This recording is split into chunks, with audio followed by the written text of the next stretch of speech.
They pull us over. I'm thinking, whatever, can we search the car? Absolutely not. Why do you want to? We're not doing anything. We're just driving somewhere. Well, I smell the odor of marijuana heavily. I'm thinking, I got nothing. I'm good. All right, F it. We get out, they search the car, and the guy comes back with a tinfoil pipe this big. Where did you find that? And he's like, well, you tell me. I get it out of the glove box. I'm like, that's not mine. Did you act offended the whole time they were searching? Like, I can't believe, I would never. Oh my God, you guys have the wrong room. So listen, I would love to pretend like I did. We had this little closet, and I had this huge flag that had a cannabis leaf on it. But you're still selling it. When you're an addict, like, money doesn't mean you stop.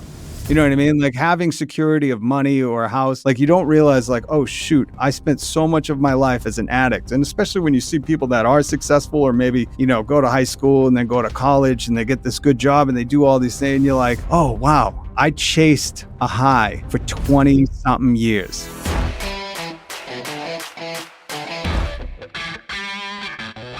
Hey, this is Matt Cox, and I am here with Rob Stevens, and he is a former drug addict and current YouTuber, and we're going to hear his story. So check it out. Well, listen, in the immortal words of Christopher Wallace, when he said, never get high on your own supply, me and my friends just had no regard for that. That was really what started all the trouble for me. And listen, I had a great growing up, up until my parents divorced. But growing up was fine. Our house was almost like a hostel. Whoever needed any kind of help. Where were you born? Where? I was born in Framingham. I lived outside Boston forever. We moved around a lot. So we lived in Hawaii when I was really young. My dad got into real estate, and listen, a few years ago, I don't talk to my family anymore, but and it's unfortunate. But one of the last times I seen my uncle, he said, your dad, sold cannabis. I said, I kind of figured, when you're growing up and you go visit your grandmother and she's showing you these 1970s printout photos, remember before they were digital, of like 8-foot cannabis plants in the backyard, you think something's up. But we had a great time growing up. We lived in Hawaii. We lived in Ashland, Hopkinton, Framingham. So we moved all over the place. But the one recurring theme was that if you ran into trouble, if you needed something, we would take you in. So growing up, we always had, someone living in the house with us, usually parties on the weekends. So the culture was just, or looking back, what was normal for me just was not atypical. No. You know what I mean? It was just very naturalized into the party scene, I guess you could say.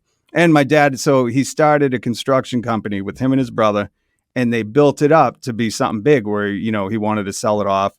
I'll get into what happened later because I don't want to say too much about that because it's a really, it was one of the worst weeks of my life. But so he had this construction company, and if you've ever worked construction, the guys that do that are hardened, I don't know what to call them. Some of them were convicts. That's the other thing. My dad had no issue hiring anybody out of jail, out of prison, giving them a second chance. He'd give you the shirt off his back. So I grew up in a fantastic atmosphere up until my teens. Once they started to split and there was less supervision, I guess you could call it. Right. That's when the trouble started. And when you're growing up in smaller towns, as soon as you get one run-in with the cops, you kind of become marked, They like to single people out. And we had one cop in our... No. There were a few cops in our town that you just couldn't do anything. We were lucky, though, because we had... So, the triple-deckers in Massachusetts? My buddy lived on the first floor. And this guy that had moved into the top floor, who was the most inconspicuous... I'm telling you, if I seen him today, he was such a generic white guy that I probably couldn't identify him. You know what I mean? He was like every drawing that they do for a police sketch combined together. It's like you could not identify this. This dude was the Where's Waldo of white guys. And he had someone he knew up in Vermont that he could go and pick up massive amounts of cannabis. And this was at a time, again, where in the 90s, you either got brickweed or like chronic. There was no like today, there's all these variations. There's, you know, you can get the specific percentage of THC. You can get all, and really Yeah. it was like when you were going through high school or middle school, most of the time it was like this brickweed that was literally packaged off of a brick, still had seeds in it. It was flattened. It was the most disgusting stuff. Or you had somebody that had a connect. We became that connect because and he was going up to Vermont. So he was bringing back, what was it? The White Widow, purple hair, everything that was like the highest caliber weed today, he had access to. So this random middle-aged guy that did not have a connection to any kind of market, me and my buddy basically became that. But again, these cops, now I got to say, it's going to be different me telling my story than what you probably regularly feature because we weren't criminals. I'm not a criminal. Listen, 70 to 75% of the stuff I did, if you did it today, wouldn't be criminal activity. You'd be a medical patient. And listen, if you sold, grew, or smoked cannabis, you're not a criminal. You're practically a doctor, right? There's a fine line now. You don't believe me? I hear you, but I've met guys in prison for 20 and 30 years for selling cannabis. That's what I'm saying. The Federal Bureau of Prisons and the U.S. Attorney's Office and the DEA and they have a vastly different. And they've got it wrong. Hold on. Here's the no. I'll prove it to you. The problem is that they have the guns in the prisons. They got the power. But you know what? As much as you're right, I'll tell you what, they don't have the numbers. We got the numbers. All right. Remember that. When anybody tells you, oh, they got the power. Well, yeah, we got the numbers. We just need some class solidarity. Hold on. So if you Google patent number 6630507, do you know what that is? That is a patent that the United States has on cannabis, filed in 2001 by the Department of Health and Human Service. I forget what the department is. And it lists cannabis and cannabinoids as a legally recognized medicinal use. Now, if you know, still federally, it's what, Schedule 1? I believe it's still federally a Schedule 1 substance, which is next to heroin, meaning if it's Schedule 1, it has the least or the highest recognition for being addictive, and it has absolutely zero medical use. This is why the big push right now is like Biden said, hey, I'll decriminalize it or legalize it.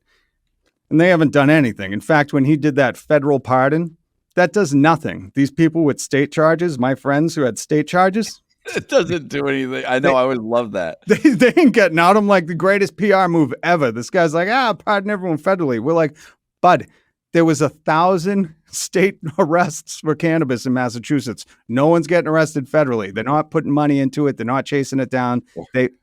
Or what about the another great move? I'm going to satisfy everyone's student loans. People, yay! 6 months later, the court goes, he can't do that. And now he's like, get ready to start paying everyone. Nobody has to pay a car payment ever again. 6 months later, the Supreme Court says, what's he doing? Yo, randomly satisfy fucking loans. It's so crazy, like what goes on. So essentially, that's what I bring that up all the time. And I worked in radio for 20 years, and that was what I was trying to push because the government can't have it both ways. They can't say like, this is the hardest drug there is, which is just ridiculous. But also in 2001, put a patent on it for recognizing its medical qualities. Right. So it's frustrating because if I had grown up today, none of this, you know what I mean? Like I just would have been like a doctor's assistant. I would have been like, a physician. Maybe it was alternative medicine, but I would have been looked at way differently. In fact, when I was on the radio, people would go, well, we were trying to legalize it here in 2017 in Massachusetts. And we would talk to the governor and he would compare it to the opioid epidemic. And I went, listen, I know people who have died from that. And I know people who smoke every day. And if you're trying to draw a parallel between those two, you're crazy.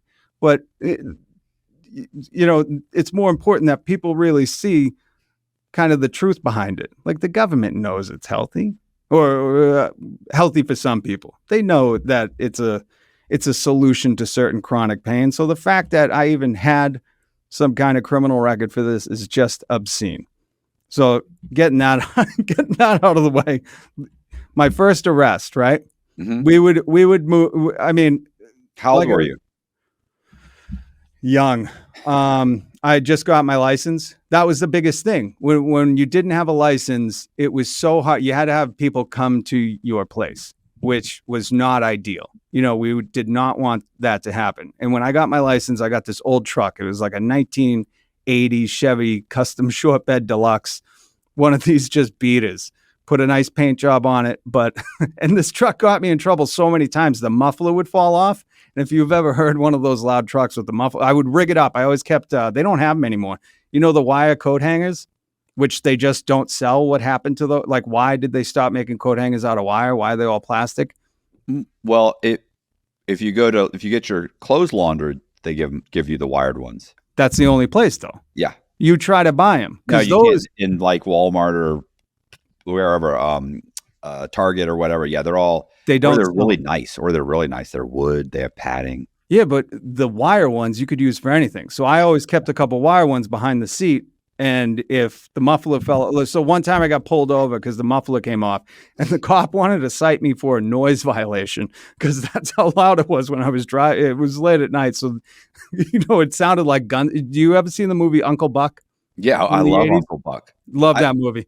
We would call this truck. In fact, most of my cars were an Uncle Buck because the backfire. It would just sound like that as you drove. So if you took the wire coat hanger and rigged it up so the catalytic converter would stick to the pipe again, it wouldn't be as loud. But this thing was it was not conspicuous. So clearly you knew if I was going around somewhere.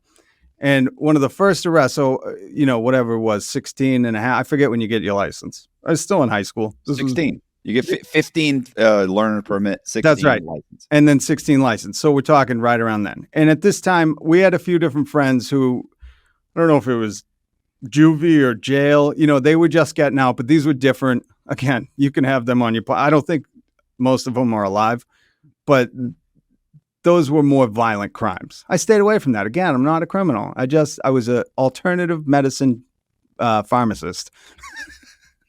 I'm going to lean heavily on What was your that. medical issue that you were taking it for, by the way? Oh, you tell me. Anxiety. Anxiety, sleep, nausea, back pains, headaches. I could go off. Everything under the sun, this thing heals. I'm telling you. But I had already run and made the drop off. And the worst part about all of this is that we weren't doing any of this to make money. It was all strictly to be able to buy more drugs. That's it. So it was just always parlaying. And that's really where the addiction came from. I had the unfortunate hookup throughout my life where I almost never had to pay for anything. It always came from, well, if I got enough of this, sold it at this price, I could, get this much for free. That's how we always looked at it. So we would basically never have cash on us. It was always just some other drug stashed somewhere else. And my buddy wanted a ride from wherever I was dropping off to the next location. Now he is a well-known criminal. The cops decide that, they're going to pull us over. I know I have nothing on me. I'm stoked. I'm like, yeah, good. He's out on probation, whatever. He's not doing nothing wrong. I ask him, you got a weapon? He's like, I'm clean. All right, let's go. Pull us over. We're fine. Again, the 90s were a different time. The number of times I heard, I smell the odor of marijuana, get out of the car is remarkable. That was the cops' go-to. That was all they had to say. And all of a sudden you had no more rights. So they pull us over. I'm thinking, whatever, can we search the car? Absolutely not. Why do you want to? We're not doing anything. We're just driving somewhere. Well, I smell the odor of marijuana heavily. I'm thinking, I got nothing. I'm good. All right, F it. We get out. They run his stuff. He's fine. He has charges that he let him know. I have nothing. I think I'm good. They search the car. They search the car, and the guy comes back with a tinfoil pipe this big. Now I work construction all through high school, obviously working for my dad's company. It didn't matter if it was like a day off from school or the entire summer. And do you know how sometimes if they're wrapping a sub, they would use tinfoil? Right. I'm sure they still do that. So I must have, and this is why I was so just, willing to be like, yeah, whatever. If you're gonna search the car, good luck. You're just very confident on having nothing. When he walked back with the tinfoil pipe, my heart stopped because I was like, oh Jesus, is that even? You know what I mean? Like, yeah, where did you find that? And he's like, well, you tell me. I get it out of the glove box. I'm like, that's not mine. You must have put it in there. There's no way. I must have made this tinfoil sandwich wrapper into a pipe, smoked it at work, stuck it in the glove box, and totally forgot because we were very, you know what I mean? We didn't travel unless we had to with anything on us. And we certainly weren't stashing it in a car. We would usually keep it on us and try to toss it or whatever it was. So this is something that had been used? We'll get to the court case in a little bit. So I get arrested. My buddy who's out on parole they just let him go. They're like, can you get somewhere? He's like, I'll walk. So I get arrested, and this is my first time getting arrested. Not first running with the cops, but the first time I had to go to court and fight this.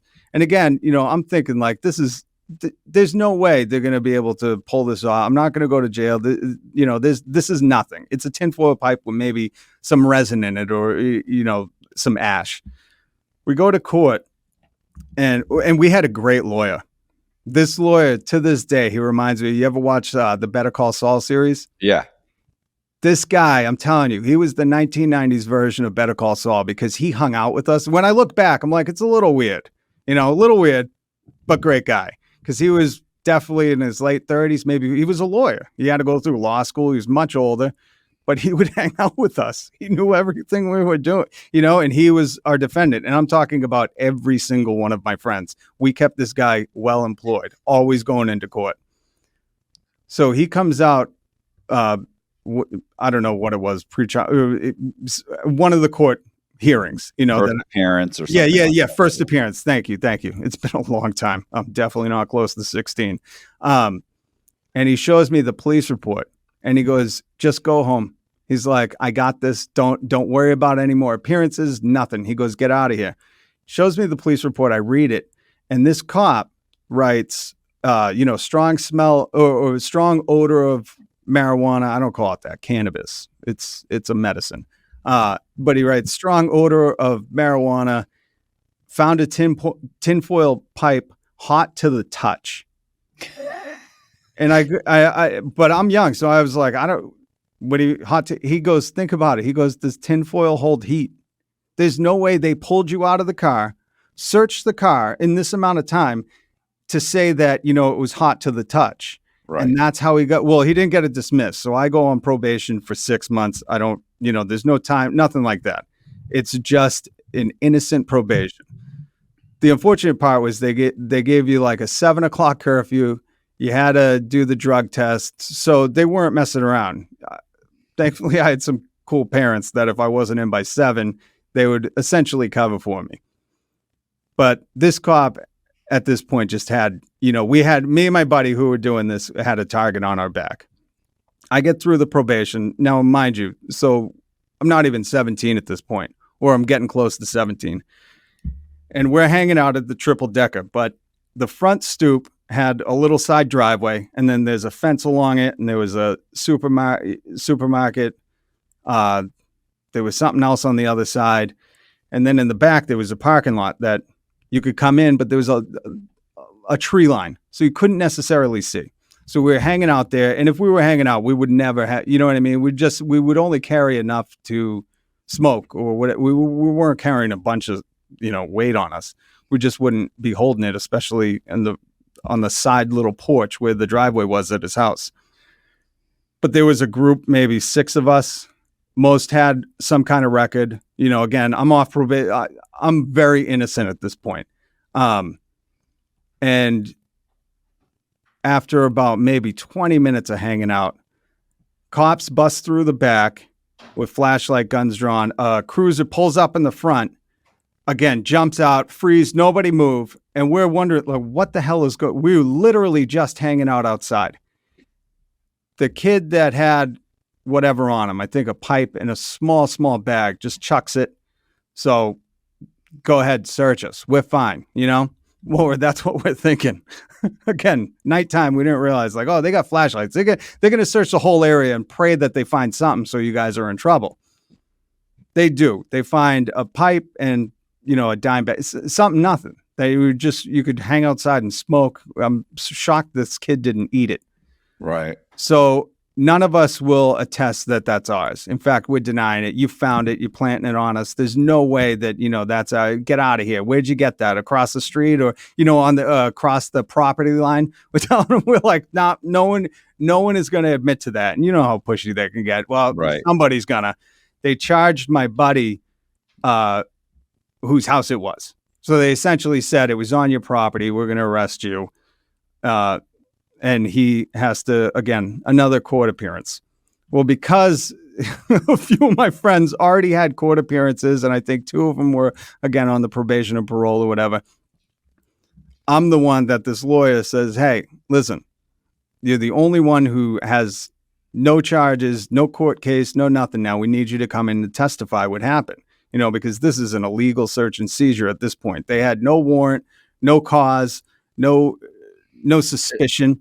Right. There's no reason for them to just randomly pull over and grab 3 kids and search them. Like, did somebody call? Like, what were we doing?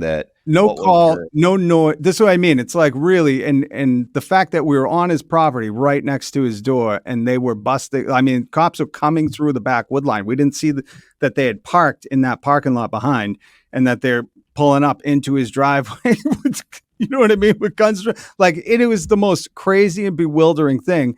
But when you're kind of known as the people who are maybe potentially helping medicinal patients again in the 90s. I love how you frame this like you're Robin Hood. Well, listen, let me tell you. Help people. It's about people helping people. I'm a people helper. That's all I am. I'm telling you. It's basically medicine. And, well, that's what I was trying to tell you about the radio. You try to tell these people, like, hey, it's a medicine. They go, what do the professionals say? And I go, who do you consider a professional? And they say, well, the doctors, the scientists. And I would tell them, how many drugs has a doctor or scientist done? Because do you want to find out about basketball from somebody who read about it in a book? No. You want to talk to an NBA player. We were the NBA players that doing drugs. So whenever somebody would reference, like, well, what are the professionals writing about? I say, why would you want to hear it from them? They studied it from the sideline. You want the people who are in the drug game. You want the people who could tell you what it's like when it kicks in. Those are the professionals. Still, there's a stigma on it. People don't want to believe you, Listen, I'm with you. I hear you. I'm preaching to the choir right now. So, okay. So he goes to court and now it's my testimony against this cop's testimony. And that is the most terrifying thing because you don't realize, especially at that age. I mean, that there's some abuse of power, if you want to call it corruption or whatever, like the badge pretty much I don't want to say allows you to do anything, but you get a little more freedoms. It holds a lot of weight for some reason.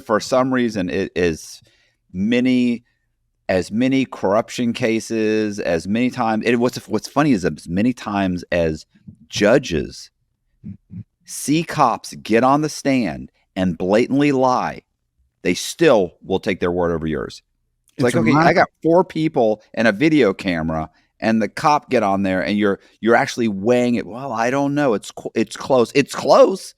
There's 3 people that have nothing to do with this that are eyewitnesses, and there's a video camera that also helps support his story, and you're still even considering listening to the cop? And the cop can still have a questionable past or questionable behavior in the past, which is what a lot of times happen. And what did they do? They went to school for, the police academy for 8 weeks. Yeah, you tell me how they're supposed to enforce the laws when what do lawyers do? 8 years to learn the law? That is just, I don't know. That's backwards in my mind. So what we're dealing with then. And when you called to testify, well, at this point, I'm like, I'll do whatever, whatever you guys need me to do. If I'm the one that has to get on the stand because everybody else is is questionable as a character witness, let me get up there. And he testified too. This cop said, again, I wasn't in the testimony room, but what they were telling me once we got, or in the courtroom, they don't let you in until you get to testify, or at least that's how it was in my court case. We had to sit outside, then they call you in for the testimony, and then they dismiss you. You're allowed to leave. So they, they tell me after that, it's like, again, it's this odor of marijuana that can trigger anything. It doesn't matter if it's a raid. It doesn't matter if it's private property. Just the scent of it down the street and seeing people. They were willing to do, compromise, whatever. There's no protect and serve at this point. It was like, we're going to get these alternative medicine heads. So we do that court case and he wins. They took my testimony and he gets nothing. I'm talking about like whoever was the judge on this. And that was the other important thing. It's weird, that you learn like when you want to get a judge, what court you want to go to, what judges, what their past convictions are, who Right. you really want to see. That's where this lawyer was impeccable. He knew the court system like no other. And he would say, listen, we want to push it to this date because we can get this judge. So, whatever was, the odds were stacked in our favor. He gets off. And it's, incredible because you would think they had us dead to rights. They had us with, I forget what you'd call it, Holden. I don't know if that's what you just go, Holden, paraphernalia, whatever else it was, or that was probably it. But still, at this age, they're putting people away for that. They're locking kids up. I forget, it's a class D misdemeanor, depending on, how much you have or how many prior convictions you have. So, it carries different weight where you're at in the court system, or if you have previous charges, which that's what a lot of my friends, you know what I mean? You get busted 3 times and all of a sudden you're looking at a year or whatever it was. He gets off, and this lawyer, our childhood would have been so different without this guy. Remarkable. He goes, we're going to celebrate. I'm taking you guys to Montreal. Now, this is like an 8-hour drive. We're going to do a weekend away just to celebrate the victory. And this is our lawyer taking us. Okay. This guy is incredible. And you guys paid him? This is not Yeah. okay. This isn't like a public defender. No. This was a private. That's what I'm saying. Like, I don't know what kind of deals he was cutting with parents, but this dude took on a lot of cases for us. Every I mean, he must have been in and out of court. We would see him. He would be in with somebody else, and we would be coming into court and be like, "Hey, you got us next, right?" But he loved us, and I think it's the mindset. I think he could see the future and be like, "This is not a crime what these kids are doing." Again, right. These are imaginary borders that some state made up. They might have the power and the guns. We got the numbers. They're saying it's a crime because you have this magical plant, but really, we're guarding. That same speech while standing behind a chain link fence with guards with guns and a watchtower. And I've heard that same speech many times. Listen, I'm telling you, I'm empathetic to the cause. I say release them all. There shouldn't be anybody in jail for a plant. Get real. This is crazy. We need to be adults here in America, and these cops need to wise up. Just say, hey, listen, we were wrong. We're sorry. We're letting everybody out. You think that will happen? No. I'm pushing for it. So we go. Okay. So we go up to Montreal. Great weekend away. My buddy drives with him. I forget what happened that I had to drive alone, but I'm going to meet them up there. Now, I realized when you're crossing a border, you don't want to tell them that you're going to meet your lawyer. That's just not the language you want to use. But for me, again, a young, dumb kid, this isn't like a hardened criminal story. This is just the ignorance of youth and learning very hard lessons time and time again. So we get to the border and they say like the purpose, reason of your visit or whatever. And I'm just thinking, oh, I'm going to meet my lawyer. We just beat a case. I'm coming up here to meet my lawyer. You're the kind of guy we want in Canada. They go, can you pull over to the side? And I have to pull my car. And I'm not kidding. They almost took apart the car, searching it for what, you know what I mean? I don't know what they thought, why I would bring anything to meet my lawyer, but they wanted to thoroughly inspect and make sure that, this dude isn't I mean, I'm a kid though. Again, it's so ludicrous that these people would think anything of me. Again, alternative medicine physician or handler or dealer. I don't like the word dealer. Did you have Distributor. Yeah, that's not good. That's I think that's an enhancement. Oh yeah, that might be worse. Guidelines. I'm telling you, the language is everything. You have trafficker, distributor. Yeah, I don't want to up the charges, manufacturer, because it's not. Well, when you're growing it, and that's the other thing. We had some friends that there were nurseries by their house.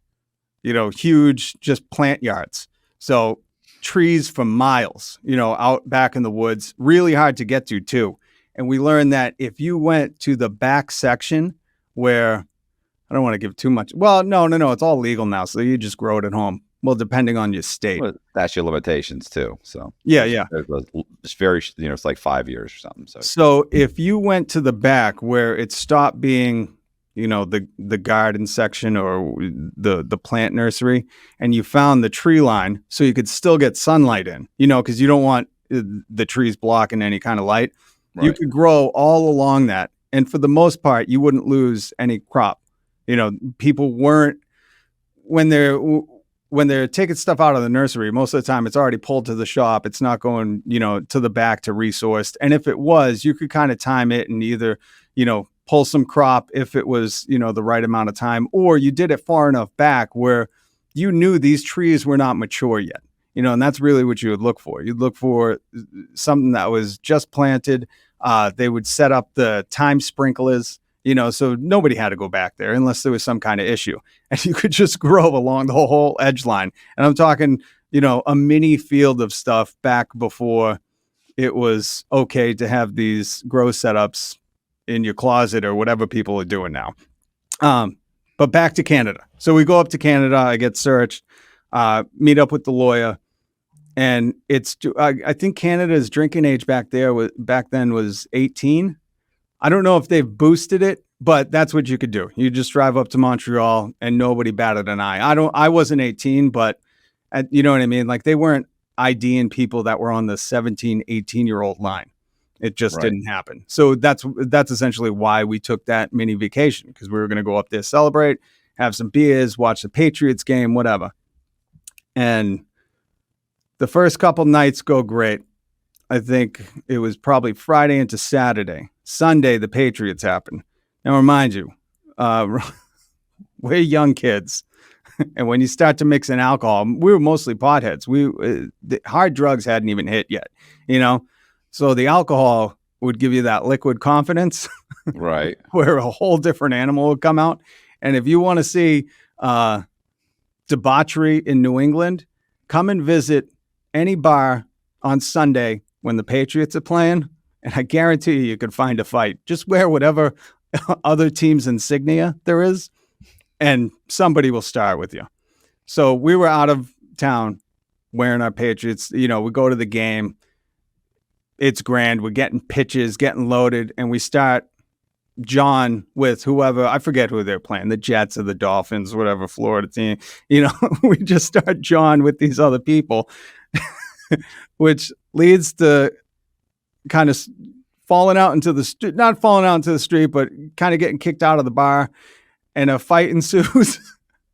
And mind you, we had just beat this court case. So the fact that we're not like, and this is why it's like fun-loving criminals who are just morons. We were just young and didn't know any better. We get into a fight, and one of us, I think it was my buddy, gets thrown onto the hood of a car. It spills into the street. And next thing you know, there's these two, I'm not kidding, 6-foot blonde, dressed like cops ladies breaking the thing up.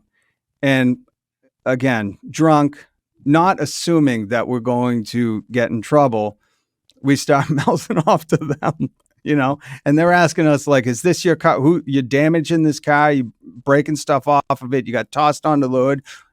Do you own this car? And we're like, why do you want to go for a ride? Just mouthing off to them. Next thing you know, We're both slammed against the wall by both of these ladies. I'd never seen such beautiful cops in my life. I didn't think cops were women at this point. All I had dealt with was middle-aged men that were ready to just give you a hard time.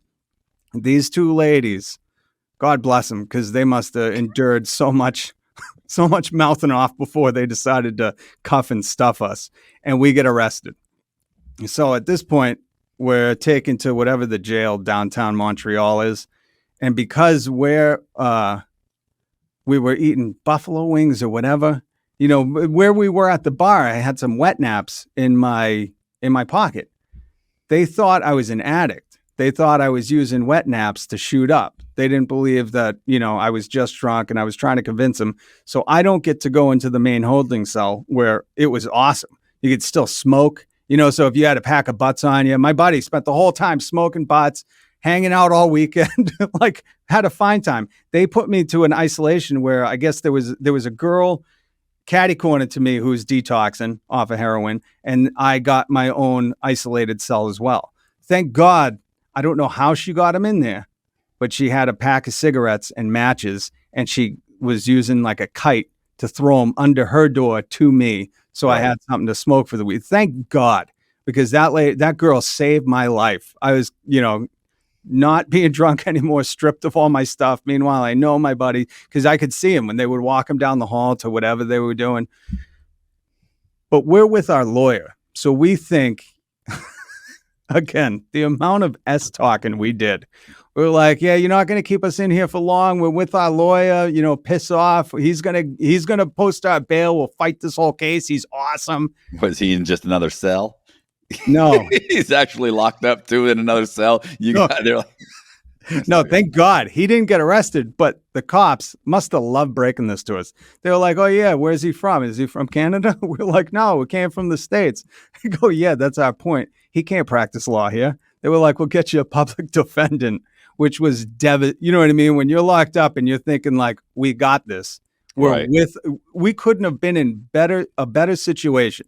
There's no phone call we need to make. We have our lawyer with us. He's probably trying to post our bail outside right now, as confident as you can be. And when those cops were like, he can't practice law, whatever it is, the Royal Crown court system, or I don't know how they do it up there. Again, I wasn't well educated on the laws back then, but they broke that to us, and we were absolutely crushed. We had to get on the phone with this dude who probably mostly spoke French and very little English as a public defender. And at that point, you're like, yo, we've lost.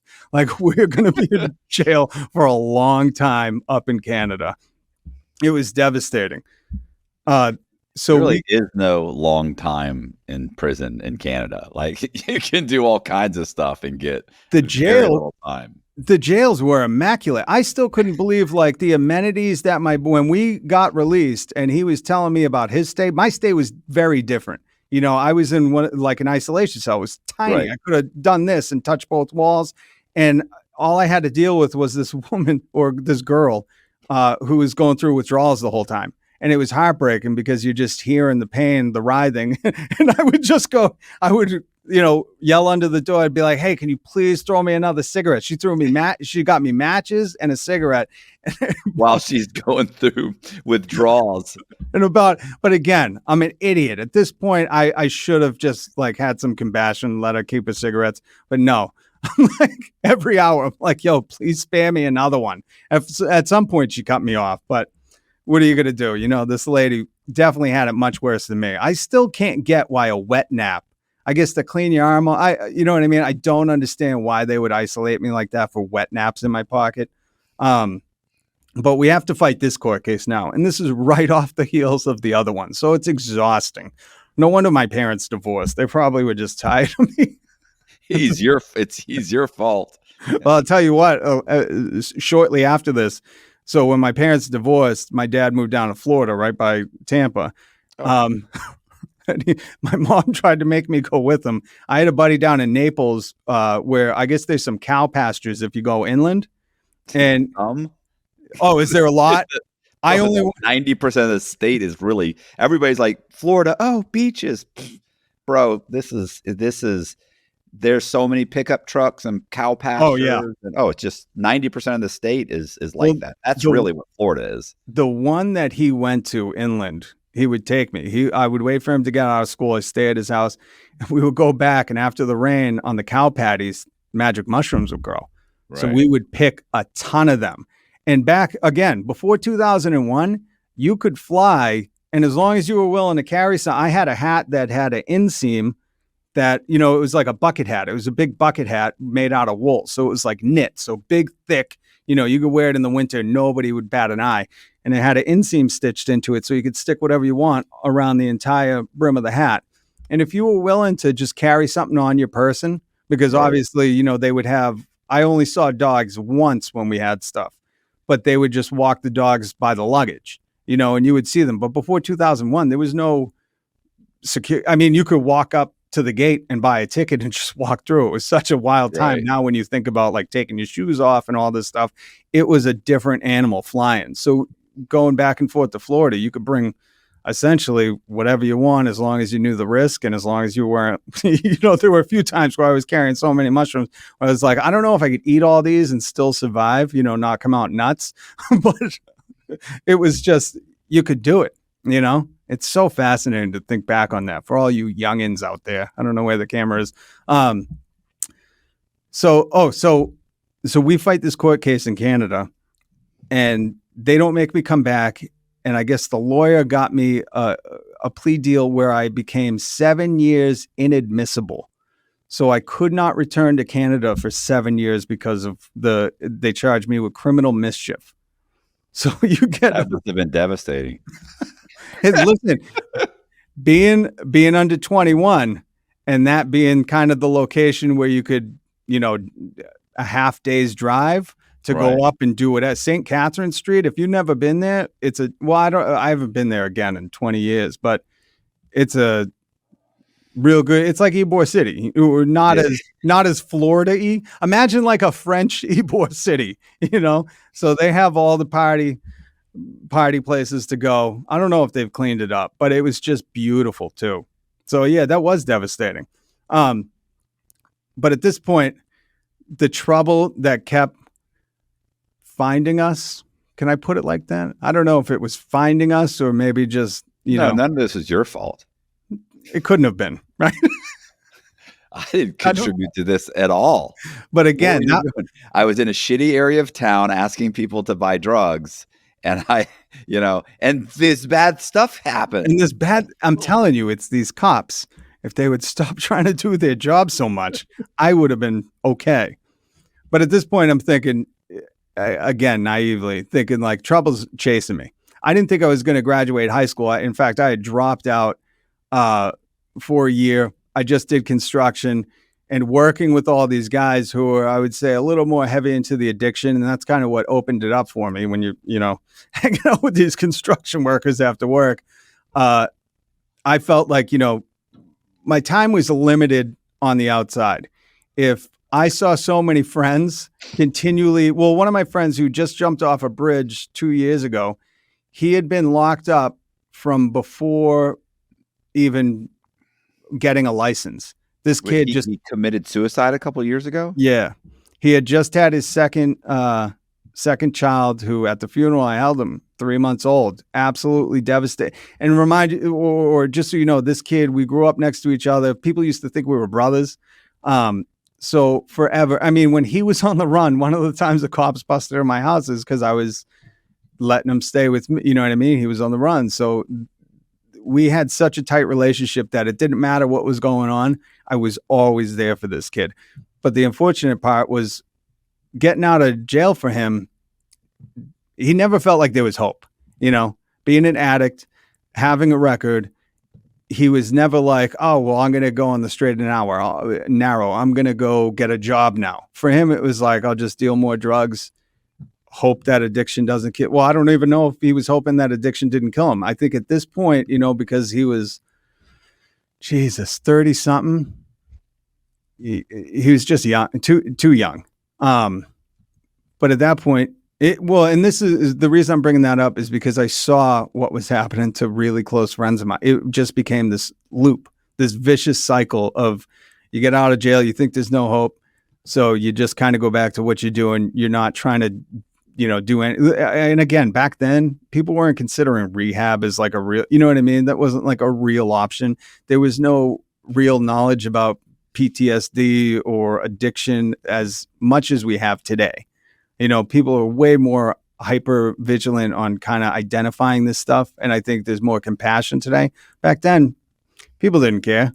It was just, you do you're partying. It wasn't about addiction. It's funny. My father, was an alcoholic, and he would go on these whatever week-long binges, 2-week binges. And at some point, he and my mom went to the doctor to talk to the doctor because it was so not an open thing. Addiction was so hidden back then. This is back in like the 50s, right? Or 50s and 60s. They went to the doctor and he explained what was happening. And the doctor said, "You're an alcoholic." He almost got into a fist fight with the doctor in the fucking in the little like patient room. My mom's like, "You better give me a different prognosis, a different diagnosis." An alcoholic means you're like a bum. You're somebody on the street that can't, you're a drunk. You're a drunk. And he basically, that was just like a huge insult. I'm successful. I make good money. I've got 2 kids. Like, what are you talking? He eventually there's 4 kids, but at that point, I think he had like 2 kids. It's like, what are you saying? What are you, furious, just immediately blew up because, now if you were to say that, the stigma, right. Because back then it was to be, an alcoholic. It was, somebody who was on the street begging for change so they could go buy their next 40. Yeah, right. But that didn't even lift. We're talking about into the 90s where that stigma still stuck, and unfortunately, even with into the 2000s, and we'll get into that when Oxy broke onto the scene, you saw people who would go to the dentist and get prescribed, Vicodin, and then it wasn't working, so they would go to Oxycontin, and all of a sudden they're full-blown addicts going to heroin. And again, because I watched this happen to people I know, they went, "Well, I'm not an addict. I did high school sports, or I go to college." It was all these like rationales of like, well, it can't be me. Right. Trust me, nobody wakes up and they're like, "You know what? Today I got to get to be an addict. I got to go out and serve." I'm not an addict. Aren't you selling your TVs right now for your heroin addiction? Yeah, but that doesn't mean I'm an addict. Is that your 3rd time at the pawn shop today? I'm pretty sure that was, oh my God. And that was another racket that friends would do, just dealing with the pawn shop. But so I forget where we were. So now I remember. So again, I don't think I'm going to college. So I applied to the farthest place there is. I applied to Hawaii. One school. That's it. I go, I'm probably not getting in, but I want to shoot my shot. I want to get as far away from here as I can. I don't want to, again, I thought it was like the situations that I was in kept leading me to trouble. It wasn't that I was seeking it out. It couldn't possibly have been me. And if I move far enough away, all this stuff, it evaporates, Well, no, they don't have drug addicts in Hawaii. There's no drugs there. Absolutely. Well, we'll find out. So I get in. And you were mentioning student debt earlier. I'm still paying that student debt 20 years later. I've paid it over 1.5 times, but because of the interest, I still got 2/3 of the principal. I thought Biden was paying that. What happened with that? He's cheap. Let's be honest. He was like, I was going to do it, but then I seen the shit. Then he was like, I seen the numbers on the interest, and we cannot pass that up. We're going to squeeze these people for it. I don't know if I'm going to pay. Let's be honest. And you got a big audience, so let's do a student debt strike. Nobody pay. Oh, we have the numbers. Tell them that one. That's it. That's what I'm saying. Hey, listen, you don't have to believe me, but we got the numbers. They might have the guns and the weapons, or the guns and the prisons. The prisons, but we got the numbers. So anyway, I go out to school in Hawaii, and I start working at a radio station, and that leads immediately into me getting connected with the local community, which, by the way, is devastating to see what happens to a lot of the locals out there. There was one encampment that was right on the beach, and it was all people that essentially were priced out of land that generations had lived. You know what I mean? Like Right. generations of their family had lived there until it kind of got gentrified around it. And then once that happens, people are coming in to bulldoze. That's why with the Lahaina fires, you see there's a real concern that developers are trying to swoop in and buy everything. Right. buy it all up. You know what was the funniest part about that? Oprah's going on saying, "Hey, can you please send us some money?" She has 2,000 acres on Maui or in Hawaii somewhere. I'm like, "Hey, Oprah, how about you just give them 199,000?" Or she has 2,000, so why don't you give them 1,999 acres? And I think we call it a day. Right. I was going to say, listen, she's got a private security making sure nobody gets on her land. She's got a private, what was it? They said during the fires, she had a private, firefighters coming to protect, her land. Are you serious? Yeah, that's something. That's one of the things I heard. I also heard another guy breaking down. He went and got a copy of the filings, the filings that she and the Rock filed. So they actually put money in. They did put money in, but one of the first things that happens is they get their money back. They get a write-off because it's a tax-free, whatever you call it, trust, right? It's Yep. So, and then they also get paid for managing the trust. So you're going to, one, get paid because you need the money. Two, you're getting all the money you've put in to show that, hey, look, we've got money in this, right? But you get paid back first. And so they've got the whole thing set up so that they're going to get all their money back. And their real contribution is starting it and doing these promos. But the promos have all backfired on her. Well, yeah, because especially that one after she released with The Rock, I think really upset people. They were like, wait a minute, you're pulling out the other richest Hollywood guy to say, like, send us money. Oh, yeah. That's so anyways, working at this radio station, there were a few different locals who were on the show, and it was amazing. I'm telling you, still to this day, the best cannabis on earth is in Hawaii. There is the conditions. It's just like they say, like the best Coke is in Colombia. The best coffee is wherever it is. I'm telling you. Yeah. Colombia. No, Brazil, Colombia. I don't know. I think it might be Colombia. Well, there's India. I think it depends what. That's tea. Oh, all right. Yeah. I love tea too. That's in India. I don't know. It's all, you know what I mean? But it's like that. The ripe conditions, however you can grow that in Hawaii, there is nothing better. It is magical. That's the one time where I was like, wow, this stuff might be like I might have to dial it back a little bit. But so through that, I get connected with a little bit of a local community where, again, I can get, it's not my fault. All right. Let's just be very clear about that. At this point, it is not my fault, but I get connected and I have an entire market at the dorms. Easiest way to make money and to be able to afford more cannabis is you start moving it.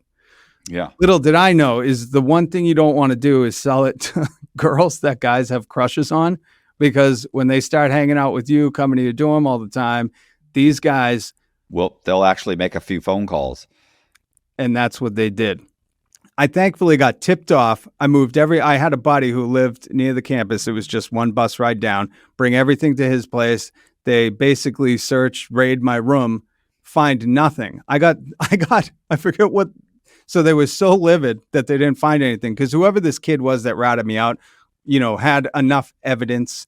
I think I might even sold to him at one point. So like it was a verified investigation. They could have had me if I didn't get tipped off by, again, these girls. Did you act offended the whole time they were searching? Like, I can't believe I would never. Listen, I would cannabis. Oh my God! You guys have the wrong room. I don't know who told you that. I would. So listen, I would love to pretend like I did. What I didn't do. So we had this little closet, and I had this huge flag that had a cannabis leaf on it. Now I didn't know. Again, I tell people all the time, if you're not informed of your rights, you don't know where to stand your ground, right? That's the most vital thing in dealing with the police, dealing with any kind of authority. As soon as you know your rights, you know where you can stand your ground and where they're pushing too far or where you can push a little more.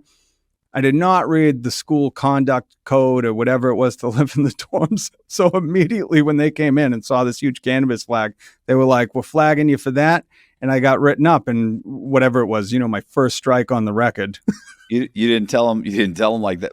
What? That's not. That's a fern. They did. That stands for pot. Oh my God. Oh my God. I'm so glad you said something. I am Nobody's devastated. more offended than me.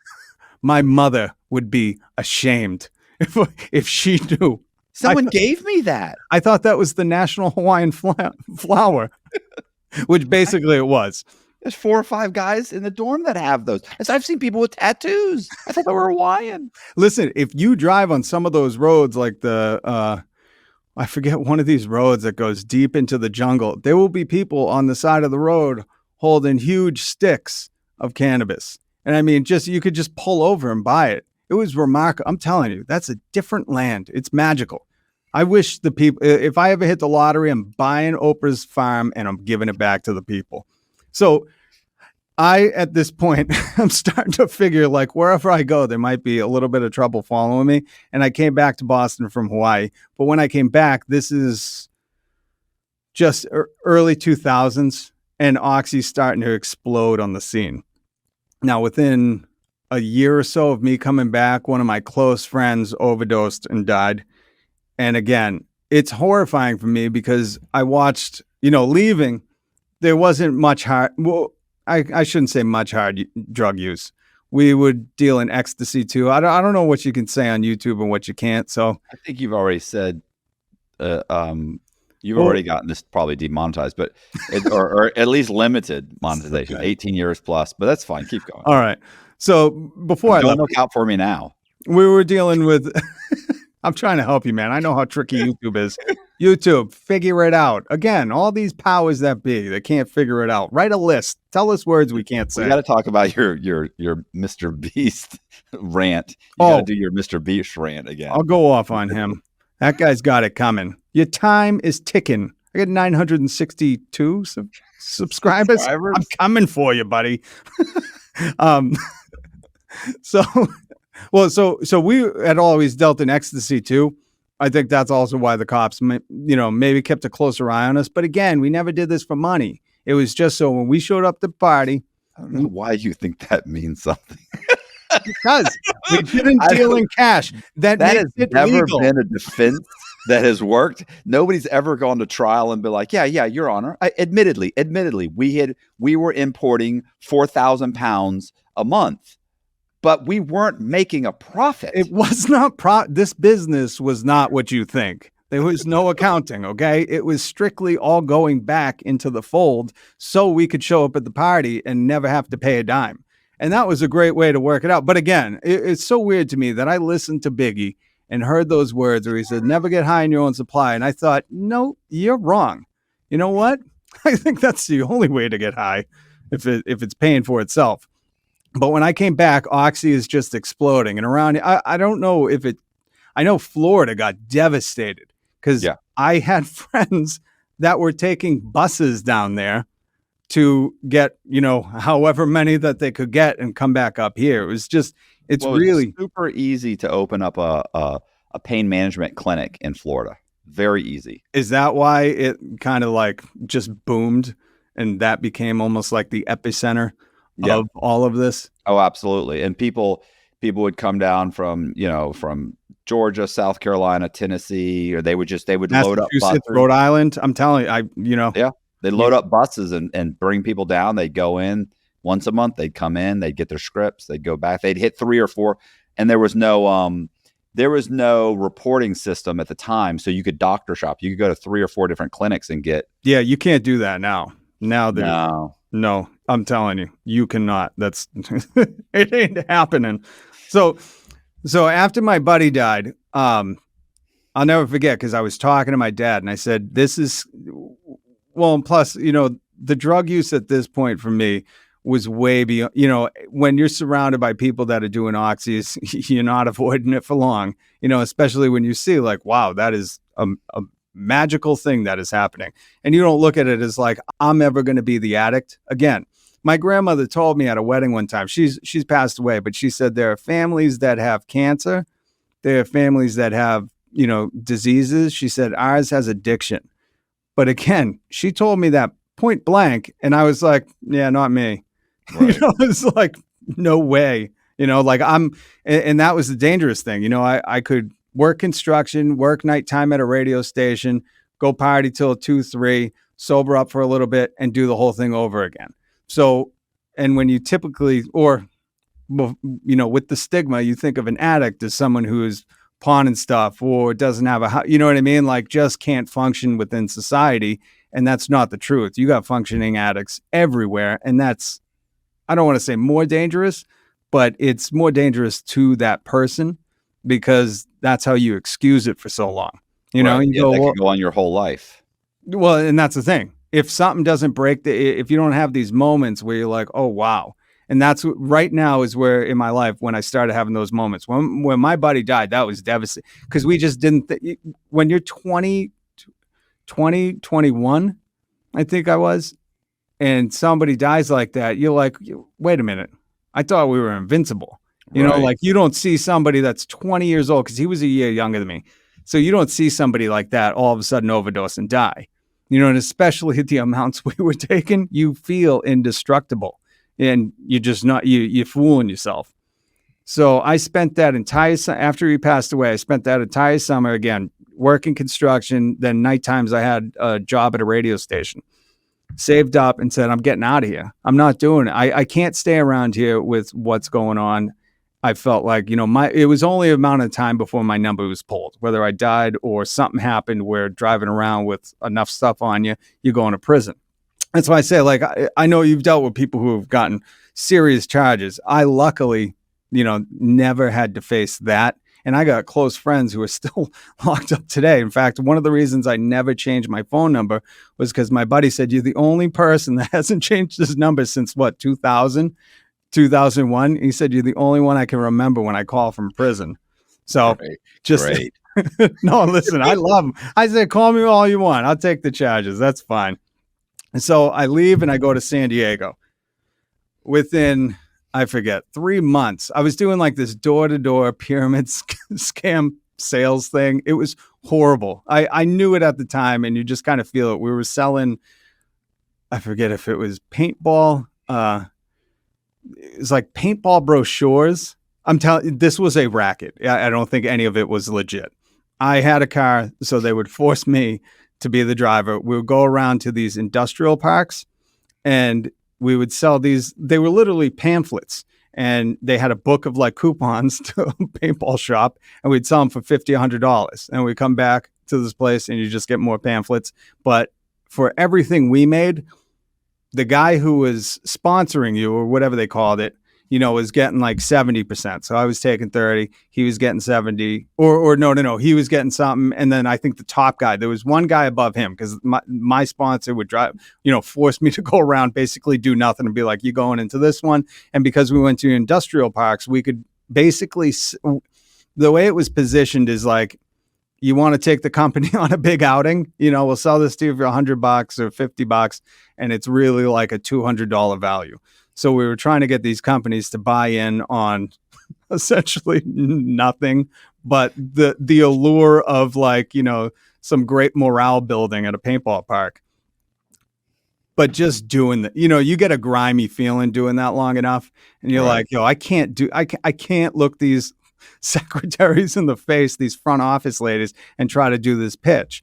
So the whole time I'm trying to get a job at this radio station. And I'm talking about, I would just go and show up and I had this secondhand suit. So it like didn't fit me. I don't know why I was wearing a suit either, because it was a rock station. Like I could have just shown up regularly, but I really wanted this job. So I had like this oversized suit that didn't fit. I looked ridiculous and I would any event they had, anything where you could, meet them if they were doing a broadcast outside, I just showed up. I was like, you guys are not going to not hire me. It's happening. I can't do this other stuff that I'm doing. You guys are going to hire me at some point.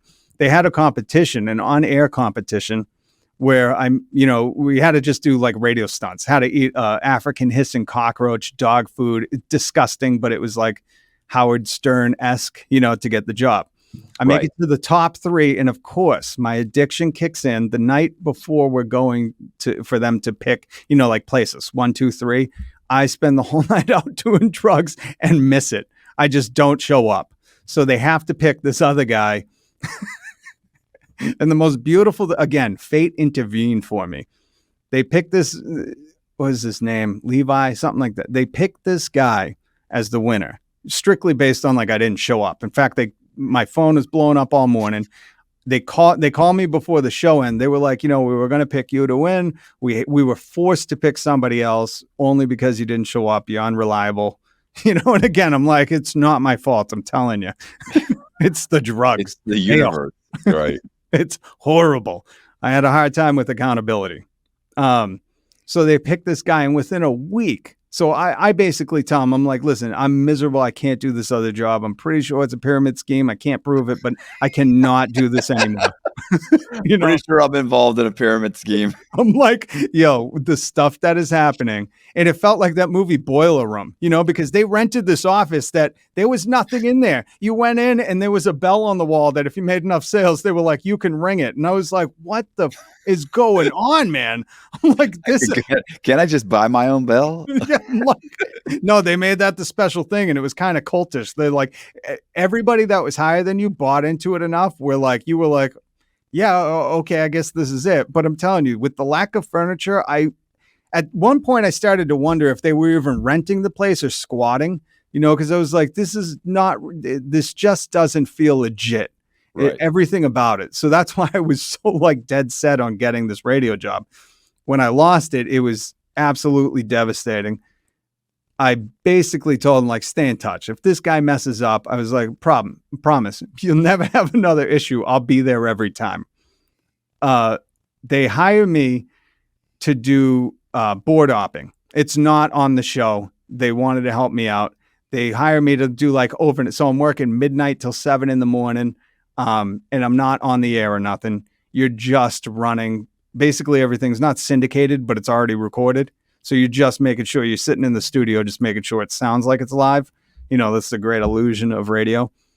And within the first couple weeks, do you remember? I think his name is Edwin McCain.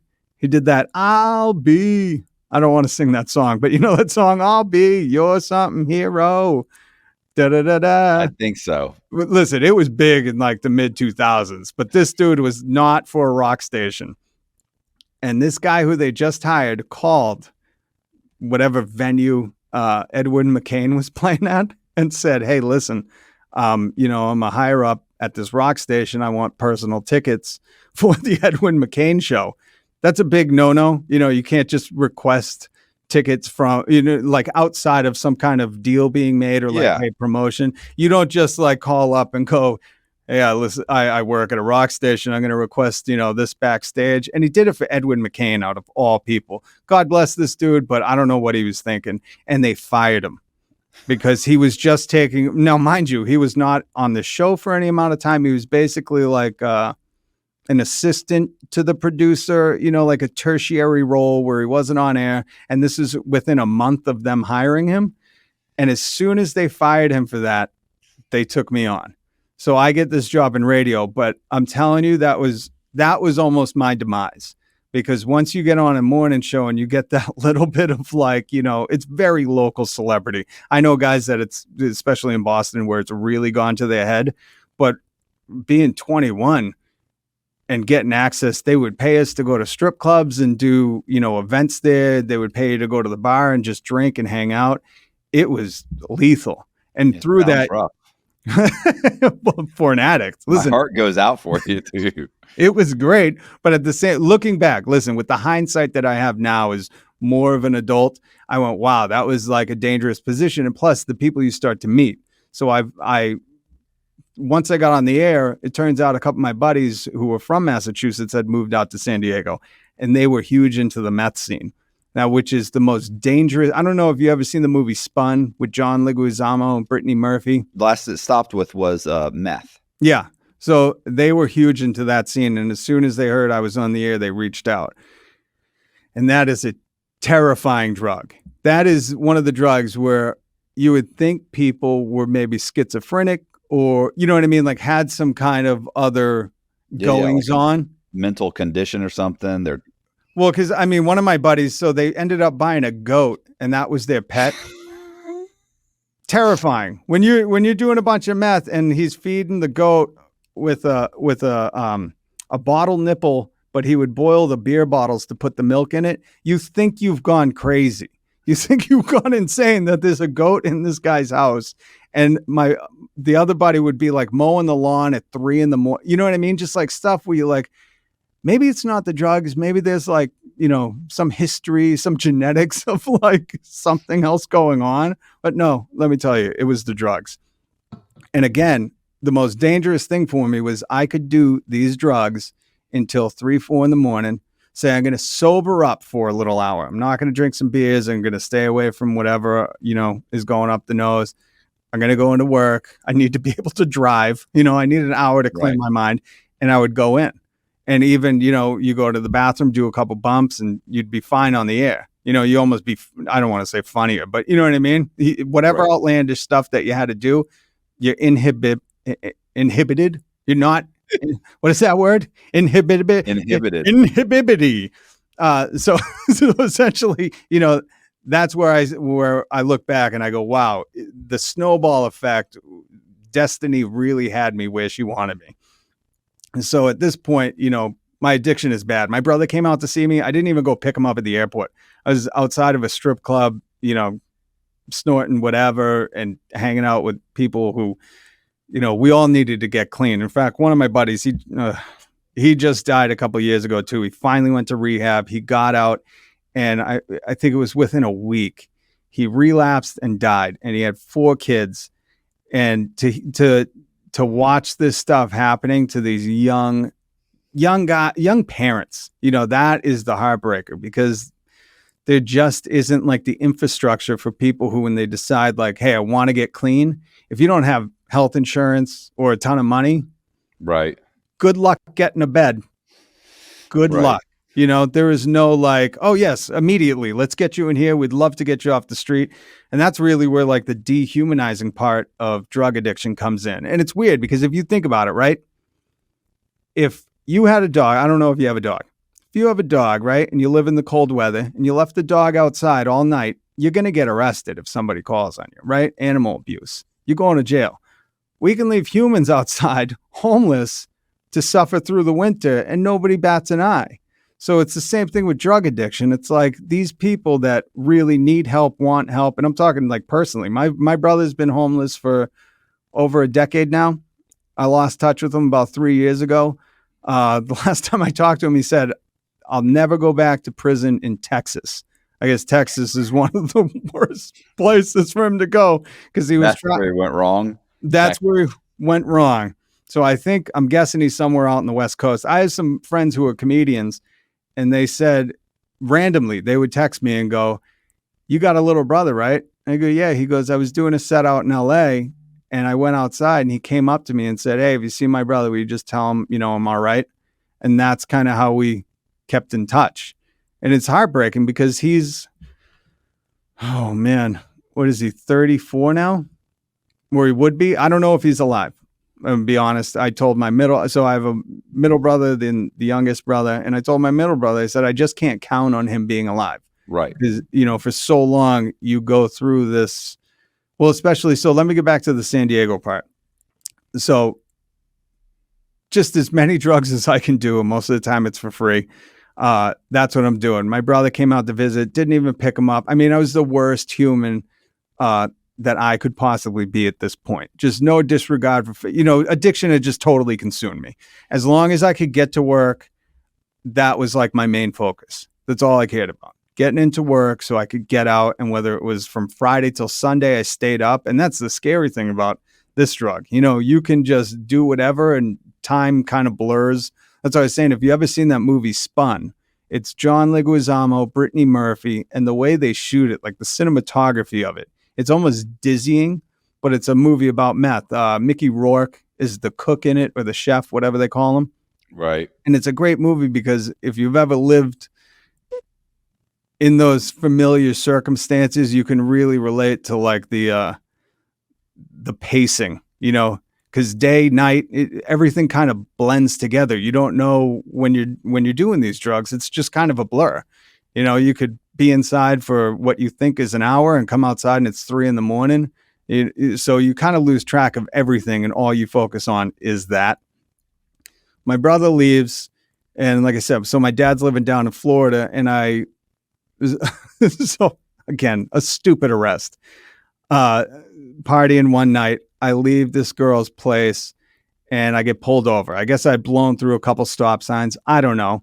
And the flashing lights go on and the cop's saying, "Can you pull over?" Because I think I blew my age. So I blew like a 2.2 or a 2.1, really high up there.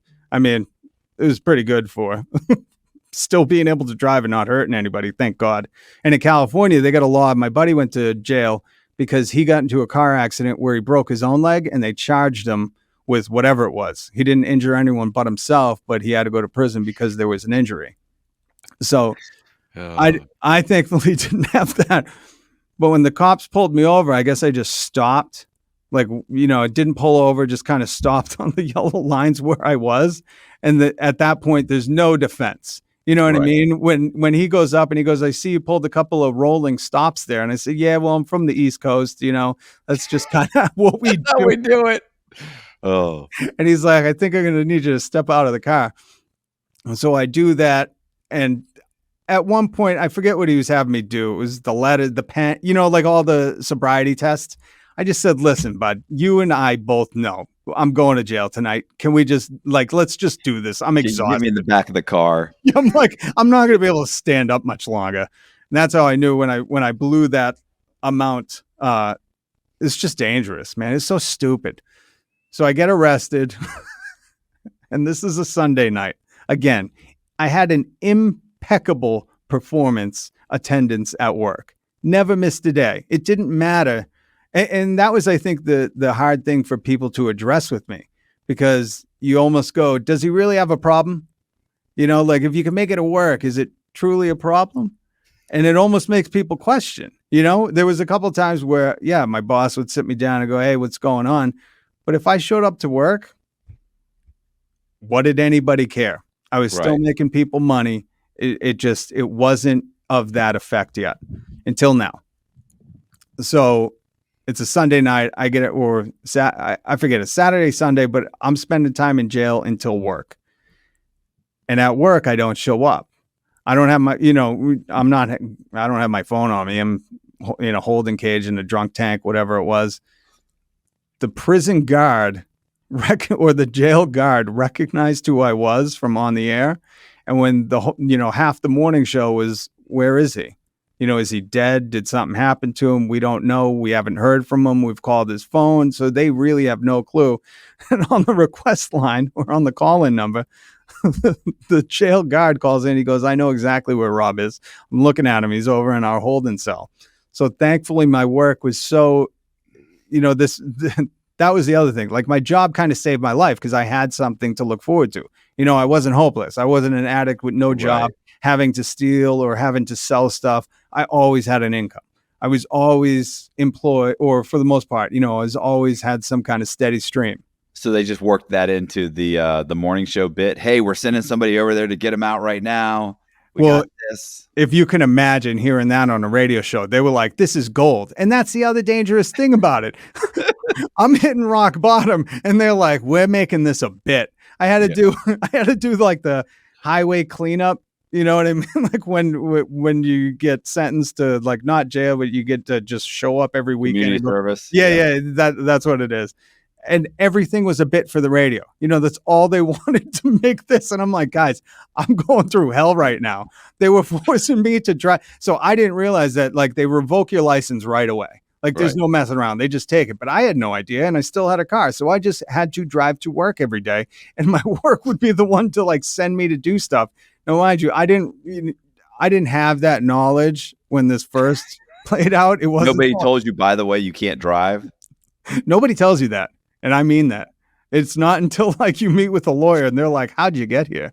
You're like, "I drove." And they're like, "You have no license, correct?" But so I get suspended from work for a week, though. They had to enforce some kind of punishment, I think, to set an example. And it must have been that week or the next week. And on that Wednesday or Thursday, so halfway through the week, and mind you, this is how like, idiotic I am. I'm just going out and doing drugs and partying the whole time. I'm not thinking, in my mind, I'm like, I got the week off. This is awesome. Like I don't have to deal with nothing. I can just go out and party. I can finally, not have to worry about getting up at 4 or 5 to go in. But halfway through the week, I get a call from my brother.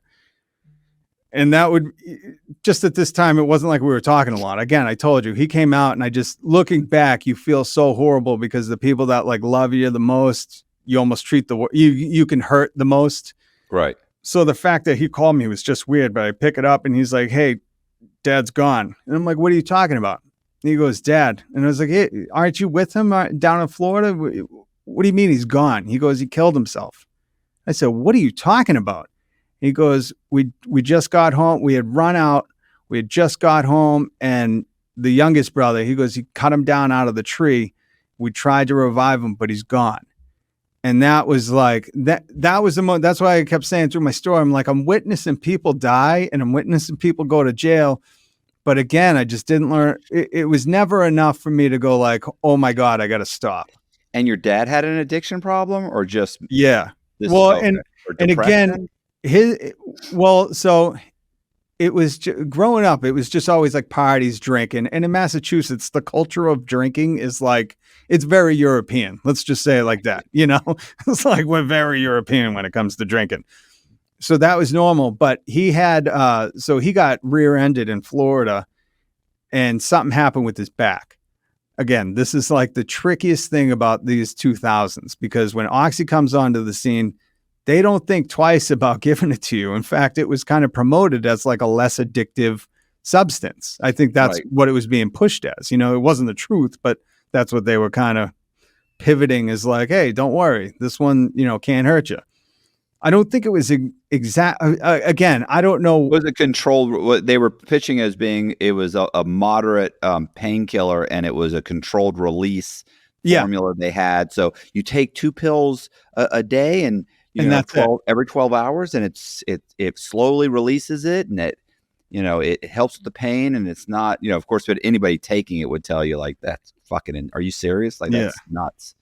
Well, so I know that at some point he had, these different addiction problems, but when you couple that with, so he was flipping houses before flipping houses was a thing, like and I'm talking about when he was growing up. That's how the other part, I think he made a lot of money. He would buy these old ratty places, live in one end of it, fix up the other, move to that, you know what I mean? And fix it and flip it. Now, I don't know what had happened. Again, his girlfriend at the time was just a monster. She still is. I call her a Black Widow. Her husband before killed himself, apparently. Again, I say that very loosely because I'd like to see the proof that she didn't have something to do with it. I don't know what I could say, but this lady did not like me being around him. When at the time he had died, he had put everything in her name. So basically, he was finalizing the divorce. My parents' divorce went on for a decade. I don't know, maybe even longer. They were fighting over a ton of, it just wasn't amicable. They couldn't be in the same room together, and families got involved. That was the nasty thing, like even at my father's funeral, this is why I don't talk to my family now, because my aunt said some stuff when we were lowering his casket. And I was like, what kind of human does that?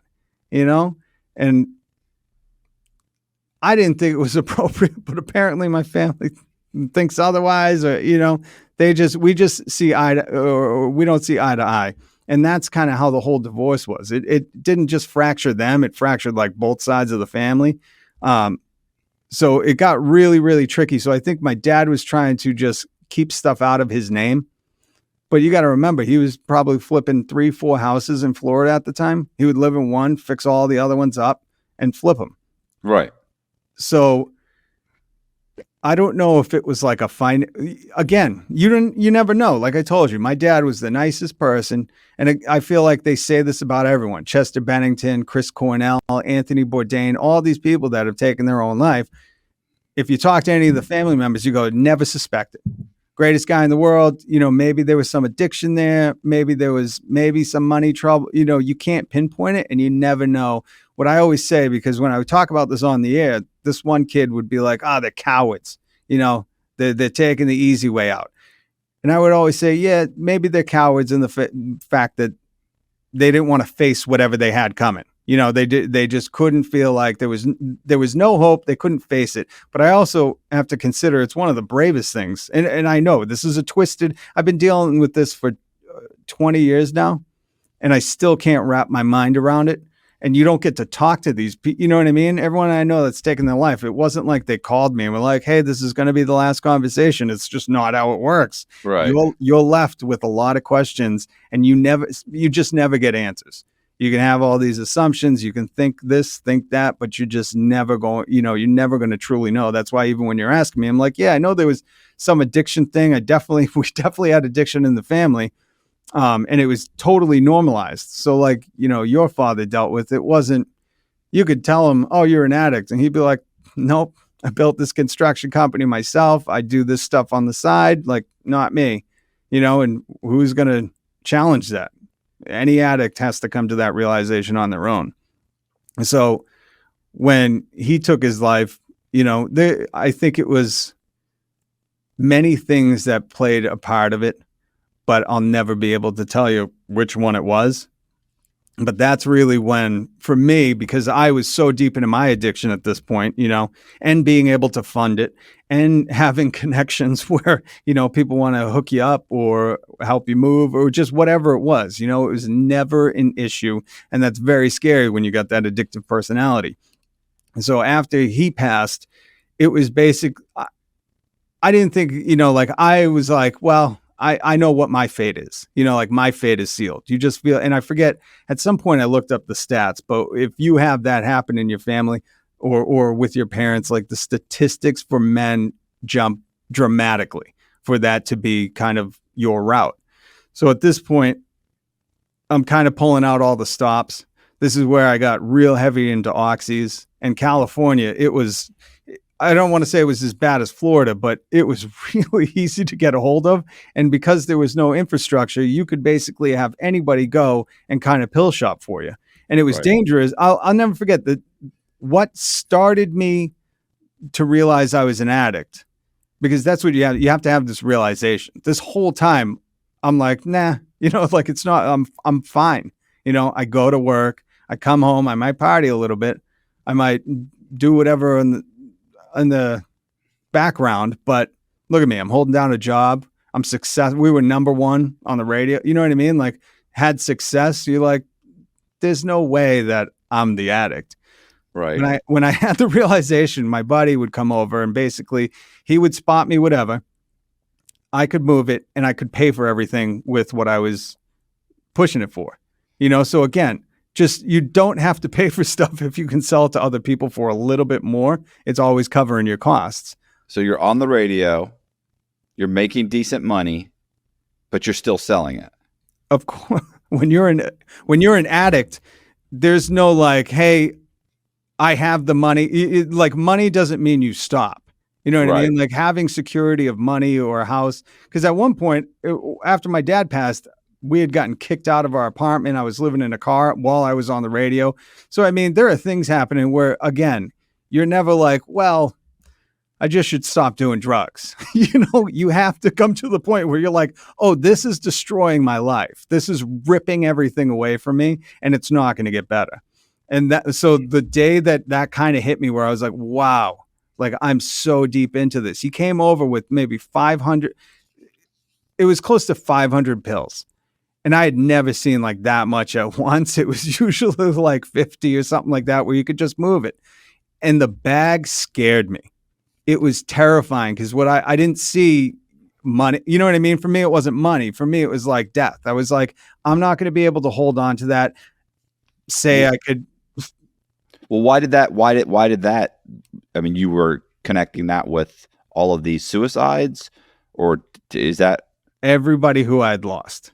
Okay. So this is where, and I'm talking about, so at one point, my family was going to stage an intervention with me because I stopped picking up the phone. I was doing so much that I thought I was going to die. My boss, God bless him, said, I'm going to pay for you to get into therapy. I couldn't afford it. Any kind of money I had was going to a certain addiction. Right. And so everybody was trying to reach out. But again, it's really hard. Like I had not messed up anything so bad where it wasn't, it wasn't redeemable. Like I just had not crossed that line yet. But watching this kid come over, and at this point he was smoking it out of he had like a tinfoil little sheet with a straw, and he would light the bottom and smoke it. And it was like watching his soul get ripped from him every time he did it. Cause you just I saw this dude fade away. You know what I mean? He was the one coming over being like, here, whatever you can move. I just need some cash. I got to pay these other people. And that's when I was like, yo, I'm not going to be able to do, like, if you give me that, I'm probably going to do it all. Like at some point or another, like I got a death wish. I'm watching all these people die just right in front of me. And I'm not like, I think that was when it hit me when I was like, oh, this is not like circumstantial. This is not like outside forces. This is very deliberate. Like the choices that I'm making are leading me here. And that was a horrifying moment because at that point you have to realize how deep you've gotten into your addiction. And this is where I think like a lot of my friends maybe just lost hope, and I think that's what led all the people I know that have taken their life to that point. That's the one thing that I can firmly say, like, that is an answer I'm comfortable giving when people are like, why? What do you think happened? Could it be addiction, money, whatever? I say, it's hopelessness. When you feel like, well, there's nothing that I can do that's going to fix this, where do you go? You know what I mean? And when you really think about that, that's a heavy question to ponder. And that's where I was. I was at the point where I was like, I don't even know how to start to get clean. I had never witnessed that. I knew kids in high school, when we were getting arrested, they would sometimes send people to like a rehab, but it turned out to be like a 30-day thing. You'd get out and you weren't, you know what I mean? Like you weren't rehabbed. You had basically been jonesing for 30 days and could not wait to get out, Right. And that's really how the system is kind of broken. When my brother finally got clean, not the one who's homeless, he's still, I don't know where he is. We don't talk. It's horrible. If you're watching this, you know what the saddest thing for me is? There are some YouTubers who go on Venice Beach and like talk with the homeless and stuff. And I watch those channels to see if I can identify him. And it's horrible to do that, but it's like, that's the only, you know what I mean? Like that's the only way I can kind of figure out, is he still alive? Is he out there? What is he doing? Do you know any other of your other family members that maybe know that are in contact with him? No, he burned a lot of bridges. Right. His addiction, I don't want to say it was worse than mine, but his addiction. So he was the one who cut my dad down and tried to revive him. He went and stayed with my mom in Staten Island after, and she went to sleep and just died. She died in her sleep. They said it was a pulmonary embolism. I think that's how long after your dad died? A few years. Oh, okay. And again, so my brother was 15 when my dad took his life. So then he was like 19, you know what I mean? He was just out of high school, or maybe a little bit older. Again, like it felt like it happened back to back. It was just like one devastating moment after another. But after, because I'll never forget, he called me. I was on the air on the radio. And when I saw him call me, I went, what does he call me at this time for? I'm out in California, like he knows what time it is. I'm definitely working. And when he dropped it, he was like, I tried to wake up mom. She's not waking up. I think she's gone. And I was like, what are you talking about? What do you mean she's gone? I was like, bro, don't mess with me. He was like, you got to go home and tell her other brother. So, he had to endure all that. And at such a young age, how do you mentally overcome that? And it's so sad because this kid was talented. He was so sweet, but I think for him too, again, hopelessness. He was like, right. What does my future entail? Like he's like, what? This is what happened to my dad. This is what happened to my mom. I found both of them. Yeah, he probably just gave up hope. I mean, again, I've never got to talk to him about it. The last few times I saw him, he would beg and plead. He'd be like, can I just come get a meal and take a shower? I just need, and I would say, I'll do anything for you if you let me help you get into a rehab, Right. and I would take, we got, I forget, a few $1,000s during my mom's funeral. Everybody was helping us just support because I couldn't even fly out. That was the most embarrassing thing. So I was so deep in my addiction. I told you, I didn't have money, like all of my money. It wasn't like I was making money off anything. It was going back into my addiction. So when both of my parents died, the people on my radio show bought my airline tickets so I could go back to these funerals. I was just such a mess. But that's why, like, I'm forever indebted to these people because it was just out of their good humanity. They were like, we got to get this guy back. You know what I mean? Like, they understood. So yeah. So I don't know. I think with my youngest brother, it's just, what do you what do you do when that's your story? You don't have much hope, and there was no health care for. He had nothing to fall back on. This is really when I like argue with people. I've argued with these people online. They say, "Oh, you just live with your parents until you can afford to buy a house." I go, "What about the people who don't have parents?" And they would be like, "Who doesn't have parents?" And I go, "All right, this conversation isn't for me." Yeah. Because You're, you're not living in reality. Okay. And so with him, it was like, and I watched it, and I try, that's what I was saying. We would take thousands of dollars that people would try to help us, and I say, I'm just going to throw. I brought him up to this one place, and like Laguna Beach looked like the best rehab ever. I said, this is all my money. It was like $9,000. Everything that people had donated, collected for us. And I said, I'm just taking it all, and I want to invest in you as a human. Within like 2 days, he had left. I was like, Jesus, and that's been every interaction I've had with him. And still to this day, I would honor it. If I could get him into you know what I mean? If I could do anything for him, I would, but it's all contingent on like him wanting to get clean. And that was most of our relationship before we kind of lost touch. He would beg and plead. At one point, my neighbor, God bless her, our downstairs neighbor at this triple decker, she goes, every morning I go outside and there's beer cans in the driveway. And I was like, I don't drink, I'd be like, oh shit, I know exactly who that is. I was like, don't worry, I'll figure it out. And my brother was coming and sitting outside of our house, just drinking in the driveway, waiting to catch me at some point to be like, hey, can I come in, take a shower? Can I just, get a little bit of food? And again, the only way I'd let him in is if he had promised to do some kind of rehab. Now, maybe that's foolish on me, because you can lead a horse to water all you want. They ain't gonna drink if they don't want to. So after I forget where we were in the story, but basically after my dad died and that kid came to me with that amount, I was like, this is where I have to try to do something. I was really lucky because at the time too, I think the addiction wasn't at its peak, but there were doctors' offices who started to set up with like the taking in like it wasn't rehabs. It was like doctors that were trying to help get people off of oxys. And I showed up to one of them. I made the appointment, and I thought I was going to this place where like a doctor could get me on methadone or send me to a rehab, like it was the first step to whatever program they could get me into. And I go in, I sit down on the doctor's thing, and he's like, what are you here for? And I explain it. He's like, oh, that's across the street. And I'm like, you got to be kidding. I started crying in his office. I was like, you got to help me. I go, if I go back out there, I don't know if I'm going to die. I was like, I have to go and use. I'm not using, like I didn't use anything this morning. I was like, I was bawling in his office. I was like, please don't send me back out there. And he was like, no.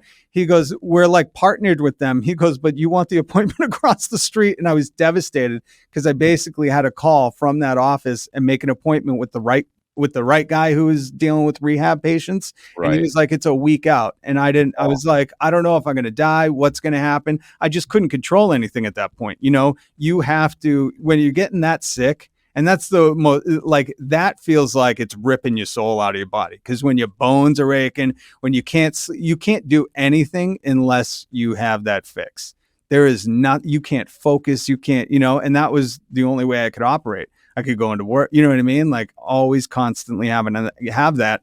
But at some point, you're going to take a little too, or at least what I witnessed, is like people just take a little too much and they just never come back. But I made it that week, get to that doctor's office, and he was amazing. He helped me for so long. He made sure that, every step I took, and it was like really working with him, a therapist, rehab, getting into the program AA. I don't know if anybody does that. You're not supposed to talk about it too much, but all of those things. But that one I did, you know what? That one, I get it works for some people. Wasn't my favorite. It definitely works. It's definitely a good program. I think I couldn't stick with it because I was too hard headed, and they want you to like kind of come to the realization you're an addict. And still, I was fighting it tooth and nail up until, basically I stopped everything.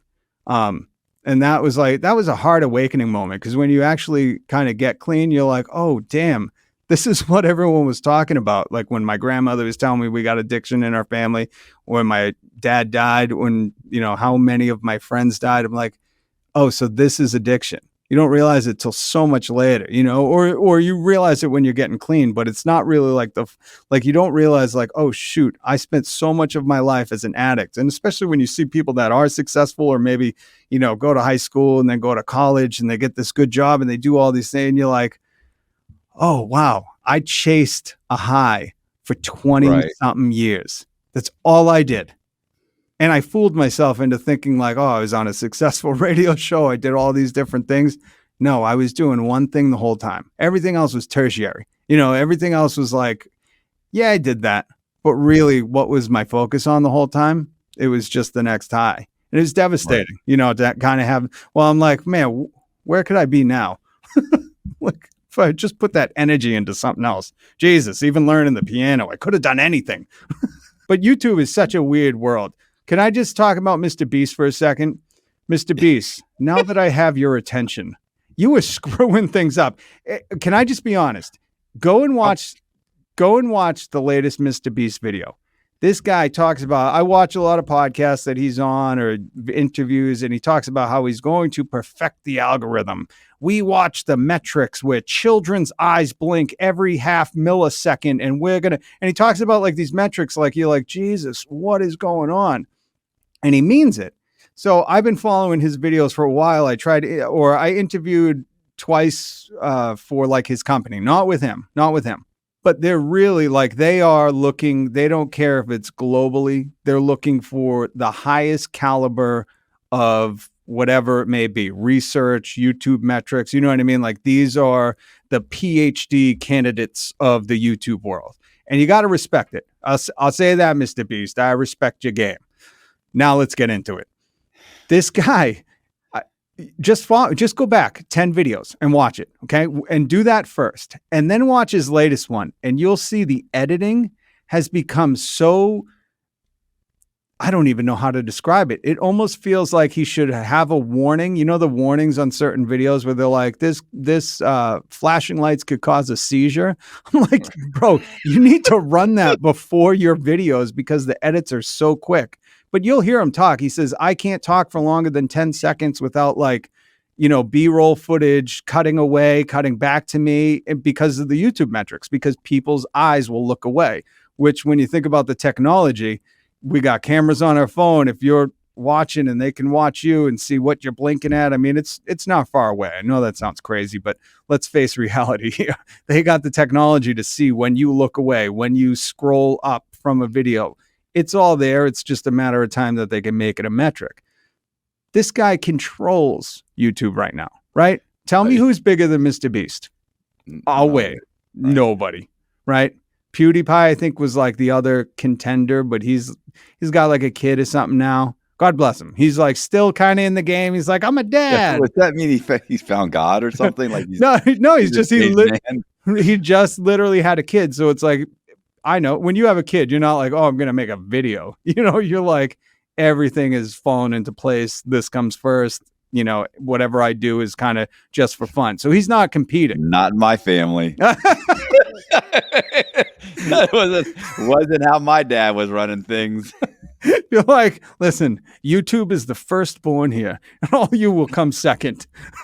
But so Mr. Beast, but you'll hear him. He wants to chase down PewDiePie. So he probably surpassed him. I don't know. I haven't paid attention to this in a while. I just know the last video I watched, I was like, I might have a seizure watching these edits. And it pissed me off because this is a guy there's nobody bigger in the world. YouTube adores him. He just made a video where he just crushed a Lamborghini, right? That was it. It was like a Lamborghini versus steel press, or I forget. And I'm like, Jesus, this is what the content is now. Okay. This is your competitor, man. He's crushing Lamborghinis.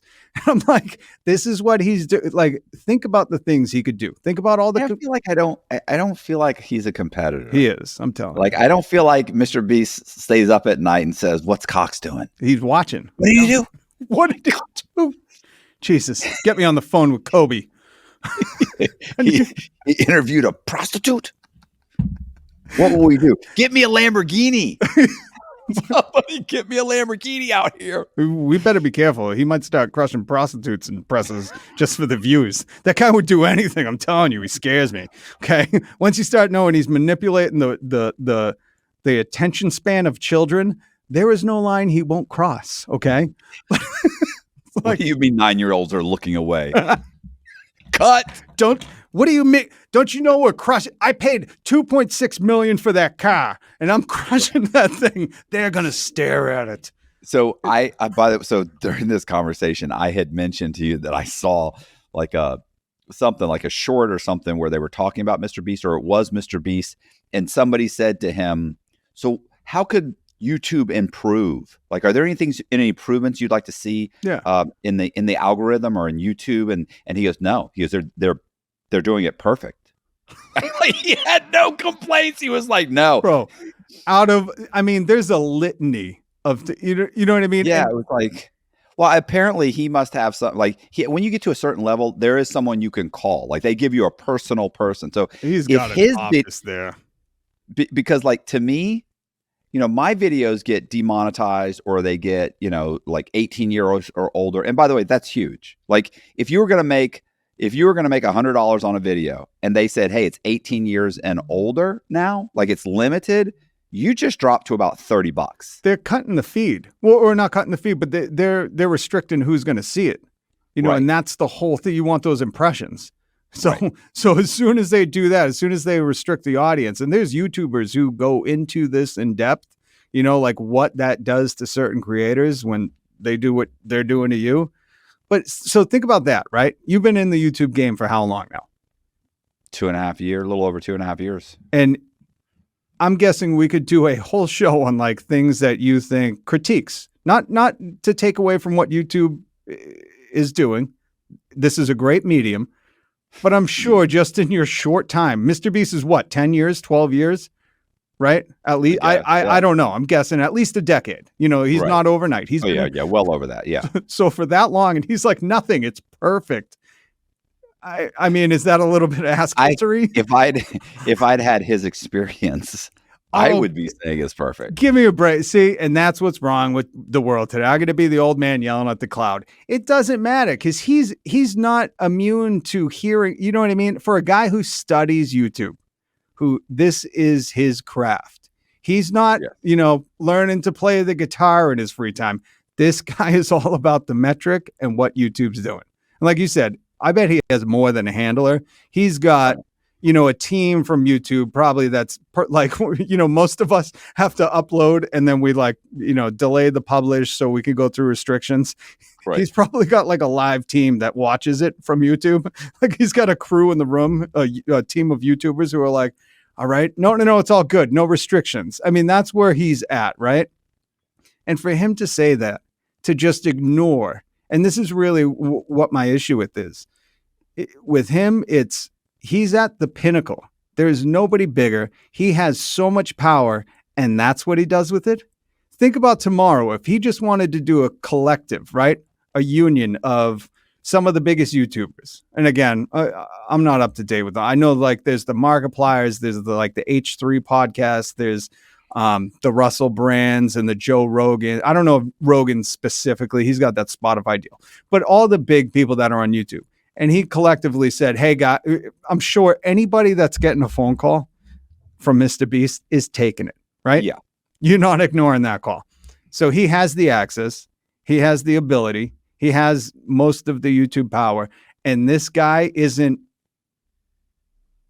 kind of fishing for like some kind of constructive criticism just to help smaller creators. And that's really what like bugs me. Because if you hear his, I think it's Sam and Amir, they did this whole like life story pot, how you got into YouTube. And he talked about having a group of creators where they would bounce things off of each other. Right. He can be that guy for so many people right now, not just the big creators, but he could basically turn the platform into some kind of instructional. Right now you're uploading and you don't know if it was a word that got you demonetized or a whole segment. And for an editor, that's, it could be a week-long journey to try to figure out where you went wrong. Yeah, so if I had like if I had a complaint, it would be like, look, if YouTube said, hey, listen, we're going to age restrict this, or we're going to, whatever, we're going to demonetize it. Like if they would just tell me why, like, hey, it was this one section where you guys talked about, the manufacturing of whatever it was. And it just, honestly, it was a little bit too much. And we felt like it was almost instructive. And that if you could remove that one part, I'll cut it. Like, just tell me like this one section. Tell me, even if it's just in this general area here, this whole 2.5 minute part felt funny. We're not sure, but just narrow it down. And I'll go in and say, edited. You know what I like to say about a lot of these companies? It's just a small startup. One day, Matt, they'll have the money and the resources to be able to give you that kind of. And this is coming from a company who can tell you metrics of like when people look away at how many seconds into a video. And Mr. Beast talks about this. He's like 3 seconds in. If you don't have 70%, you've lost. You know what I mean? Mm-hmm. This is what they do. How can they not tell you at this moment of your video you got flagged? Yeah. They can. They choose not to. And that's my biggest gripe with Mr. Beast. It's like if he just wanted to help the people, everybody on this platform, which, by the way, in return, wouldn't it make YouTube much better? If everybody knew the specifics of where their video went wrong, I don't think most people are being like, no, I'm going to fight to keep that in. They would fight to be on the platform. Even if you read, they always refer you to like, oh, we're referring you to even if you read all of it, it's so vague. I did. I cannot. Right. I can speak specifically. They pulled down one of my videos and said, we're going to give you a warning on this. And they sent me a community guideline violation. I read it and it just listed like things that you could do on you. And I'm like, where in my video does any of this apply? So I had to go to Twitter to say like, guys, I'm fighting this. This is so vague and abstract. Technically, it could be the whole video, or technically it could be none of the video. Like, what do you, like, you removed my video. What do I correct? And I think it's like a timed response where they like go away for a little bit and then it's just an automatic like, oh, here's your response. Sorry, you lost. And they sent me the same thing. And I was like, that was my problem. What you sent me was this community guideline violation, a few paragraphs that did not explain anything in my video, which I thought that's why I'm fighting it. And then your response was to send me the same thing. Right. Like, you got a 2.5 hour interview with somebody. Like, you got to tell me specifically what it was. I mean, I don't know what it was. We talked about all kinds of, or the other problem is, this is the second, if I had a second thing is, it will be, my video will be uploaded. It will say fully monetized. 3 days later, we post it. It's up for 2 or 3 days. And then suddenly, boom, limited monetization. It just changes. And you go, whoa, what happened? You ask for a manual review. They come back and they go, we've reviewed it. And after having an in-person person review it. Now, I have a hard time believing that they had a real person watch a 2.5 hour video. But I'm assuming that at the very least, the algorithm said, hey, here's the one part we have an issue with. It's this 4-minute section. Yeah. Then give me the 4-minute section. Tell me what it is before you allow me to post it. Because if I take it down now, you lose so much. My people will fucking lose it on me. Well, no, but not only that, but technically when that happens, it's like restarting the video and you've lost that, whatever that first audience was. That you just lost 10,000 views or 8,000 views or whatever it is. And those are the initial impressions, which is, if you know anything about YouTube, that's what boosts it. So that's what's going to send it flying if you get so for you to remove that, you just basically killed your own video. So that's just real quick, because that's what is, so just hearing this, and Mr. Beast is not immune to hearing this stuff. Buddy, if you're listening, look out for the little, like, this is the whole thing, right? At some point, I mean, what does he got? 200 million, a billion subscribers? Bro, when do you turn around and go like, here's what I've learned, YouTube, you need to give us, because if he put his foot down and he collaborated with a few different people, and I mean, this is like the hot labor summer of the strike, and he was like, yo, I'm withdrawing, and me and these creators are going to stop, on your platform, they would listen. I don't know if anything would get done, but just to be able to bring something like you're talking about, these clarification things, it's not big. It's not like YouTube doesn't have the resource, like, this is very doable. And it's infuriating that he's just like, I'm going to edit quicker. Like, we're going to smash a Ferrari. Everything's perfect. And you're like, bro, you're not paying attention, Yeah, it's perfect for you. Like, look here, this is probably the wrong thing to say, but, I've definitely noticed that there are two kinds of, in with my vast experience in being a con man and being out of prison and having a keen understanding of human nature, I have come to the conclusion that there are two kinds of people in the world.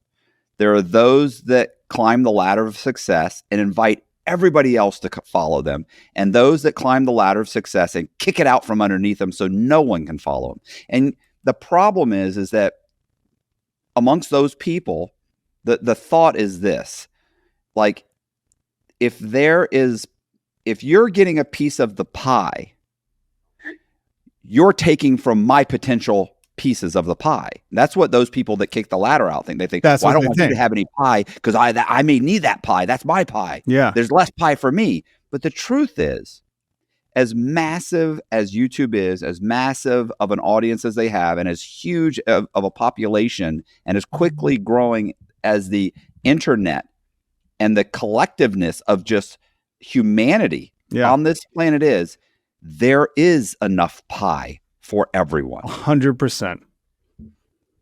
Well, I mean, and well, to speak to that point, if you just look at YouTube 20 years ago, right, in its infancy, I'm sure there were people that had that vision where you're like, yo, we can all make it. And I'm sure there were people like, no, only a few of us. And if you look at it today, there are so many people making career. You know what I mean? YouTube is like, YouTube never thought they'd be this big. No, absolutely. 20 years ago, they were like, when they were like that weird looking website and it was like a couple people's home videos, they were like, oh, this is fun.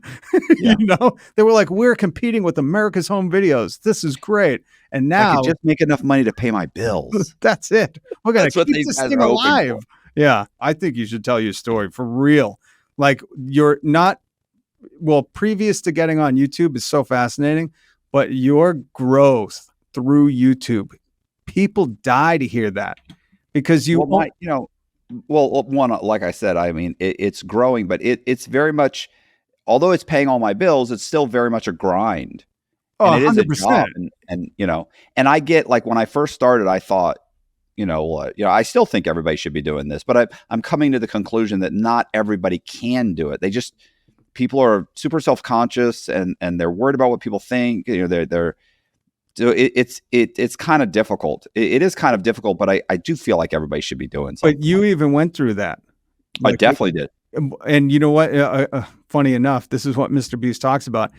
I don't know if it's true, how true it is, but he says most people will quit on themselves. So they'll do it for whatever, 2 years, 3 years, and then they go, it's not working. And they don't know if like year 4 is where, they find the niche, everything clicks and it explodes. Yes. He says that was like the secret to his success. He was like, I didn't care if it was only 500 people every year, every 2 years. He said, I wasn't going to stop. This is what I was going to do.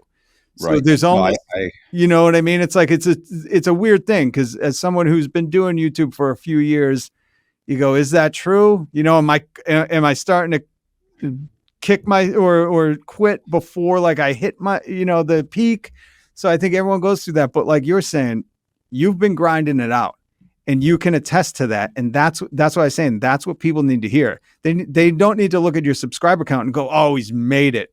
You need to be like, yo, this is a fight every day to keep this where it is. Listen, and I tell everybody what I do. Like, I know guys that are like, well, I don't have any subscribers. It's not growing. I'm not getting any views. They're like, I got like 14 views on my last video. And I'm like, bro, you do you tell everybody that you have a video? They're like, well, what do you mean? I'm like, you don't know like 30 people that you could send that video to? And they And they're don't. like, well, they don't send them to anybody. No, They I know. post it and don't even send it to their wife. It's like, I would fucking drown my friends in this video and say, and then I'd call them all and say, did you send this to 4 fucking people? Yeah, Don't call me. You're dead to me. You're dead to me. Like I would be, and everybody that's I'd how meet, I I'd tell them, started. Yeah. And then I would I have- celebrate, bro. I would get 2 subscribers. I'd be like, a win for the month. I would be so excited just over the littlest win. you want to hear something funny? The other day I was looking at my subscribers, like I actually had checked it, and I noticed that it was just over like 152,000, right? Like it was like at 152 and like 9. And then like 20 minutes later, I happened to open up the thing and I looked and I noticed, and it was 151. And like I lost like 250 fucking, because every once in a while it updates Yeah. and removes people suddenly, and it dropped like 200. And I mean, my heart. You're like, I don't know if I'm cut out for this. You're like, I think I'm throwing in the towel, guys.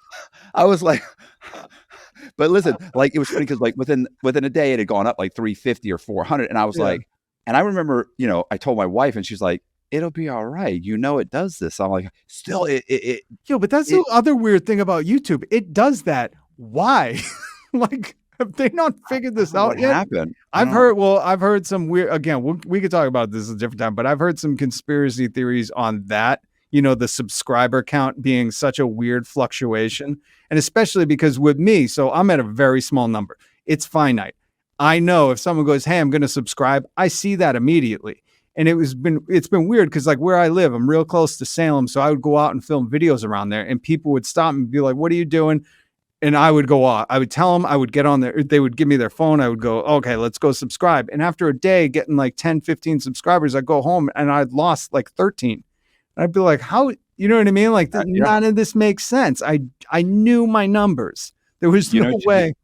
You know what you do? Take your YouTube link, get a QR code, put it on your fucking thing and say, please join my, and just be an asshole. Go through a drive-through, hand them fucking 2 cards. Yo, bro, I got a true crime channel, whatever the channel is. I got a such and such channel. Please subscribe. That's and just brilliant. Be obnoxious. Yeah. No, I love the QR code because if you make it so simple for people, it's hard. You have to. Because look, 99% of those people are gonna. You don't know what guy's gonna do it and trigger that thing that makes YouTube go, start jamming this fucking channel out. Just start doing it, pumping it out. You don't know what it is. No, that's like the whole game. It's like gambling. You just don't know when that hit is going to come. Well, the nice thing is too, I was going to say, and we can go, bro. Like I like doing this. So to me, it's best job in the world.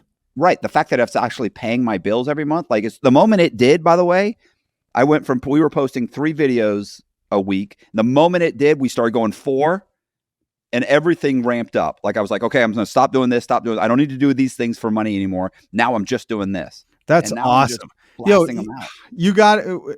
I want to come back on to interview you about that story.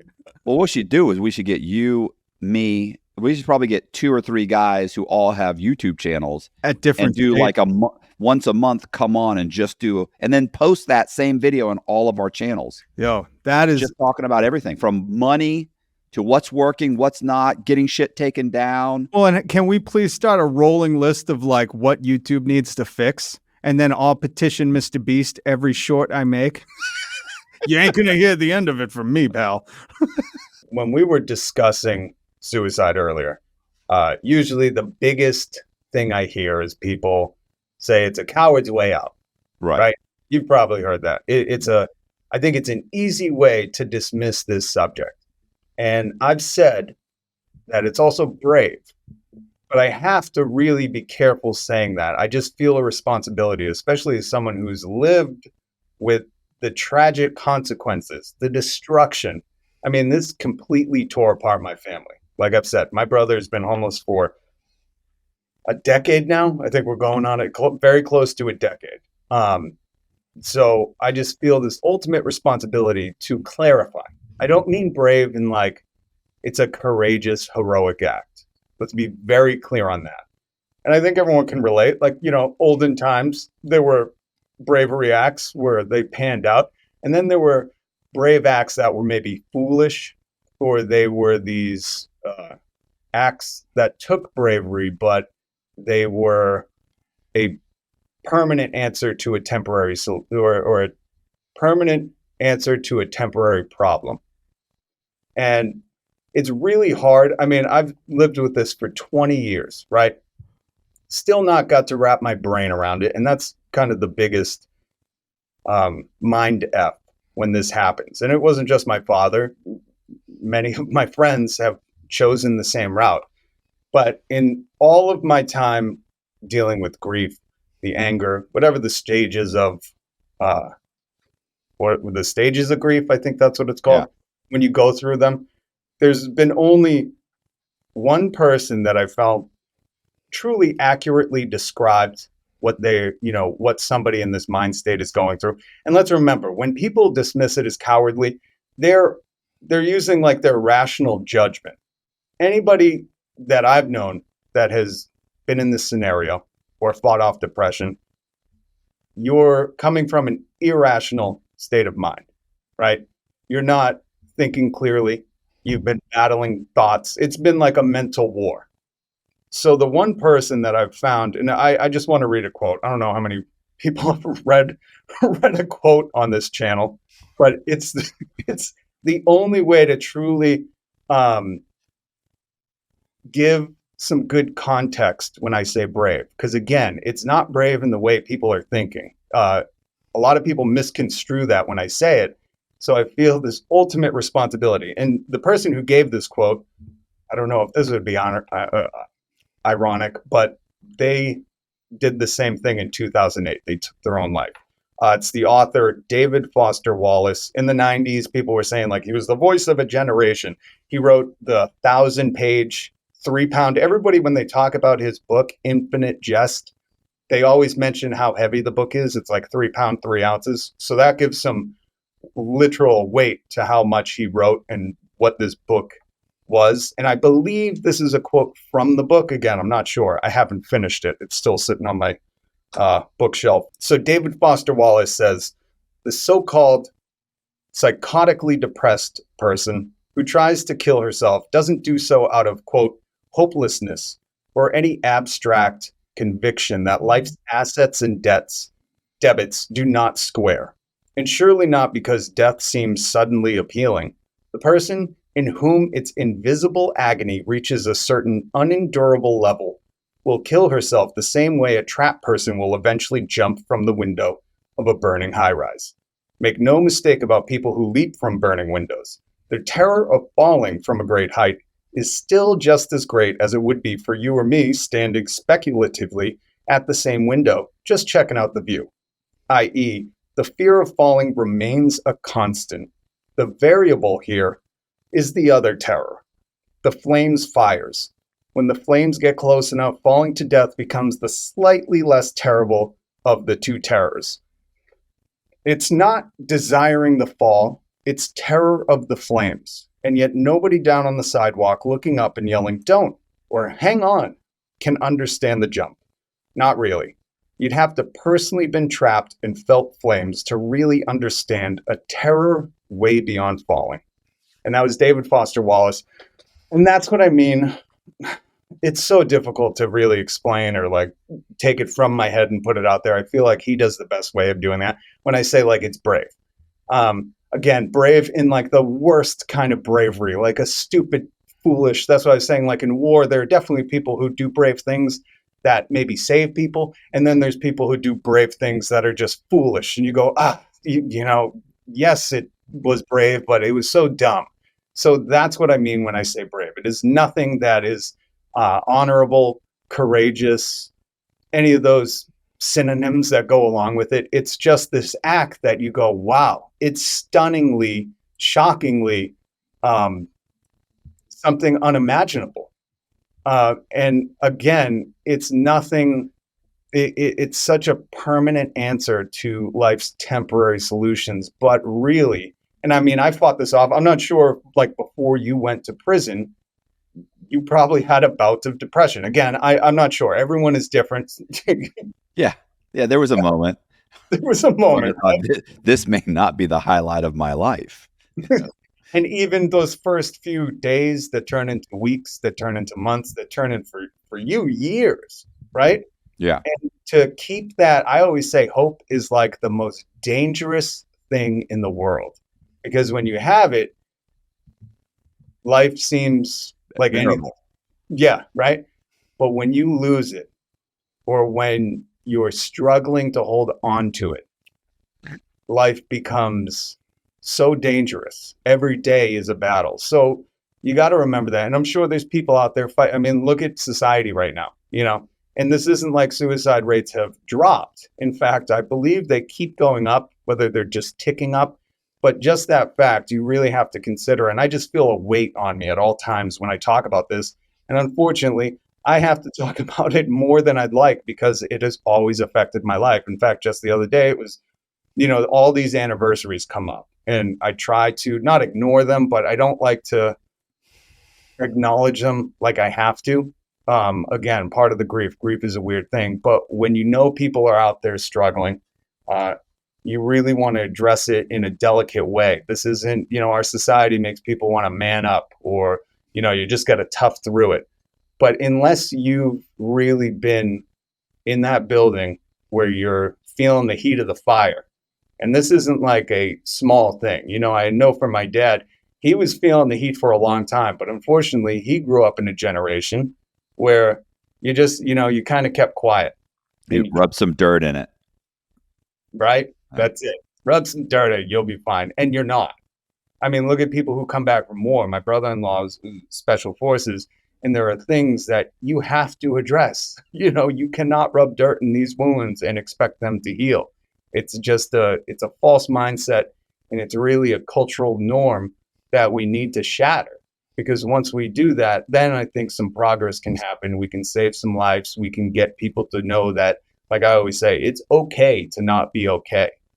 So I always feel compelled because it's shocking sometimes even when I was on the radio, this kid, I don't think he understood my family history and all that I deal with friends.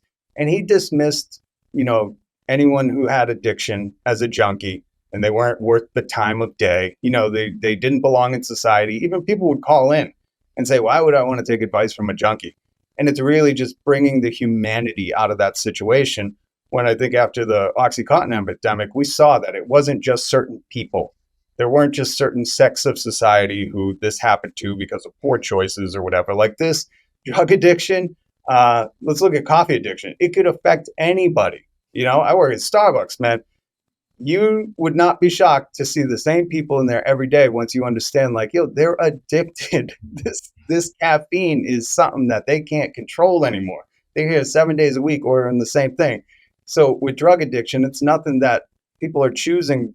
Well, maybe some people are choosing, but a lot of the people I've encountered that personally have been affected or that I've personally had the unfortunate experience to lose to, they weren't choosing to go out like this. They lost hope. They were in that burning building and they jumped. And it's unfortunate, but I think addressing it differently, and when I call it brave, it's brave in the most hideous way you could be brave. It's brave in the most cowardly way you could be brave. And here I'm talking about my dad. Remember, these are all, this isn't some abstract thing. And that's where I really find a lot of the people who deal with it in this abstract, like, oh, they were a coward. And it's so easy to say that. But when it's personally affected you, like it has me, and I say, you're right. It's the most brave thing a coward can do. And it absolutely, like dropping a stone in a lake. The ripple effects go on, until that shoreline. So I don't know, man. It's such a hard topic to tackle, but I think addressing it head on, and especially if people are dealing with this or they know someone dealing with it, don't shy around it. That's my biggest regret. You know what I mean? Like the thing I always wonder is like, what if I had asked?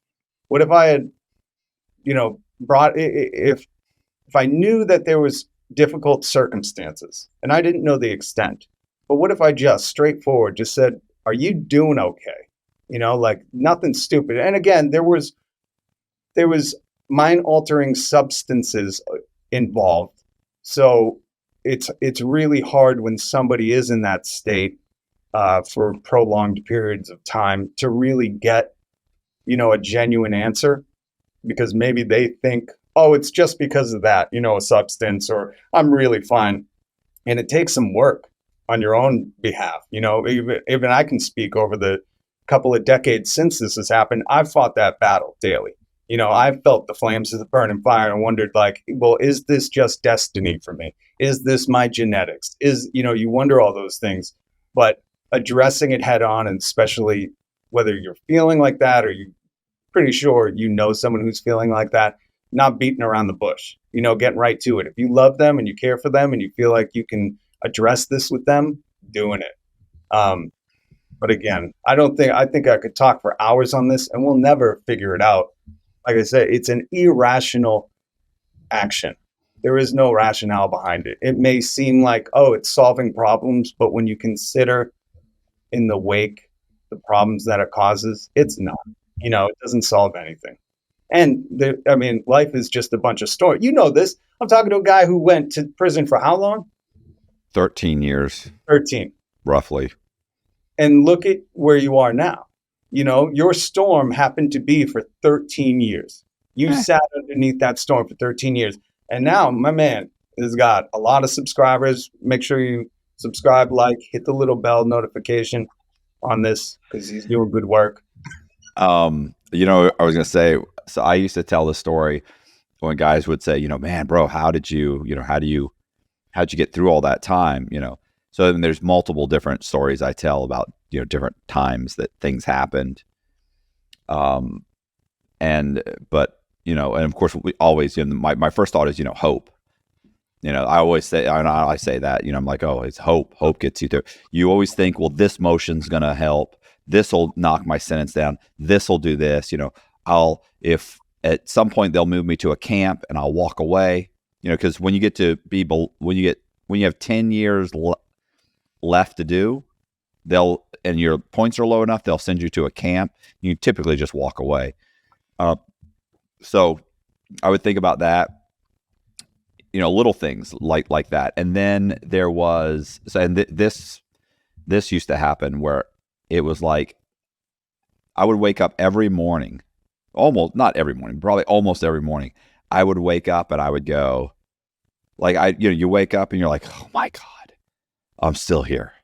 Like, oh my, and this went on forever. I would just feel like, and I would sit there and I would think, like, how much dental floss do I have to buy to, like, weave a rope, and where would I do it? And if you go in the stalls at night, if you go in like right after, let's say 2:00 count or something, they don't count for a couple hours. Like, there's almost nobody in there. So if you were to go in there and there was this bar over the handicap stall, that would definitely hold you, right? And I'm so short, easily, I'm not touching the ground. And once you jumped up, like, there's no way to get yourself out of that situation. So, and I would sit there and think, fine, and then you have to sit there and you'd be choking to death, and because it's not going to break your neck, you're gonna. And I'd be like, okay, well, if you did the loop, and I would sit there and I would think, and then of course, I know it's irrational, and I'm like, no, bro, just stop thinking about it. That's not rational. And then I would think, where, I think, just stop, bro, get up and get some coffee. If you get some coffee, you like coffee, get some coffee. That'll make you feel better. Get some coffee. So I get up, I will myself out of bed, go get some coffee. And I think, you know what, just go, you got to go to the library. You told Pete you'd meet him at the library. So then you drink some coffee. And I think, okay, just get to Pete. Say you like Pete, you like talking to Pete, get to Pete. And then I'd go and the move would happen and I'd go to the library and I'd meet Pete. And then I'd be the whole time I'm depressed and I just don't want to do this anymore. I'm sick of this and I'm never getting out of here and I'm going to die here and it's horrible. And then I'd think, okay, it's not that bad. It's not that bad of a place. You'll be okay. You can get through this. And then by around noon, you eat. No, they're having chicken today, fried chicken. Nobody can screw up fried chicken. It's good. Okay, so one of the better meals, and you eat the meal, and you go, okay, this is not so bad. It's not so bad here. And then by 2:00, it's like, there's some good guys here. Like I like John, and I like so and so, and I like Donovan's funny and Pete's funny and Frank's funny. Let me go talk to those guys. You talk to those guys, and like, I got to finish this story. I got to meet this guy at 5 o'clock, and then by 6 o'clock, it's like, this is a good place. Like, this is not a bad place. Like, the chemicals in my brain throughout the day would change, and then so by 5 or 6 o'clock, I'm thinking, this is all right. This is not a bad place. Like, if you had to spend the rest of your life here, this isn't the worst. It could be worse. You could be in the 1850s in 1850s in New Orleans, being and be a slave and being sold as a slave, or you could be picking cotton. You could be on a plantation. You could be a Jew in the 1940s in Germany. You could, what I'm saying? You start telling yourself you could be, all these, how horrific things could be, and this is not a bad place. Even if you were locked up, it's not bad. And then by 7 or 8 o'clock that night, I was like, I'm getting out of here. This is going to be okay. I'm going to win this motion. This is going to happen. This is going to happen. I'm going to get out of here. This is not that big of a deal. And listen, by the time I went to bed, it was, you're going to get some books published. You're going to get out of prison. You're going to start your life over. You're going to look back. This is going to be one of the best parts of your life. This is an amazing place. You're going to turn this into something. And then I'd go to bed, I'd fall asleep. And then next morning I'd wake up and I'd think, how much dental floss do I have to buy? And it would start completely over. And I remember telling that story on a podcast one time, and this guy goes, "Bro, like, how long did that go on? And when did that stop?" And I told him, I said, "I'll let you know." Wow. Because I mean, even to this day, because when I went to prison, I used to take Paxil. You know what Paxil is? No. It's an anti-anxiety drug for like social it's real bad social anxiety. Like, I didn't like being around people. So you could imagine me going to prison and they pull me off it. And then they tried to give me Wellbutrin, and then they tried to give me Zoloft. And then it's like, basically what happened is the insurance carrier, because they have like HMOs, right? The carrier just stopped telling them, hey, we're not paying for Paxil. Here's other brands that do the same thing that are cheaper. But listen, but they don't do the same thing, because Wellbutrin certainly doesn't do what Paxil did. Like, I was on Paxil for 10 years. I felt great. Nothing bothered me. You set my house on fire. You could, everything. I was like, it's going to be all right. That's not a big deal. I'll see my way through this. Right. So yeah, I'm okay. It's all right. I got money. We'll fix this. No problem. But yeah, but when I got to prison, they took me off Paxil. Like, after a couple of years, they said, look, we changed this and we're taking you off and we're going to move you to Wellbutrin. Well, after about 2-3 weeks, I mean, I couldn't even hear what people were talking to me. I couldn't hear what they were saying even. I was like, what? Huh? Like, I was so in and out. Then they said, oh, Zoloft. We'll put you on Zoloft. Put me on Zoloft for a couple of weeks. And I said, no, I'm done. You got to get me off. I can't take this anymore. I'll just go cold turkey. So I just stopped. And that's when in the morning, that whole thing started happening. Yeah. And, I explained that to the doctor, and he was like, well, I mean, I could put you back on Zoloft. I was like, I'm not doing that. I was like, it's Paxil, or I'll just deal with it. He's like, well, you're not getting Paxil. So, and so you didn't get it again? No, I know for about 10 years, that was my daily routine. I would wake up and just feel absolutely suicidal. But by that night, bro, I was getting out. This was not a big deal. I was good. Things are good. This is a good place. These are some good guys. I got some good friends. I'm going to get out of here at some point. I'm going to start my life over again. I got plenty of life left in me. I got. So that is so fascinating, because, well, number one, Wellbutrin, like, I took that. They said that was a smoking cessation drug. They used to have commercials. No joke. Like, it would stop smoking for you. But it was funny, because if you listen at the end of the commercials, it was like, make out suicidal thoughts. And if you're suicide. And it was like this real long thing. So when the doctor was like, oh, here's how you stop smoking, just be careful, because it might send you like to life-ending mind thoughts. And I was like, like, that ain't happening. No, you have to understand that the Bureau of Prisons, like, first of all, you don't get to the top of your field and end up working for the Bureau of Prisons, or the federal government for that matter. So the doctors that are there, like, they barely speak English. Most of them aren't doctors. They would have one doctor for the entire complex, and he doesn't work there. It's some local doctor that works in town that signs off saying he's the main doctor. and they So have it's like outsourced. it's all PAs. So you have PAs. So you would walk in there and they'd say, okay, hold on. All right, Mr. Cox, what are your symptoms? And you'd say, oh, I feel this, and my stomach hurts. And they would click a button, and they do it all in the computer. They just click, okay, stomach pain where? Okay, lower here. And they'd be clicking pictures. And what's this? And it would diagnose you on the computer. And then they say, boom, this is what the problem is. A lot of times guys would go in and say, look, I have a hernia. I know guys that I knew one guy that said I had a hernia. He said I have a hernia. Like, this is killing me. I was doing what's called the wheel. You know what the wheel is? When you work out, there's like a wheel where it's kind of like a reverse sit up, right? And you roll the wheel. Yeah. So he was doing it, and he said, look, I pulled something. I'm in real pain. I pulled something. And they were like, okay, hold on. And he told him, look, I know exactly. I have a hernia because there's another guy that has a hernia, and I have the same sensation. And I was doing the wheel, and right after I did the wheel, this is how I felt, and it's killing me right here, and it's the same thing. So it's a hernia, and he even knew the name of the hernia. So the doctors at first, so they listened to him, and they said, no, it's you need to change your diet. So they gave him a list of foods that he could no longer eat. And he looked at the list and he said, this won't be hard for me, doc, because I've never eaten any of these foods. Yeah, they're like, we're in prison, right? Right. He's like, I don't like hot sauce. I don't eat the hot sauce. I don't do this. I don't eat this. I don't, he's like, bro, I just told you I have a hernia. I'm telling you, I have what's called, and it's like an inguinal hernia or something. He's like, they're like, well, right? What? Like the hernias, you have to have surgery. There isn't like a medication, right? Correct? Right. And they don't want to do the surgery. So they told him it was this. This went on for 18 months. It was so bad, his nickname was Slow Motion, because he walked around with his hand pushing against his stomach, and he would walk around like real slowly, and they called him Slow Motion. So at some point, his mother complained so much to the governor, finally got to the governor's office. They said, bring him in for it wasn't like a CAT scan, whatever they do in your upper GI, lower GI, whatever. They did that. They came back. He knew the doctor. He memorized the doctor's name when he was in there, like Dr. Gupta or whatever. And he's like, oh, okay.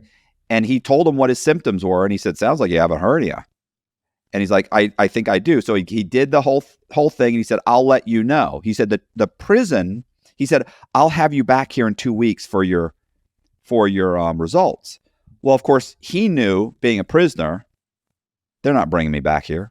Mm-mm. Like, that's not what the doctors always think this is the way it works. You're one of my patients. I'll tell them to bring you back here. And they just blow the doctors off. So they brought him to a hospital, did the stuff, but he remembered the doctor's name. So he went 2-3 weeks later. They brought him down to medical. He said, hey, I'm supposed to go to see the doctor. They said, oh, no. We got your results. You have a, what do you call it in your stomach when you have an ulcer? You have an ulcer in your stomach. You need to, I told you need to stop eating these foods. He said, I don't eat those foods. It's a hernia. He said, no. He goes, okay, well, can I see the results? And he said, oh, you don't need to see the results. I have, and he had it typed out on the screen. This is what the doctor said it is. Keep in mind, this is what he said. So he goes to his mother. His mother calls the doctor at the hospital. The doctor at the hospital sent her a form for him to sign off on. They fax a form to the doctor. The doctor gets the form. The doctor sent the mother the results. Now, he had the results from the doctor at the prison, right? The doctor, it's actually a PA. Yeah. His mother sent the results from what the doctor at the hospital said and what the PA said. PA said, you have an ulcer. Put it in writing. This is what the doctor's the results were.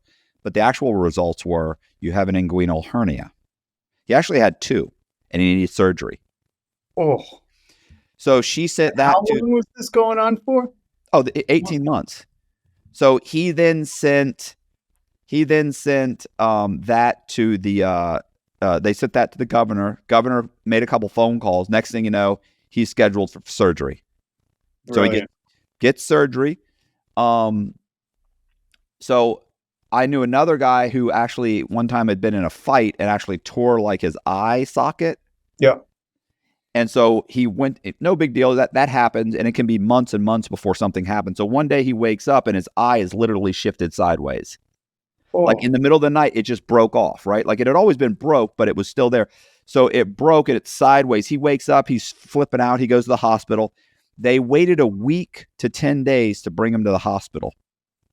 He's like, look at my eye. I have to go to the hospital. They're telling him it's something else completely. What is it? Some type of paralysis with your face. Oh, when you have a stroke?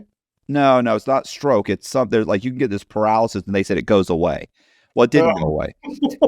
So when they finally bring him here, his sister throws such a fit. They finally bring him to the hospital. The doctor says, "Oh yeah, I can see you broke your whatever off. If they brought you here in a couple of days, you'd have been fine. But now I can't save the eye." No, come on. So what happens? Do they remove it? What in that Pull scenario? that eye out. He's got a fake eye to this day. So what? Of course, he turns around and you can't sue the federal government, especially if you're an inmate. You have to go through the process of filing different notices, right? So you file those notes, and if you get to the end of it, if you don't get a resolution by the end of it, you can then file a federal lawsuit. But you have to file these notices, and it takes a year or so to file all of them. Which, of course, what they're trying to do is kind of run out the statute of limitations. Like they keep going back and forth. So I don't know. I think he eventually did. Well, and usually what happens is, before you leave the prison, like if you're going to be in prison for 20 years, they'll just run out the statute of limitations. You can file a lawsuit, but they'll quash it because you're basically property, and they're saying no, you don't get anything. If you're leaving, and this guy was leaving, they'll typically come to you and offer you a settlement just before you get out because they don't want you to get an attorney. And it's hard to get an attorney anyway to represent you on the outside because the federal government will drag it out so long, and there's so many laws protecting the federal government. And the attorneys know that battle. They know that, and they're like, look, in the end, we almost never, these things are almost never worth anything. So you have to pay me up front. Well, you just got out of prison. You have nothing. Right. Listen, bro, I could go on and on about medical, but I mean, medical will give you, listen, funniest thing was there was a doctor that was in prison, and I've known tons of doctors, and he went in one time and for medication. And he said, man, it's bad. He said, I walked in and they were like, okay, Mr. So-and-so. And he said, Dr. So-and-so. And they were like, well, you don't have a license anymore. And he said, no, I don't, but I still have a degree that says I'm a doctor. And he was like, and so so when they're going through he's like, yeah, my back is hurting right here. Oh, you mean your L7? No, my L7 would be just above my hips. And he looked at him and he was like, oh, I'm sorry, I didn't see where you were pointing. Yeah. What? Right. And so he goes on, and he's like, yeah, you need to prescribe me this. And he's like, oh, well, that's a narcotic. I can't do that. He goes, no, it's not a narcotic. And he said, it's this. And so he sat there and had to explain to the doctor and argued with the doctor on what he wanted to prescribe. Because he was like, no, that wouldn't help me because I'm suffering from this. So he had to explain to the doctor. Did this doctor eventually get? Eventually, the doctor got frustrated and gave it to him. But he was trying to argue. He was trying to argue with him. What? That doctor must have been so valuable in prison, right? Oh, listen, I saw him way more than I ever saw the medical staff. You would go and go talk to him and say, hey, doc, I forget his last name. Hey, so-and-so, can I talk to you for a second? And he'd go, yeah. Listen, I've known pulmonary specialists in there. I was friends with a guy that was a pulmonary specialist. The one doctor was basically, he was just a general practitioner. I've known a couple of them. Do you remember when Jeb Bush's daughter got busted and there was a friend of hers that had died of opioids? Yeah. So the doctor that prescribed that medication was in prison with me. Oh, really? Yeah, they called him Doc.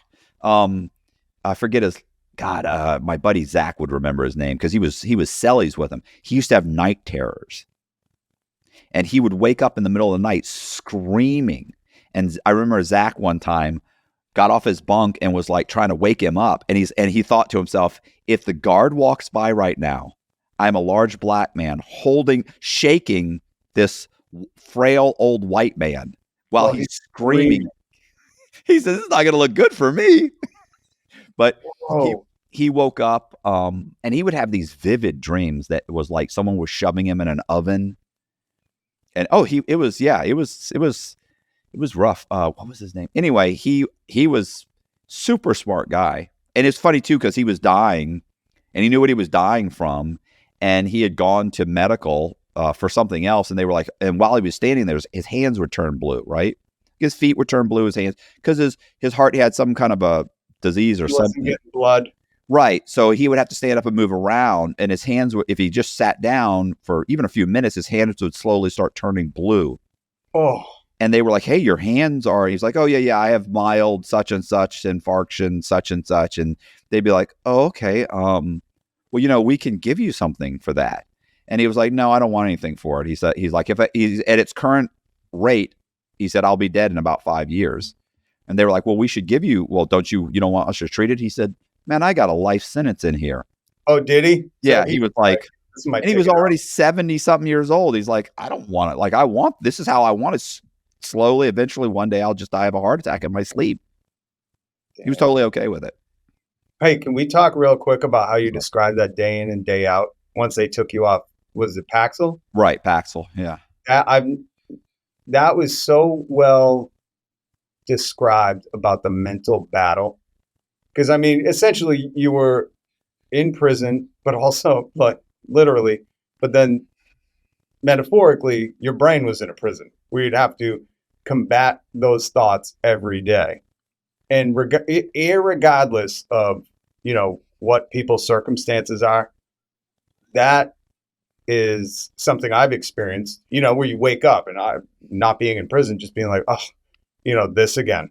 And then you have to, but the way you were talking about, like just getting up and going to do whatever, coffee, whatever that first thing is, some kind of motion. I think this is why Tony Robbins, let's be honest, that dude's a fraud at this point. He had some street cred until he started going with Dean Graziosi. He's in your field too. I think he had like a settlement for some kind of million in real estate scamming. He had like a real estate pyramid where he was selling it online, where he's like, you'll make money, but really I just make the money. You pay me, you think you're going to make money. And as soon as Tony Robbins started partnering up with him, I think Tony's hopeful street cred or whatever life coach street cred went out the window. But I think that's why people are so attracted to like a Tony Robbins, because I did his free course. I did a whole video about it on YouTube because I wanted to see, like, is this really a scam? And when he talks, he does talk about things like that. Like he does this weird thing where he's like, you got to do a posture stance for 3 minutes. And he's like, MIT proved my theories. They didn't have my tools. This is literally what he says, And we're like, your tools? What, did you clap like you're trying to chop bamboo? But he talks about just the physical motions that you can make during the day, kind of changing, like you said, the brain chemistry. So really, like what you described, you should be saying that more, because for anyone that's feeling depression or in that mental battle, however far along you've been dealing with it, you did it for what, a decade? You got to be exhausted after 2 days of doing that. Never mind a decade. That's some real resilience. But just the fact that you convinced yourself to get up and do that first action, that's going to snowball into the next, whatever it is. And that's really, part of getting out of it, I think.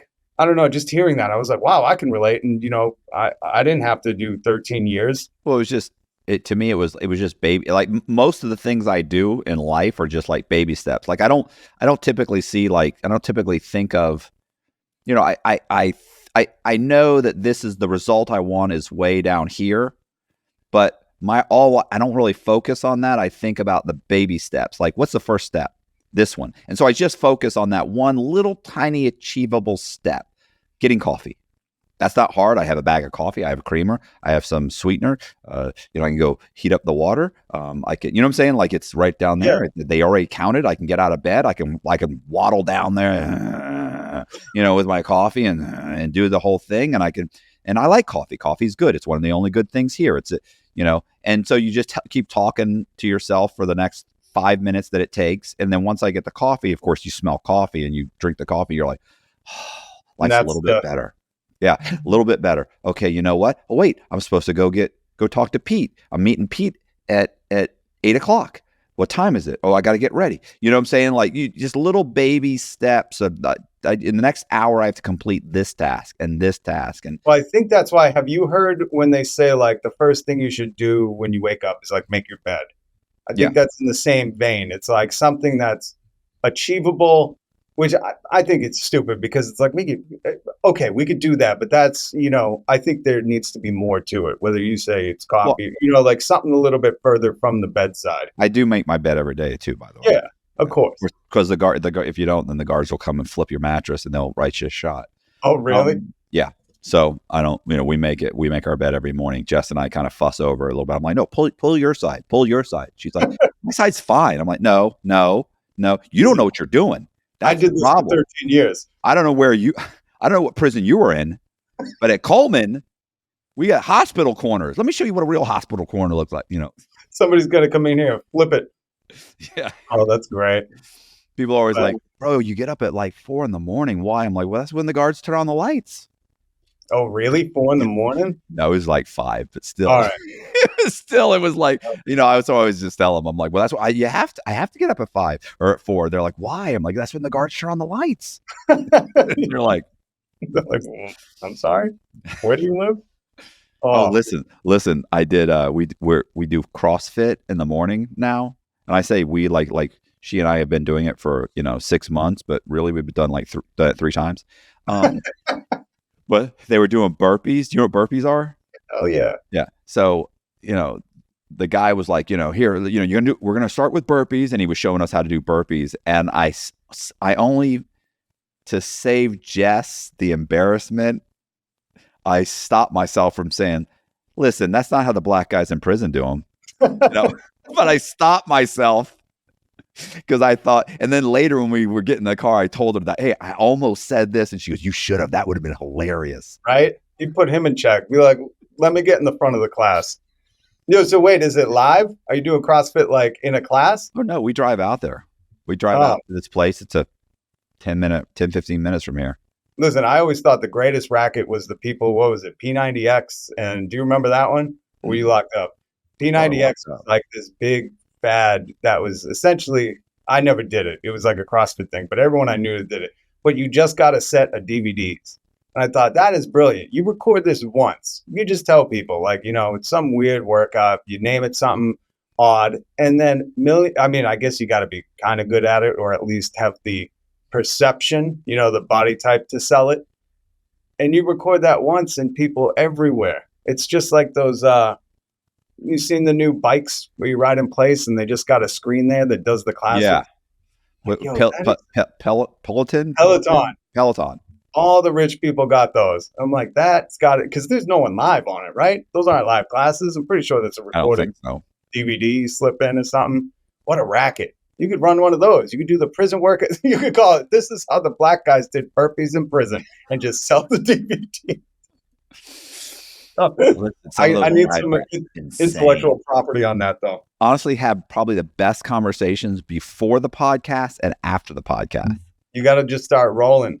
You got to start rolling. Well, that's how, like in radio, people would come in and they would usually go into the producer's studio behind, and you would go in and rap with them. Where like as a producer, you'd go in and be like, hey, what do you want to talk about? Especially comics, they want like a setup, like, hey, have you traveled lately or whatever? A lot of comics don't do it anymore. They'll just talk to you. But for a while, you would have to just go ask, is there anything, like any lead ins? But before, like, or when they would give you that, then they would tell you like the most crazy stuff that was happening, like crowd wise or their true interactions in the city. And you just be like, God, talk about that. You know what I mean? Like the most human. We had Scott Weiland on once, right? And he just passed away, a few years, maybe a decade ago. I don't know. It feels like he's the lead singer of Stone Temple Pilots. Okay. So I forget what year he overdosed, but he overdosed, passed away. And he called in. And at first it was very much like typical radio interview, right? But the host of the show had been through recovery and started to talk to him about that. And then at some point you hear him talking to his kids, saying something like, hey, no, 1 second. And he's really, you could tell the radio aspect had kind of left him and he got very, very comfortable. Right. And he just started talking about his rehabbing process, because I think he got clean many different times. It just didn't stick with him. It was one of those like, it was a real struggle. And some people, it's really hard. That's why the healthcare system and the rehab system, you see these rehabs popping up everywhere because they're spitting people out in 30 days, which just doesn't work. But he really got comfortable. And at one point he went, "Oh, wait a minute. I can't be talking like this on the radio." And he just abruptly ended the interview. But you knew, because some of the stuff he was talking about with drug use, you were like, "Oh, wow." And you always hope people, because you don't want to see these people as like these icon superstars, you know? Right. And when they become more human and just talk about their follies or, whatever it is, it almost makes them more iconic because you can just relate, that, wow, this guy has these struggles that are this deep. And ultimately, he lost his life to that struggle. So it was even more, when I look back, because we talked to like Chris Cornell came in studio, Anthony Bourdain. I mean, jeez, all these people who either took their life or overdosed. And those were sometimes like the realest, they weren't afraid to shy away from touching that darkness, Well, it's always don't ever meet your heroes. You know what I mean? Like, and you've heard that saying, don't. Oh yeah. Because you're just bound to be disappointed. Listen, every single person, ever in 2, really more like 3 years, that since probably three and a little over 3 years since I did that podcast with with Danny on Concrete. I'm trying to think of Concrete because he changed it from Concrete. Now it's Danny Jones. But with Concrete, like I had people reaching out, wanting to talk to me, wanting to, and I would have guys like come, like they're driving across the state just to have lunch with me and have me sign a book, that sort of thing. So listen, I had a guy who flew in from Texas one time, flew in, hung out with me for the day. I've had this happen multiple times. And we talked all the time. Another time I flew in, he flew me out to Texas just to hang out and talk. And actually I did kind of like a little presentation in front of his mortgage company. And so I've had these types of things happen. And every single time, of course they're like, "Wow, bro, it's so great talking to you, this and that." And I just always knew, like, we just talked everything. I knew you were a cool guy and I felt like we'd be friends and this and that. Every single one of those guys, we text for a few times back and forth, and then it's over. Then it's over. It's done. The one guy, the guy from Texas, his name's Ian. He wow, hold on. I don't even know what I just said. Guy from Texas. Ethan. Is it Ethan? Ethan. I don't know. Wow, sorry. I knew I said it wrong. Hope he doesn't see this. Ethan. So, because what's so funny is I was talking to him all the time. I haven't talked to him in months. And even then, now it's me. Because this is probably over a year ago that I flew out there. So it turns into me saying, because he's a younger guy, he's in his like 20s, right? In his late 20s. And I'm saying to him, now I'm texting him going, "Hey bro, what's going on? What happened with your girl?" Like, I feel like my kid moved away. He's not calling me anymore. And so even Jess is like, she's like, "What happened with Ethan? Like, whatever happened?" I'm like, "I don't know. I texted him like a few months ago. I said, 'Hey bro, what's going on with you?' He said, 'Hey man, I'm going into a meeting. I'm going to call you as soon as I get out.'" I said, "Never heard from him." A couple days later, I sent him another text message. Never heard from him. He big time, yeah. She goes, "God," she said, like he was all over you for months. And I was like, "I know." I said, I remember I kind of leaned over and tapped her. I said, "Never meet your heroes." Yeah. And she said, "Yeah." She said, "He found out you were just another douchebag." I said, "That's what I'm saying. I'm just another fucking douchebag." People think, "Man, he's so cool. He's so this, he's so that." Then you meet me and you hang out with me and you're like, "You're just a fucking schmo. You're just like us. What? You got issues." Listen, that's what... I don't know if Joe Rogan was bullied when he was younger, but we had him on our show a bunch of times. And I know he's huge and everybody loves him. Let's be honest. He's just good at asking questions. He's very good at asking questions, but it's not like he's spitting out fire facts and, Right. I understand it really is like an art of dialogue, not to shout out that YouTube channel, but he's very good at it, But when he was coming on our radio shows, there was one time we went to a UFC fight right after. I mean, this guy had just come in. He was doing his stand-up circuit. I don't know, like before he was the podcaster, he was doing stand-up. I know he did some acting, Right. But really he was heavy on the stand-up circuit. Like he almost fought Carlos Mencia on our show. He called and was like, "Yo, Carlos stole Right. stole one of my jokes. Yeah, you Get told him me that. on." And we let those two kind of go at it. And I think Carlos Mencia has disappeared. I haven't heard nothing from him. But so, anyways, usually when people come on enough, you start to not form a relationship, but you know them. Yeah. Like if I saw you out, you came on our radio show, we wouldn't pretend like we didn't know each other. We'd be like, "Hey, what's up?" Maybe even plan as a producer. You'd always be like, "Hey, listen, next time you're in San Diego, we'll get you on the show. What are you doing? What's your tour?" And this dude, we had talked to him. There was a UFC fight, I think, like that weekend. So we go to Vegas. He's staying in the same hotel. I get in the elevator. I'm like, "Joe, what's up?" And he was like, knuckle dragging, like, like totally like didn't know me. And I was like, "Oh, okay." Like, I'm so sorry. He's the great Joe Rogan. He was doing the announcing too, you know, and it just sucked because it was like, man, such an opportunity to just be decent, like just say hi. And I don't hold it against him. I know he's very occupied with Spotify, but it's one of those But moments. you never know what. Here's the thing: I try and give people the benefit of the doubt because you never know what's going on in their life at that moment. And listen, That's true. these people at CrossFit, we were driving home this morning, and I said I kind of feel like, told Jess, I was like, I feel, this is my wife, Jess. I was like, I kind of feel bad. I said, because I'm so depressed and irritated that I'm even at that place.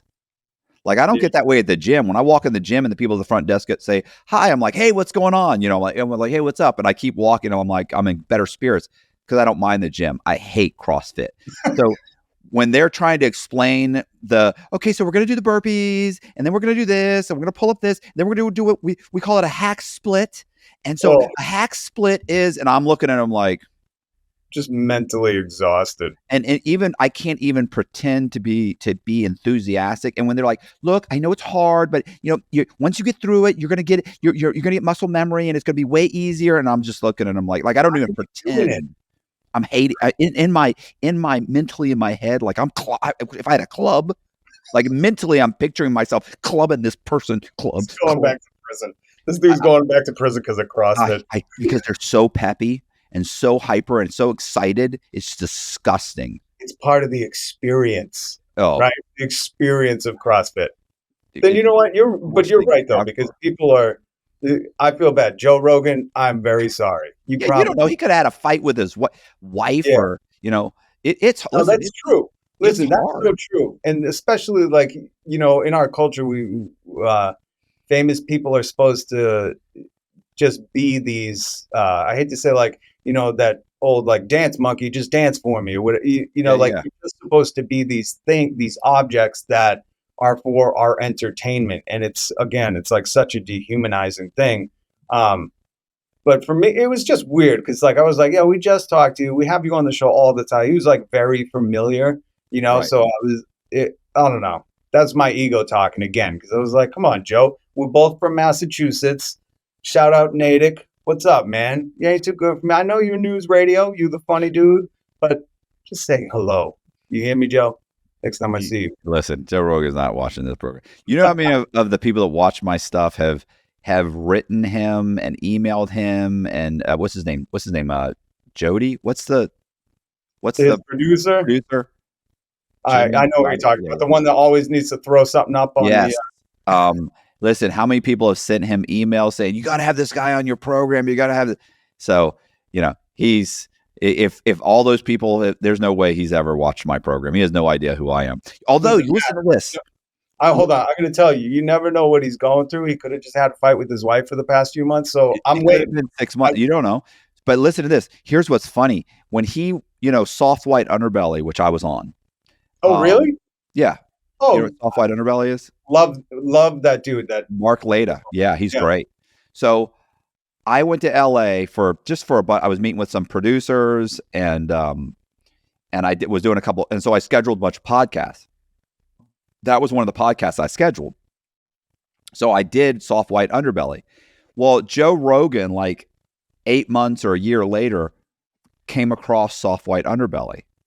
And he's like, "I've been watching it for like 4 days straight, 5 days straight," whatever he said. And then he said, man, this guy, he does homeless people, drug addicts. He interviewed this con man on there. He interviewed, and he starts naming all, well, I was at that time, I probably still to this day, I was the only con man that he'd ever interviewed. So people in the comment section were blowing me up, going, bro, Joe Rogan just talked about you on the podcast. And I was like, what? And then I went and I watched it. Somebody said, hey, timestamp, 1 minute, 12, whatever. And I was like, I watched it and I went, oh yeah. He probably definitely did mean me. He probably watched my thing. Well, for a while, Soft White Underbelly only had a certain amount of video. I know he's doing more now, but for a while, like there was not a regular upload schedule. I think something happened where he, obviously it's a little more flooded with content. Oh, and now he does it like it's almost every day. Listen, that guy's on a mission. Yeah, but he's doing God's work. Let's be honest. No, here's the thing about if you were to go out and meet him, like he had this very lucrative career and made a bunch of money. And when he got to the point where he was like, okay, I'm retiring. And he kind of kicked back and thought, what do I want to do with the remainder of my life? This is what he came up with. He said, I want to document as many, the lowest people out there. And it was an evolution. And he explains it. First, what he did was he actually did something for like National Geographic or something where they had him go around the country and take photographs of different people, right? Oh, was he the dude that he won an award for that, right? I'm not sure, but what happened was that was the spark that started him on. There are these people on the fringes of society that have a story that nobody tells. And so he said, you know what I'm going to do? I'm going to start telling those people's story. And he told me he's letting them tell their story.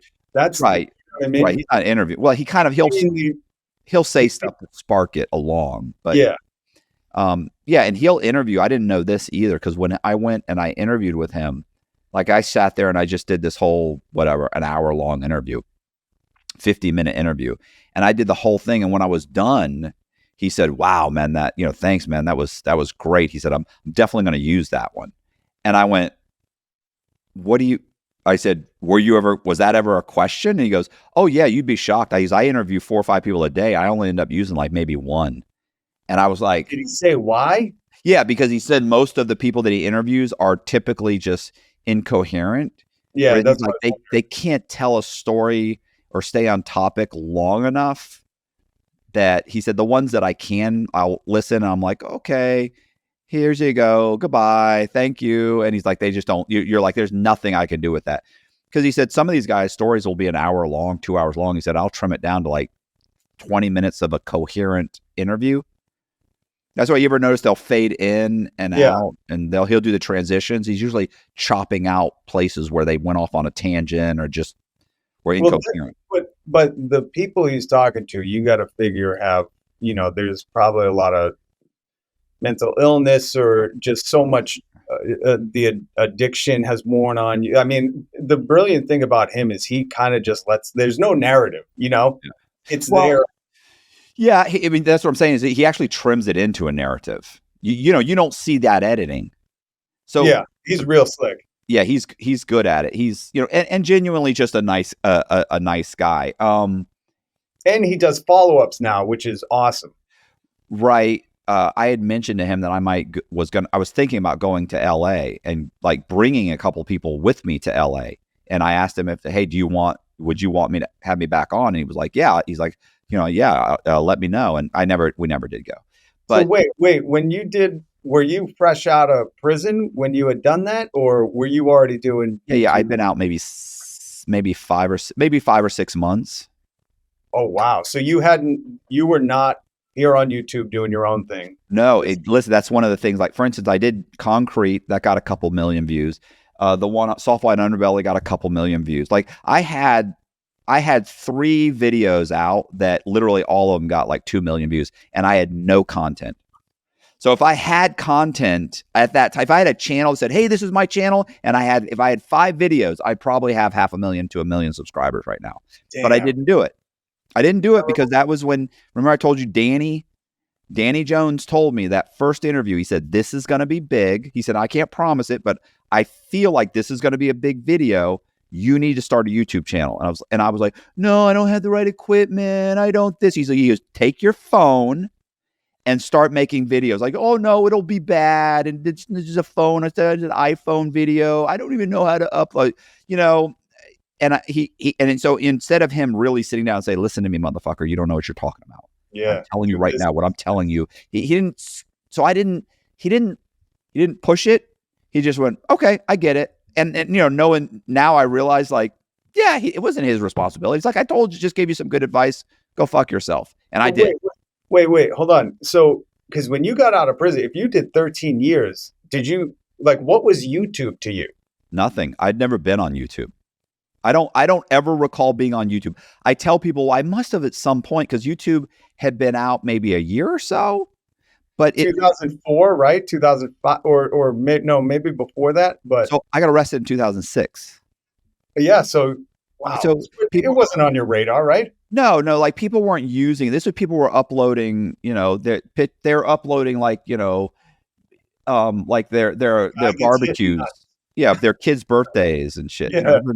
So, you know. So wait. So when you got out and you're doing these interviews, because for me, working in radio for so long, the people who thought, like, this is my avenue to make a career, I thought were brilliant, because that never occurred to me. So when you were doing these YouTube videos or interviews, were you like, and what does this go on?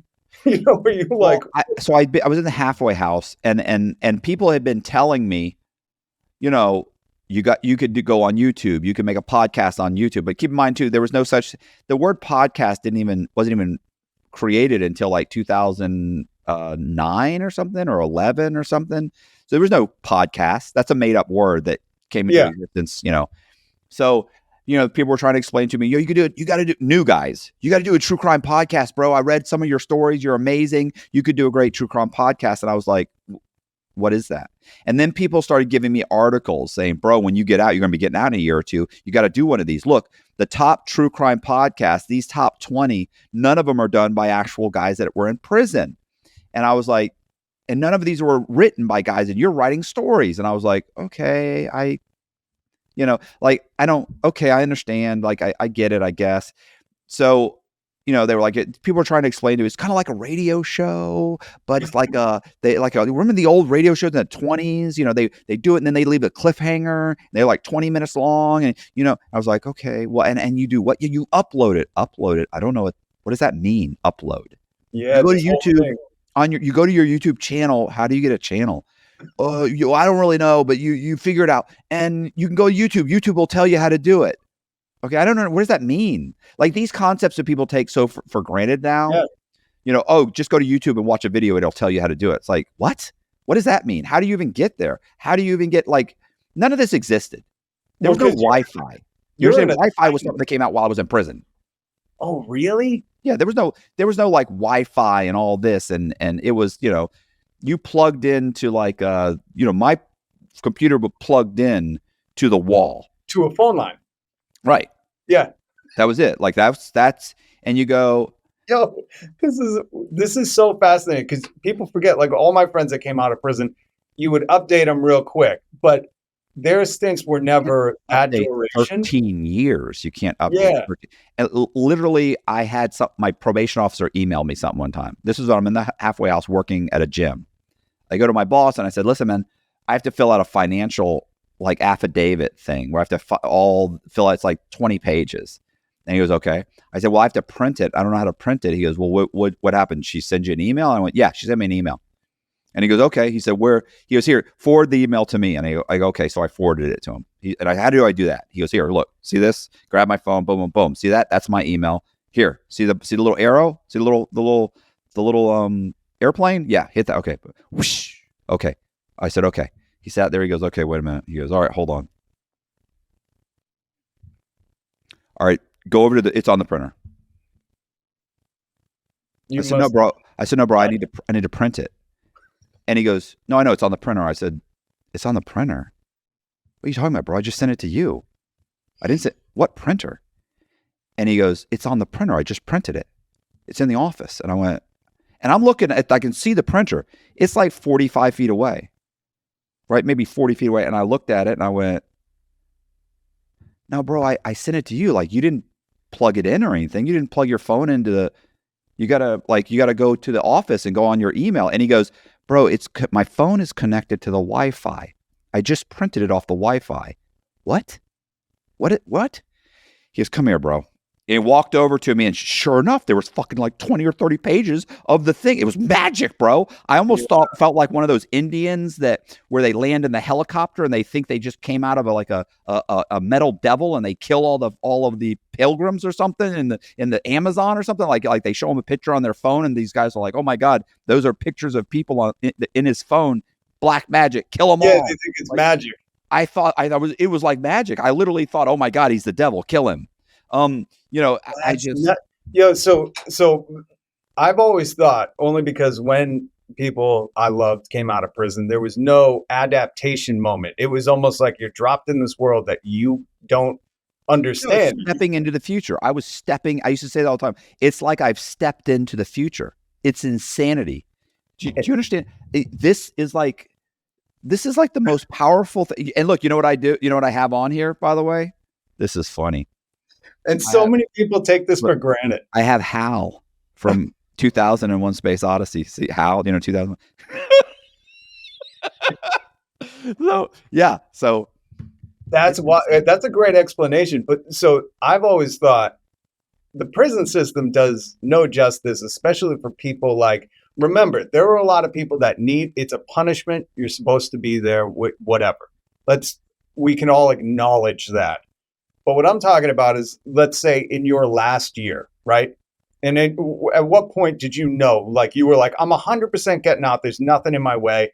This is happening. Like a year out, or probably a year after I got out of prison, I stopped thinking they were going to come get me and tell me they'd made a mistake.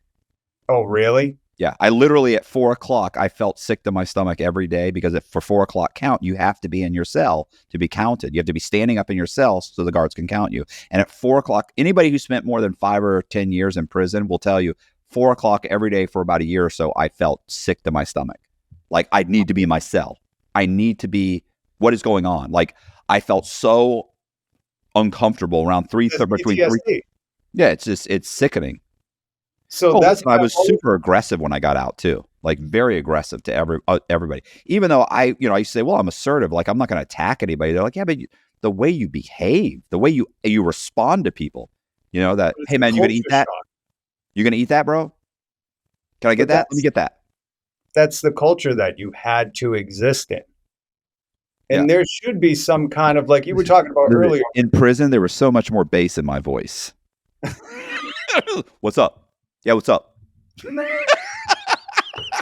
Like there was even no joy. Bass in my voice. I was still a soft ass cracker, right? But in prison, I was like, yeah, what's up, man? What do you need? What's up? The high ends were taken out. Any kind of laughter or hitting those high tones is just erased. No, hey man, that's over. But that's what I've always thought. Like how, and I get it. Why they don't do this, but in those final years, especially with people who don't have a long time, how is there no adjustment program? Like you said, you could get down to a camp, but this is for real. Because if we want people to be able to serve their time, their punishment, and then be able to readjust to society, you just explained it perfectly. You're getting out and you're way more, there's a whole dynamic that people miss, that like we can't expect people to live in that culture or in that prison for so long and then step out into a world and just go, all right, we have iPhones and Wi-Fi. Oh yeah, no, I'm fine. I can totally operate around this. It's like there's nothing to teach you. There's nothing. It's spitting you out. I got an Android because it was cheap, right? Yeah, well, yeah, the iPhone is right. So I got an Android, and it kept getting viruses and shit. Like these guys at the halfway house were like, bro, download, Redbox. You can watch any movies for free. And I was like, oh, okay. I'm downloading stuff with viruses on it. And everybody's always like, oh, you must have been going on porn sites. Bro, porn sites weren't even on my radar. Like, listen, there are so many like those mock-up sites that look exactly like, it says like, hey, you logged out, log back in. It looks exactly, but you got to notice one little thing, and they get your password. I mean, everyone gets scammed by that. But yeah, my thing is getting shut down. And I'm asking guys to help me. Nobody wants to help you. Nobody, So at some point, I'm at the gym one day. I said, man, my phone is just, I have to shut it off every 20 minutes and restart it and reboot it. And how do you this? And he looked at me and said, man, come on, listen. He said, do you have any money at all? I've paid you this much money. You gotta have some money. I said, no, I got a little bit of money left. I got some money. I got some money had come in. And he said, we're going to go get you an iPhone. And I was like, well, what do you mean? I said, how much are those? And he was like, no, you can get one that's like the older model, not the newest one. They just came out with the newest one. So you can get one that like the old one, they're giving them away. He said, it's going to be a few $100. He said, they'll finance it for you. Oh, I don't really have credit. He said, doesn't matter you have a credit or not. You have no credit, they'll finance it. And he's like, they can't give these things away. So I was like, okay. I was like, well, why do I want that? He said, let me tell you why. He said Steve Jobs he knew a long time ago that most of this country is made up of idiots. He said, and you're an idiot right now. He said, you're a smart idiot, but right now you're basically a tard. He said, and even a tard can use the iPhone. He said, look at me, Matt. He said, I could barely read. I didn't graduate high school. I could barely read. He said, I can use the iPhone. Yeah. He said, Steve Jobs took away all those choices that don't mean anything. He said, and simplified it to the point where any moron can use an iPhone. He said, you need to use an iPhone. And I was like, all right, bro, I got to learn a whole new thing. I can't even, well, you don't have to learn anything new. He said, you can't figure this fucking thing out yet. He said, listen, within 4 or 5 days, I was doing great on the iPhone. Wasn't getting, apps. That must have tripped you out. Apps. I'm doing this. I'm swiping this way. I'm learning how to close out all these things. I'm doing this. I'm dragging shit. I'm making copies. I'm sending stuff. I'm using the Wi-Fi. I'm walking in places going, hey, what's your Wi-Fi code? I mean, I was like, people were like, wow, it's easy. You're on it. I'm showing other people at the halfway house. This is how you do it, bro. You better get rid of that thing. Listen, that thing. That helped me. I don't think I could use an Android. Well, yeah. I mean, iPhone definitely dumbed it down for like the lowest common denominator. But that's what made it so dangerous, because now you see a whole generation of kids. And I mean, these kids at like 2 years old can access and utilize, all these apps. It's really, I don't know, man. I get that it's a wonderful thing, but it's dangerous. I feel naked. Like if I put my phone down, like I'm definitely one of those guys who wants to grab my phone constantly. Who isn't though? I mean, I challenge you to just go outside in a city atmosphere, walk down the street and see how many people are actually looking around. Oh yeah. It's insane. Look, can you imagine coming out of prison? I'm coming out of prison and people are walking around talking. I think they're schizophrenic, because there's schizophrenics inside prison talking to themselves. Yeah. They're like looking at you, walking by, going, "Yeah, man." Well, so no, I told the guy. I'm like, "What? I don't understand. What happened? What happened? What?" And then they walk by, and I realize what happened. I don't. Oh, and then I see this little white thing. You're trying to fight everyone. You talking to me? Yeah. What? And this is a little white thing in there. Who's going to a meeting? Yeah. Well, I won't be there. So yeah, it was insane. It was insane. And then I realized, okay, all these people aren't crazy. They just have like earbuds in. And then I noticed too, like I would be in a room and there'd be 40 people in the room and 38 of them are doing. Just looking down.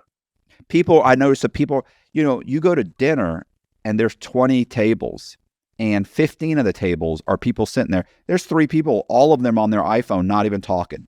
Maybe 4 or 5 people talking and periodically doing, they're periodically picking up their phone going. Whoever said, what's the quote nice. Nice, right? Yeah. Listen, now's the time. I live right next to Salem, and it is a bastard getting in and out of the city. You cannot, I think we get like 1 million people, I forget, over the course of a month, but it cannot handle it. But whoever said about the phones, it's like it was or the internet, where they say it was like the thing that was meant to connect us all, but turned out to be the most isolating device there is. It's so crazy because that's all you see everywhere. Not so much in Salem, though. I got to say, when you go down to the haunted happenings and, all the stuff that they got going on, we're going to some parade tonight, but they have stuff throughout the time. Yo, it looks like the back of your phone everywhere. We would take the kids when they were little, right? Because the main historic street is, $1 million homes, fully done. They all look like haunted houses, professional Hollywood. I think I even did some videos on my YouTube channel just because it's so remarkable.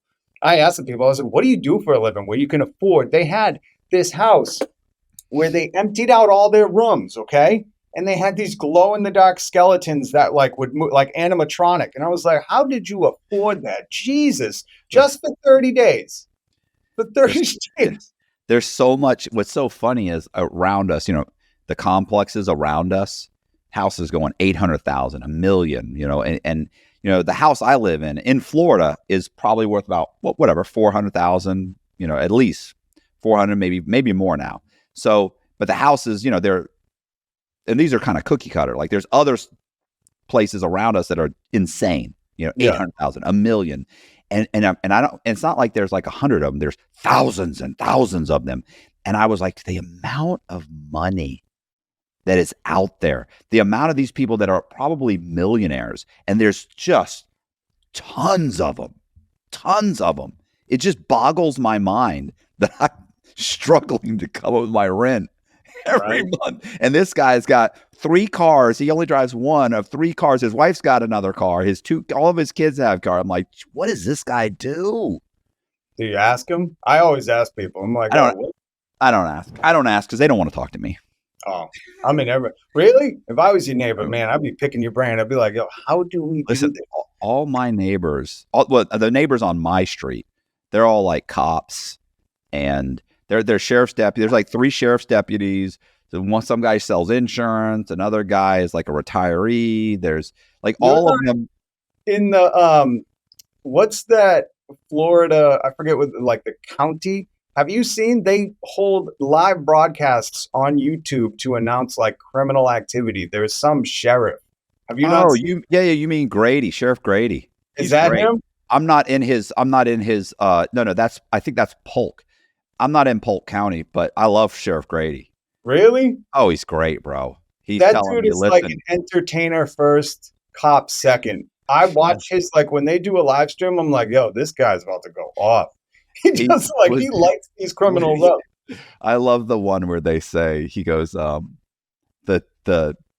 reporter's like, well, why did your deputies, fire, 300 rounds into the house? He said, because we ran out of bullets. It's like, he has listen, make no qualms about it. He said, evil cannot be dead enough. And he's just like, he's the same dude. Yeah. He's the guy I watch. He'll pull out the picture of somebody and be like, now this guy, listen to what he did. Oh, he's like, look, he's like, we found this guy who was a burglar. He's burglarized like 5 houses or been arrested like 10 times, been in jail 5 times, 10 different burglaries. We found him running from a house. He had been shot. He died at the hospital, said he was burglarized. He was breaking into somebody's house and the guy shot him. But we don't know who that person is who shot him. He said, I want them to know you're not in trouble.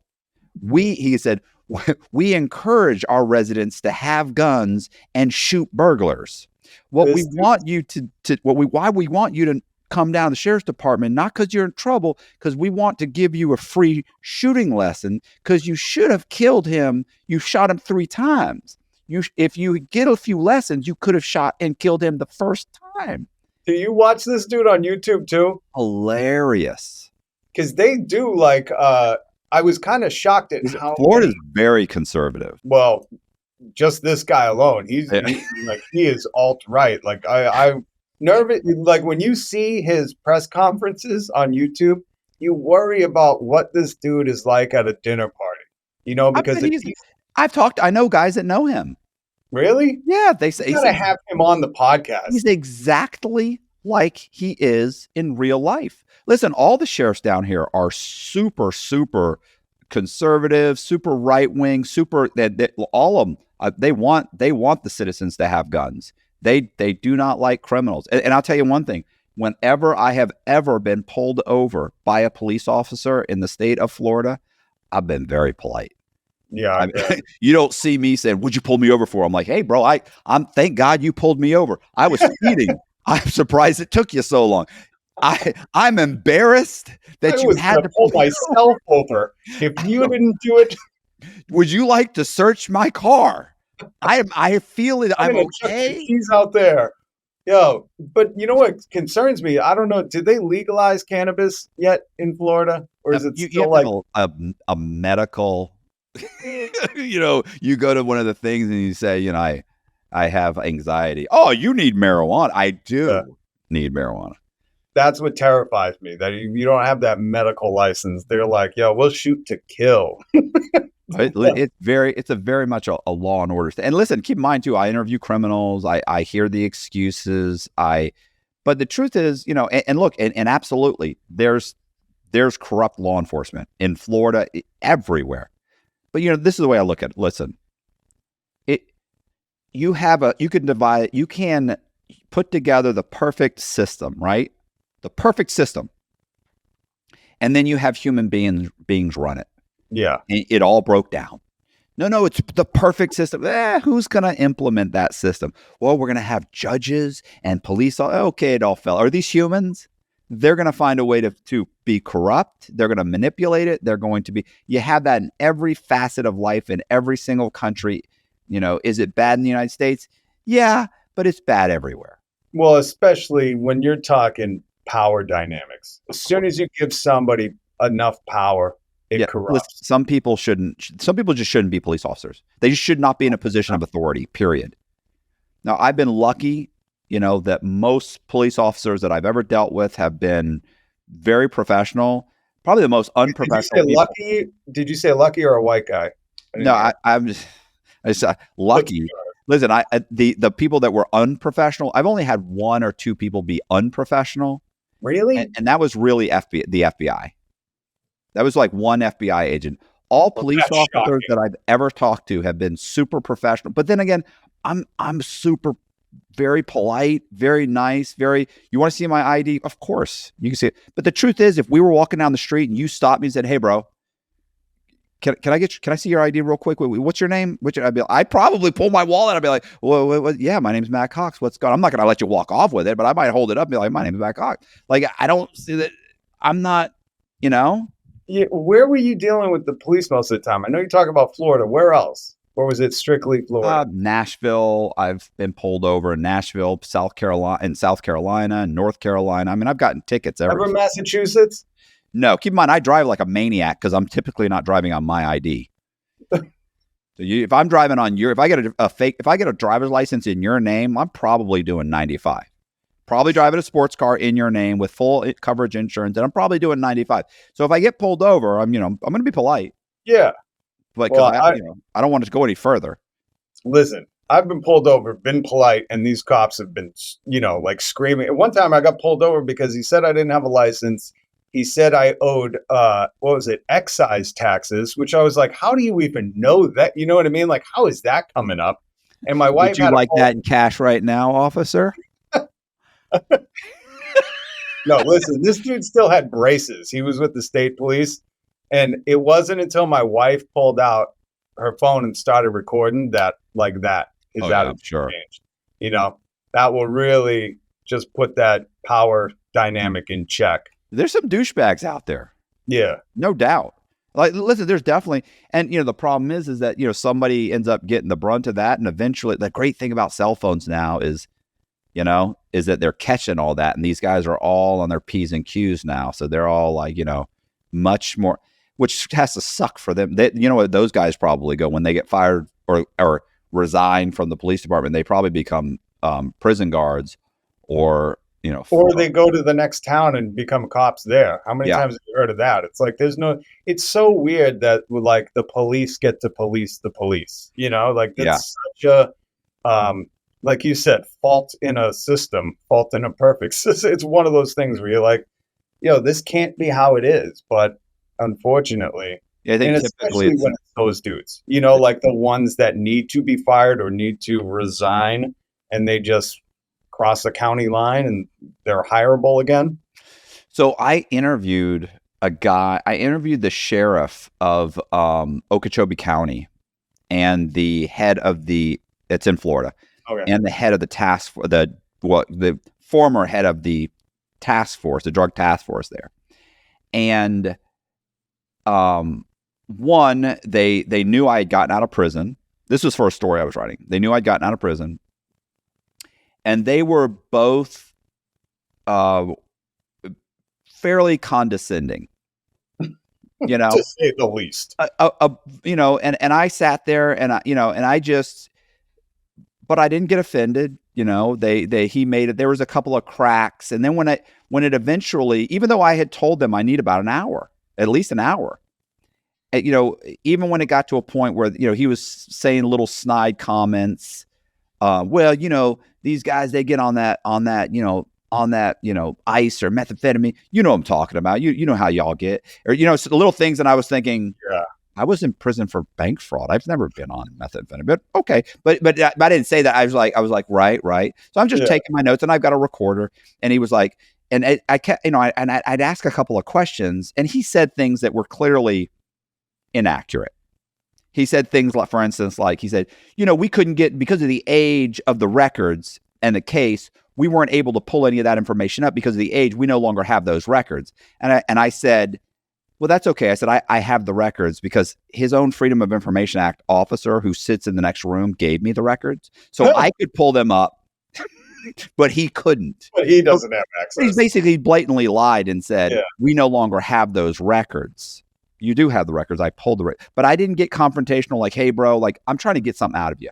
Trying to get on with the, so I'm like, right, I understand that. I said, well, it's fine. I've reviewed the records. And I just kept going. You could see it in his face, like that where he realized, like, oh, he didn't say anything, but he must realize I just lied.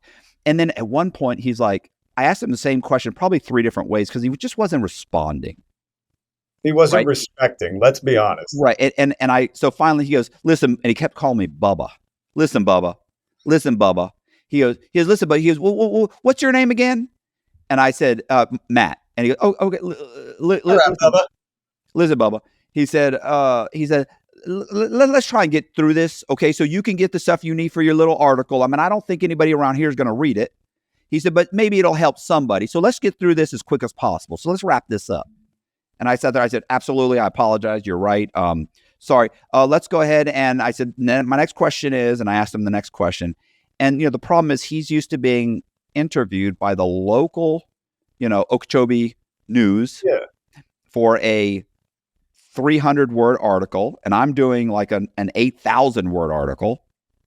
And I'm asking more, intrusive questions that he doesn't feel comfortable answering, even though I had told them up front, this is what we're going to be talking about. Yeah, but you also probably have like a history of understanding the law and all those things that he's not normally dealing with. Well, yeah, and I'm also used to dealing with people that are not super friendly, bullies, and I don't get offended easy.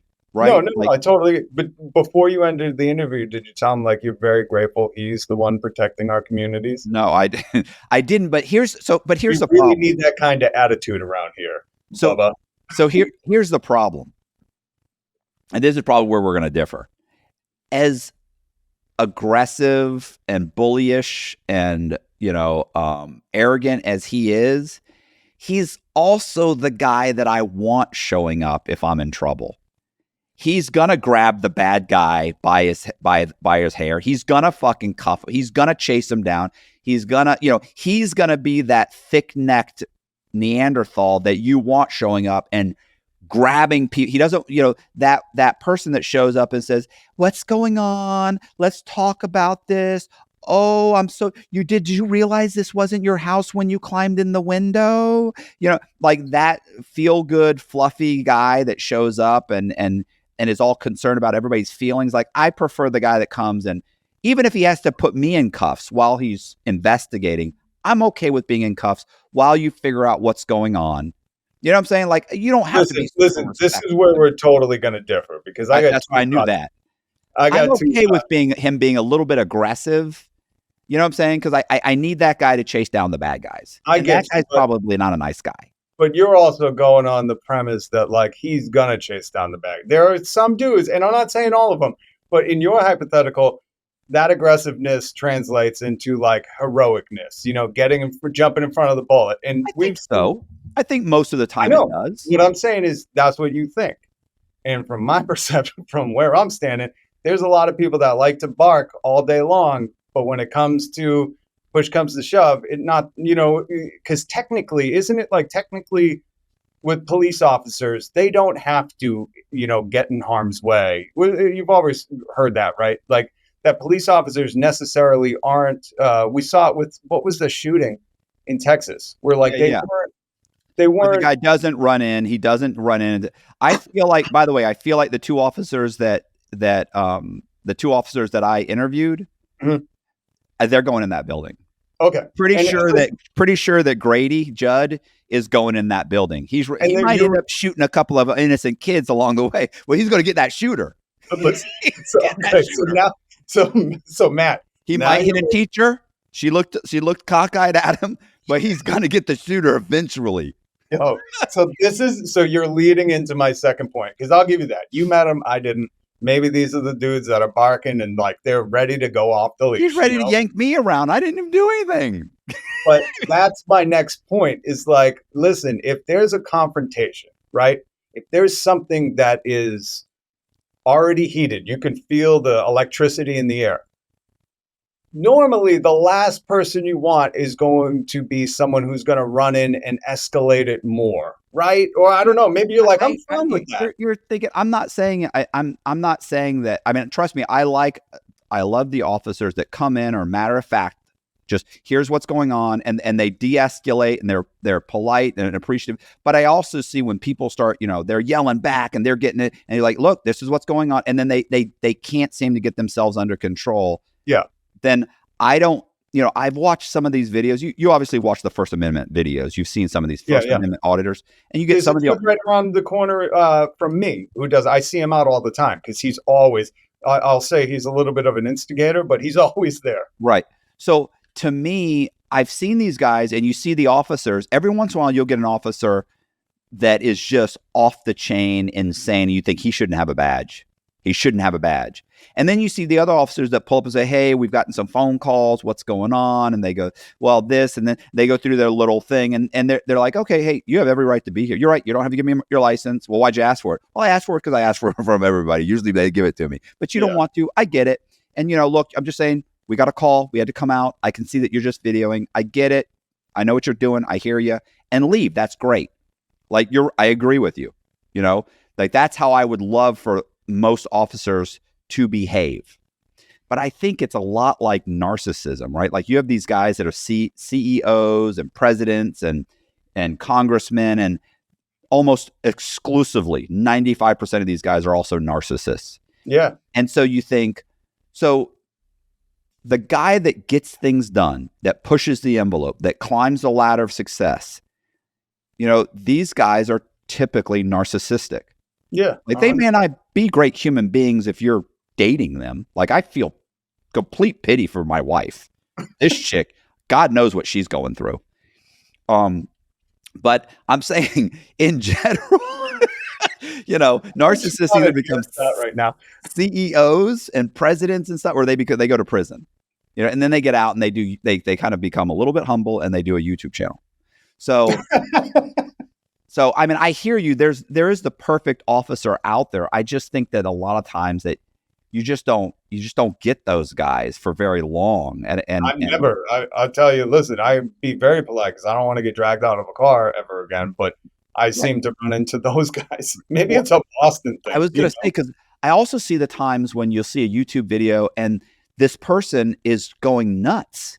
And the officer just keeps letting them, and they're trying to explain. And I'm sitting there thinking, I'd have yanked that dude out of the car by now. Like I explained it 4 times, and you keep arguing and twisting, and you won't get out of the car. Like at this point, I'm gonna grab you. I'm yanking you out of the. Like I gave you a chance, bro. Like I'm not gonna have a 20-minute argument with you. That's where we can agree. There's a line, and people can be idiots, people can, whatever it is, they're almost acting more entitled. But I just think at the end of the day, that line is so better off being pushed. I hate to say a little further, but the whole thing on the side of the car is protect and serve. Like it doesn't Yeah. like I the agree. escalating, the shooting bystanders, 300. That's the part where I go, man, it's not working. It's not a crime deterrent. It's just not. And especially when you look at what the prison system has become, and the repercussions of all this stuff, it's just, I don't know. I think it's cyclical in that it's creating more of that attitude than what we need is these de-escalators. And I'm sure there's a million people that are going to be like, oh, come to this neighborhood, come to that. But I mean, then that dives into more of like, I promise you, there's not a million people that are going to watch this. I'm hopeful. Thank you. If we get 10,000, listen, if anybody in the video gets to this point, listen, I feel like I owe them something. And if they watch any of the commercials, that's huge. What commercial are we coming back from? Who knows? Throw up your drink again.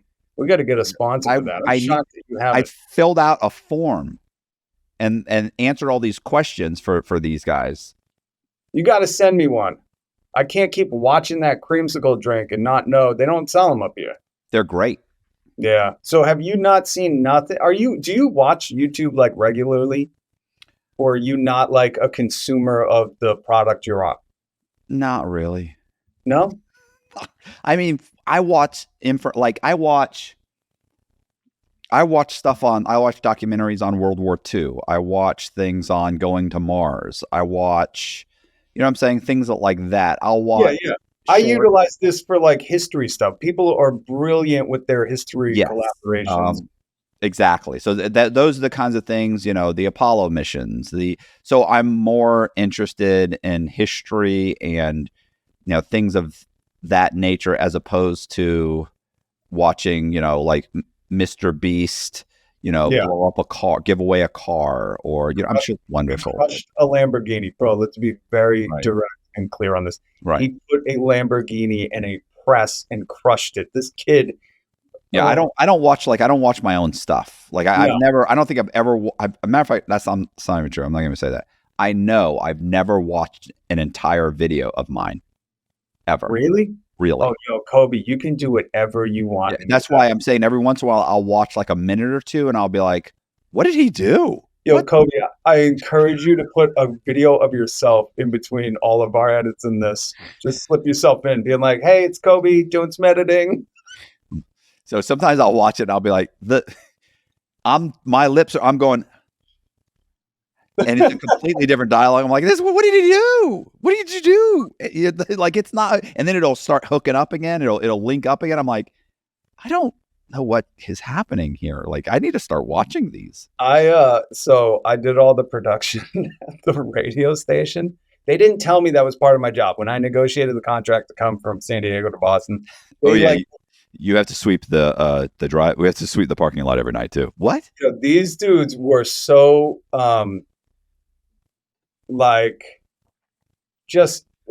it wasn't even not clear. It was like they were very direct in like, this is what job you had. And then as soon as I signed the deal and got here, they were like, oh yeah, by the way, you're this, and I was shocked because I was like, oh man, I should have got a lot more money.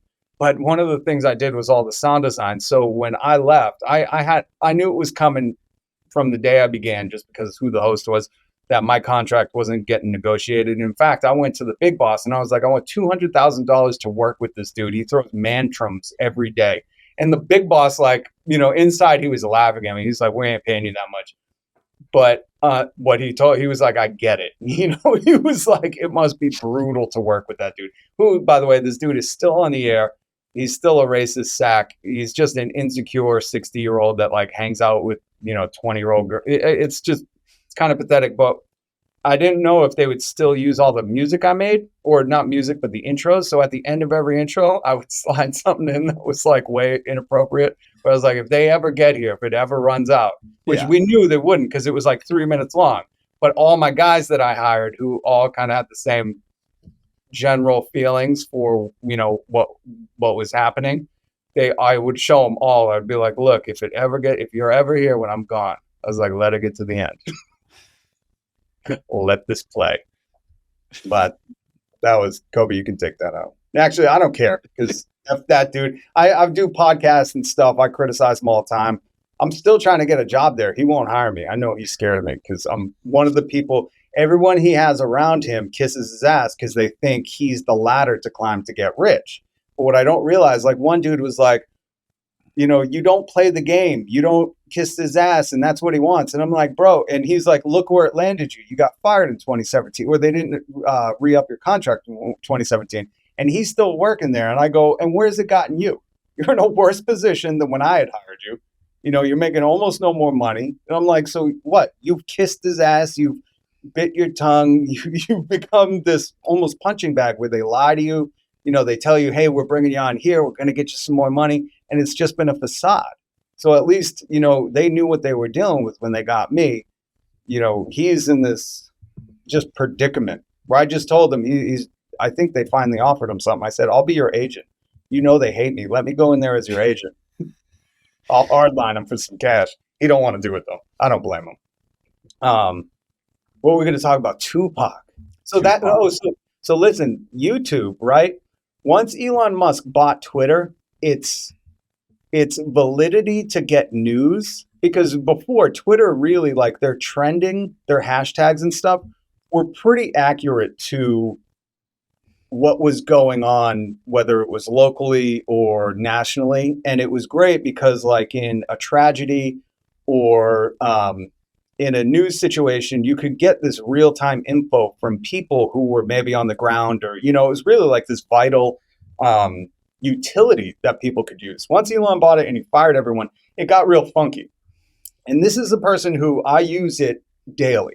And I was using it daily for news, or even when I was working in radio, I got so many contacts through that, just direct messaging people because, that's their account. They're the person behind it, celebrity, right. Whatever it was. Once he bought it and he gutted everyone, it became this, it was very noticeable too. It wasn't like, oh, is this real, or, what's going on? It just overnight, it almost kind of shat the bed. And it just became this thing where you're like, I can't trust, it's not working like it used to. So I kind of shifted my focus over to YouTube, and YouTube has almost become that replacement. I don't want to say fully because, again, the algorithm works real funny. Right. But if you know what you're searching for, like, for instance, I don't know if you've heard anything about the Tupac death investigation. They raided in Las Vegas, what was it, over the summer, they raided this dude, Keefe D, his house in connection to the Tupac shooting. Right. If you don't know the backstory, tell me the backstory. Well, real quick. So Keefe D got in trouble for drugs or something in 2008. Keefe D. His name's real name? No. It's Dwayne something. Okay. But he goes by Keefe D. Keefe D. Wonder why. Keefe, because like Keefe coffee? I have no idea, because his name's like Dwayne. It doesn't even, relate. It's not like, oh, Keefe is short for Dwayne. You're just like, what? How did he get this? But anyway, so he gets busted, I think, for drugs, and part of his deal, again, I don't know all the specifics. I try to follow along as much as I can, but some of these interviews just get hard to watch because you feel like they're more talking out of ego than sticking to facts and what really happened. Right. So he had a plea deal. And he made a proffer agreement. Right. You know what that is. I was just kind of learning. It's a proffer is you basically explain what you did, and it's covered under whatever deal you've got. Yeah. But it's not immunity, right? That's a completely different thing, because it's just they can't use what you said against you within those confines of right. Typically, what a proffer has, though, it will typically exclude espionage and violence. Like if you come in and say that, I murdered somebody, or if you come in and say that I stole government secrets or something, typically it typically excludes those types of admissions, not That's omissions. weird. Admissions. So his proffer was detailing the murder of Tupac. Okay. So he probably didn't. So, I mean, did he admit during the proffer that he murdered him? Or did he No, just kind of no, say no, he no. was there, he didn't do it, but he No, still put himself there? He put himself, I forget, in the front seat of the car. There were 4 people in the car. He detailed who it was. He detailed that he had the gun that he gave to, his nephew that had shot Tupac. All the other 3 Accessory to people. murder. What? Yeah, He exactly. admitted accessory to murder. Right. Okay. So, so I guess that he was protected from being charged with that, right? Okay. Then he gets out of prison, I forget, 2014, or this is when he writes his book, 2014, Tales of a Compton Street Legend, or whatever the book is named. And in it, because this is being reposted all over social media, it's really being documented on YouTube, that like he details essentially the proffer agreement again in his book. Where this is not protected. Right. Like they weren't like, oh, if you ever write a book and I always thought it was funny because it's like OJ kind of did the same thing, but OJ did it in a fashion where he was like, if I was there, maybe this is how it would have gone down. Because it wasn't his whole book like, if I had committed this crime, I forget the title, but it was something like Right.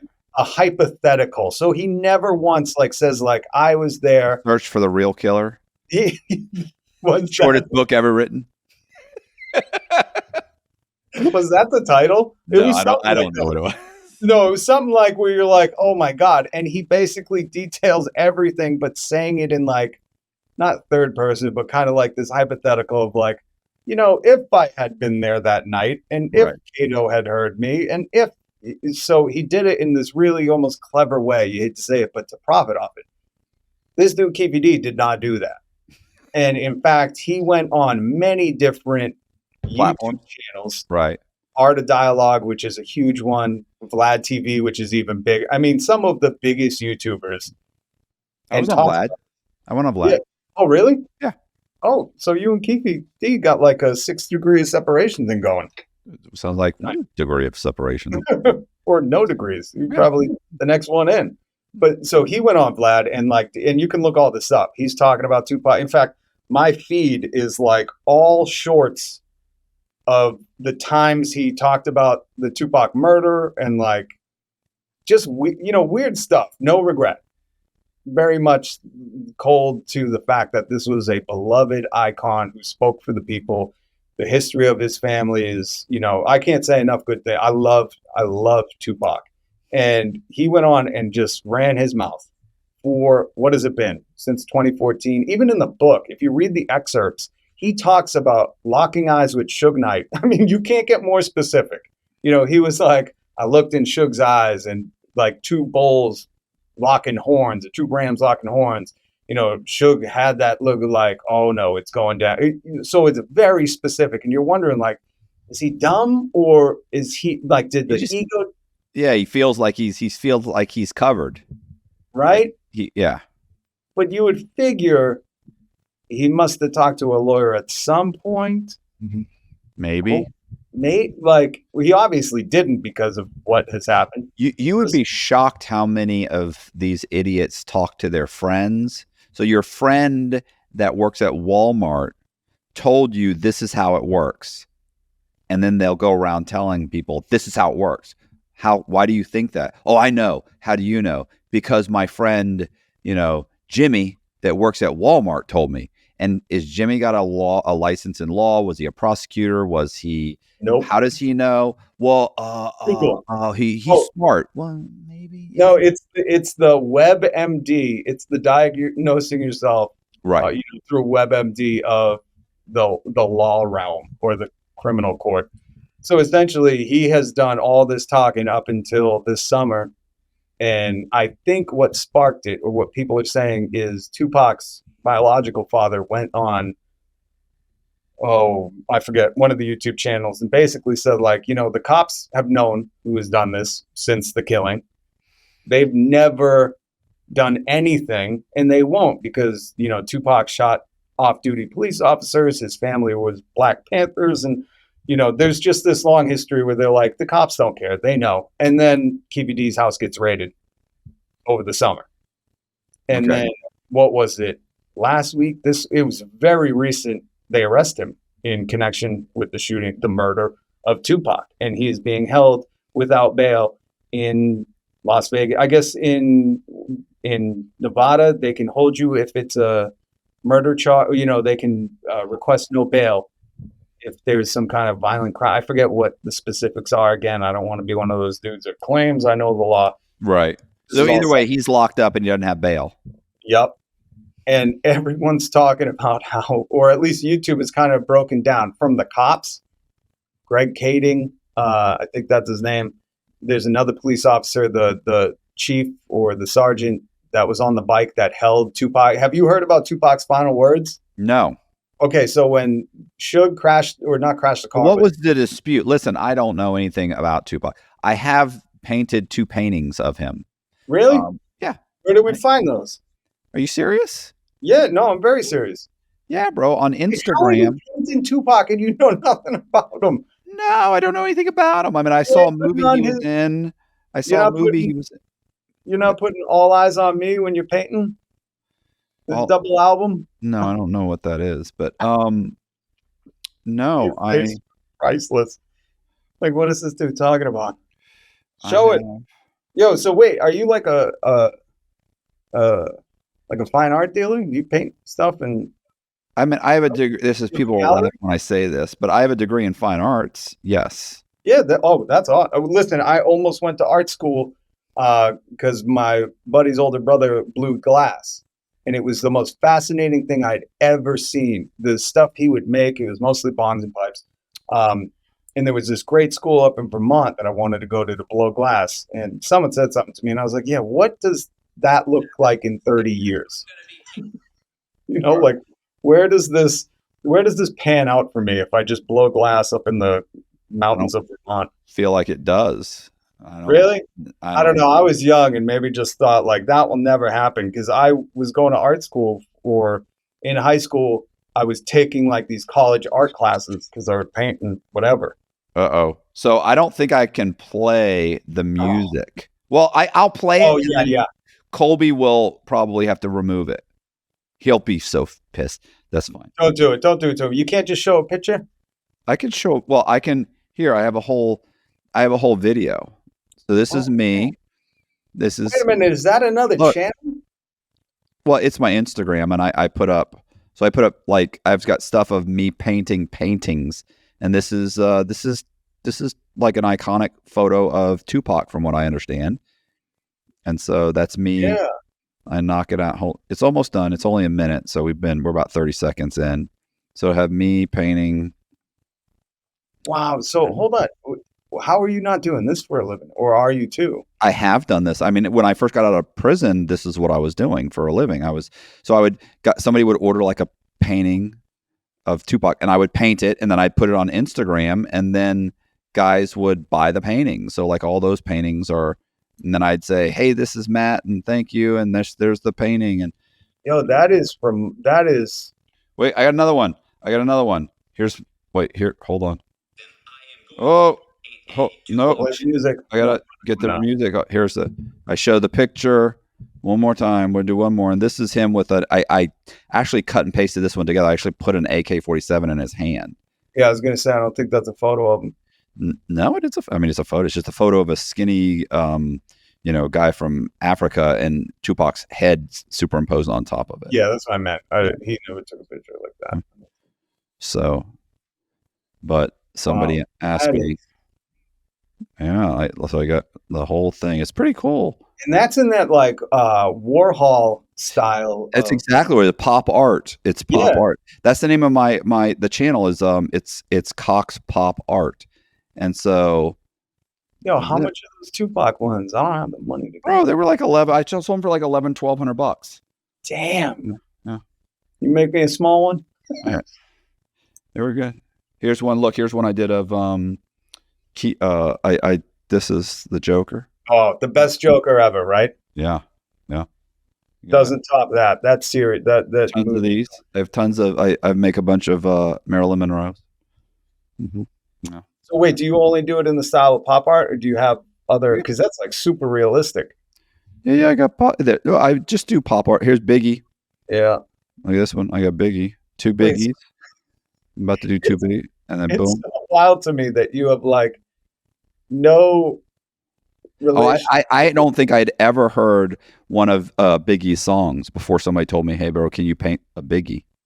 And I was like, "A what? Can you paint Wow. one of Biggie with like an AK?" And I was like, "A Oh, what?" what? I was like, "Big," and I was like, "Oh wait, Biggie Smalls. I've heard the name." So he said, "Yeah, yeah. Can you paint?" I said, "Sure, sure. I'll come up with something." So I came up with something. This is what I came up with. So wait, then what's your wheelhouse before you were doing the hip hop icons? Before that, let's see. When I first got out of prison, first I was just they were Marilyn Monroe's, and I was painting like bubblegum girls. That's what I was painting, bubblegum girls, and like here's one I painted, or these guys. I painted like there was like a bunch of guy owned a stockbroker firm. He'd seen me, right? He'd seen me on concrete and asked me if I would paint a paint something for the conference room in his stockbroker firm. And so I painted these 3 paintings for him. I forget what he paid me, a couple grand or so. They're not very big, and it's all pop art. Super cool to watch. They end up looking really. So wait, do you have a gallery online where people can go and purchase this? Not to like make a shameless. I mean, I'm really curious. I have an Etsy account. That looks like Joe Jonas, that third dude. Him. That looks. That might be, I listen. I was just out of prison. Like I don't know who these people are. Like I just grabbed some pictures and put something He's like together. in a boy band. No, it just looked like, and that middle dude kind of looked like Matthew McConaughey. You know who you look like in those videos? So wait, that was a few years ago. Have you ever seen the movie Blood In, Blood Out? Yeah, here's And blood in, blood out. No, I don't know. What yeah, that is. it's a movie. It's like a very legendary Blood in, blood East out. LA gang movie about the Vatos Locos, and you look like the white dude who's he says I'm a coconut, or no. He said, what does he say? He's like, I'm brown on the outside, white. No, I'm white on the outside, brown on the inside, bro. Because he speaks Spanish, and you look like him in that. I'll put you in all khakis. You can pull it I was off. probably 15 pounds lighter then too. Well, it's all that CrossFit, bro. That what? No, now I'm heavier. What are you talking about? I'm heavier now. I've only been Yeah, doing CrossFit. muscle It's not muscle. gains. It's not muscle gain. It's some of it's muscle gain. Most of it's just fat. So listen, so the Tupac thing, right? That Okay. you have So wait, no tell me first, real quick. Tell me first. What was the beef? There was a beef between him and who? Orlando Suge Knight, Bankland right? Anderson, the dude Okay. that the dude that shot him that night, which is confirmed by Keefe D. Okay. So what happened? They went to Vegas to the Tyson fight, right? The Tyson fight, I guess, like went around, and Tyson even there's a documentary on Hulu called Dear Mama, which is great because they talk to all the people closest to Pac. They even have his mom before she passed, like a lot of footage. They talk to his aunt, and they really go through this meticulously, where you can kind of feel like that inner circle.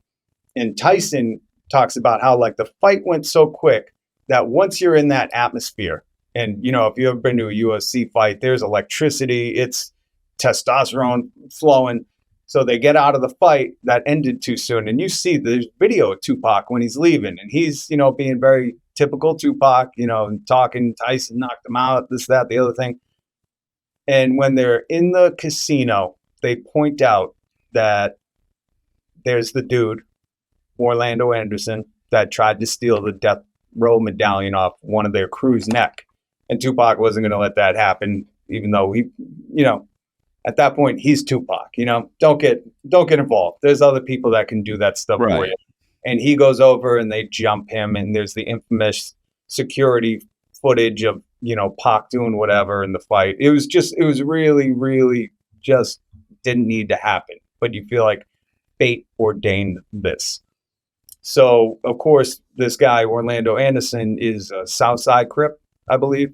You know, it becomes a gang thing very quickly. And backstory to that, the reason he was trying to take the death row medallion, allegedly, let me just say that, allegedly, is they said Puff Daddy, P. Diddy, whatever he goes by now, was the one who said, you know, 10 grand to whoever can get me a death row medallion. So that's kind of where the East Coast, West Coast thing also gets inflated a little bit, because P. Diddy had some beef with whatever. So after that fight, Tupac and them jump this gang-related member. They leave. There's a lot more to the story too. That's why I highly encourage, because it's just a fascinating, really sad tragedy that happened. But there's so many moving parts to it. Like, he didn't have his security, he didn't have his bulletproof vest on. You see that infamous last photo of Tupac and Suge in the car before they leave. That was like minutes before he was killed. And when they leave, they just so happen to pull up next to the, that crew of gang members where Keefy D is in the front seat. He said this. This is not alleged anymore. He's put it in writing. He's been on YouTube. And or whether Keefy D in his car found Pac. I don't know how it happened, but they end up next to each other. Shots ring out. Suge speeds away, and the rest is, unfortunately, hip-hop history, where Pac is shot up, I forget how many times. A lot, though. And the story with the chief of police who was on a bike that night, patrolling, there's a Tyson fight, so he's got to be very accessible, mobile, right. So he's not in a car because Vegas Strip is just weird. You can't get around. He rides up very unaware of what just happened, because I guess they had made it to the Strip at this point, and he pulls up with his gun. Everybody get out. Everybody gets out of the car, but Pac, not knowing that Pac was shot, doesn't get out of the car. So he approaches the car, opens the door, and I guess Pac kind of, falls to the ground, and the chief goes to pick him up, and he's like, hey, who did this to you? And he tells this story on YouTube. That's why it's like so compelling, because you're listening to a guy who had the final moments speaking with Pac. And when he goes, who did this to you? He describes it so vividly. He's like, I could tell Pac was trying to gather his last breath. He's like gurgling, there's blood everywhere. He's shot up really bad. And I'm holding him saying, who did this to you? Who shot you? And Pac gets the last breath and goes, F you. And he said, then his eyes rolled back and he was just unconscious. So Pac was just real to the end, But everybody kind of knew, once the chips fell where they were. Right. Knew. And then you get to today where 27 years later, there's an arrest made. And it came from, that's why I thought it was fascinating to ask you your thoughts, because this is a dude who was there, the police knew, he had an agreement, and ended up talking himself into a jail cell, which I don't know what evidence they have and how much they'll use of YouTube and his book against him, but he's 60 years old. This could end up, for him being a life sentence, correct? I'm sure. So it's possibly, if he's been saying like he gave him the gun, like he obviously knew he was going to fire the gun and shoot Tupac. Like if he's saying, look, like I was holding the gun because, for whatever reason, or I handed him my gun, or he asked me for a gun, I gave it to him. We saw Tupac. We knew that, like that's going to be, conspiracy to commit murder. You're definitely in the conspiracy. So, you can get as much time as the guy who actually pulled the trigger. But let's say even if he pleads guilty to 20 years or, whatever it is, like you're dying. There's about a 95% chance you're dying in prison because you've got to rely on medical to keep you alive. And what do you think, so will they be able to this was my question, because on YouTube, technically you can get away. It's just like Fox News, right? They technically, when you look it up, they claim to be an entertainment organization. That's how they get away with saying certain things under the guise of Fox News. Right. So they're not held liable. I forget there was like some case where somebody was suing them to be held liable, and they were like, no, we're entertainment. Like these are opinion pieces. They're not true news. Look into this. It's fascinating at how they can position their media coverage of things as entertainment, so you're not truly supposed to be reporting on facts. It's wild. And being in the media for so long, you also have to be very careful of like how, that's why I'll always say like allegedly or whatever, because you don't want it to come back. But you're saying entertainment, you're more liable. If you're saying it's news and you're saying, I'm just presenting the news, I'm just presenting. You're not. You know what I mean? Right. They're saying it's a very skewed, like if that was the news, there are very easily disprovable things, or the way they omit. It's almost like lying by omittance, where it's like you just take this small segment and kind of present it as a fact. So Right. that's why with entertainment, if you do that, just like my YouTube channel, it's like satire and sarcasm, you can kind of go anywhere. Well, that YouTube allows, they'll rip whatever they want off YouTube.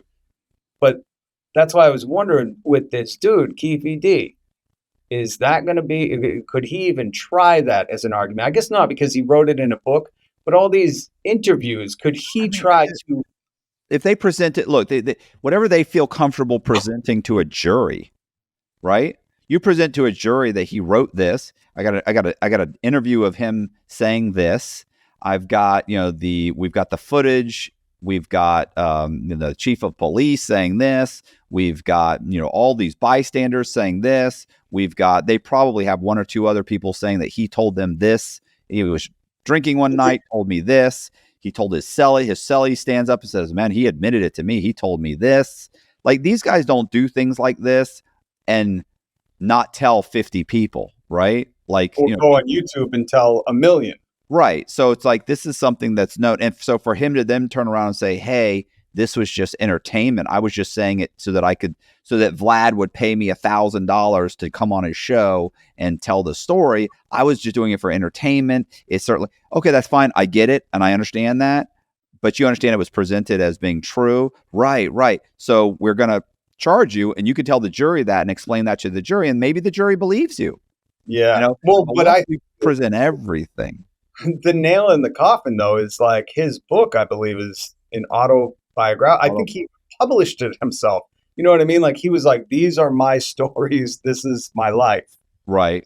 You can't wiggle out of that one as like, no, it was meant to be entertainment. That's why I thought when OJ did it, it was very clever, as heinous as it was, that he presented it in this like fairy tale of like how I would imagine this went down. And then it's like fine details of, it's specifically what happened.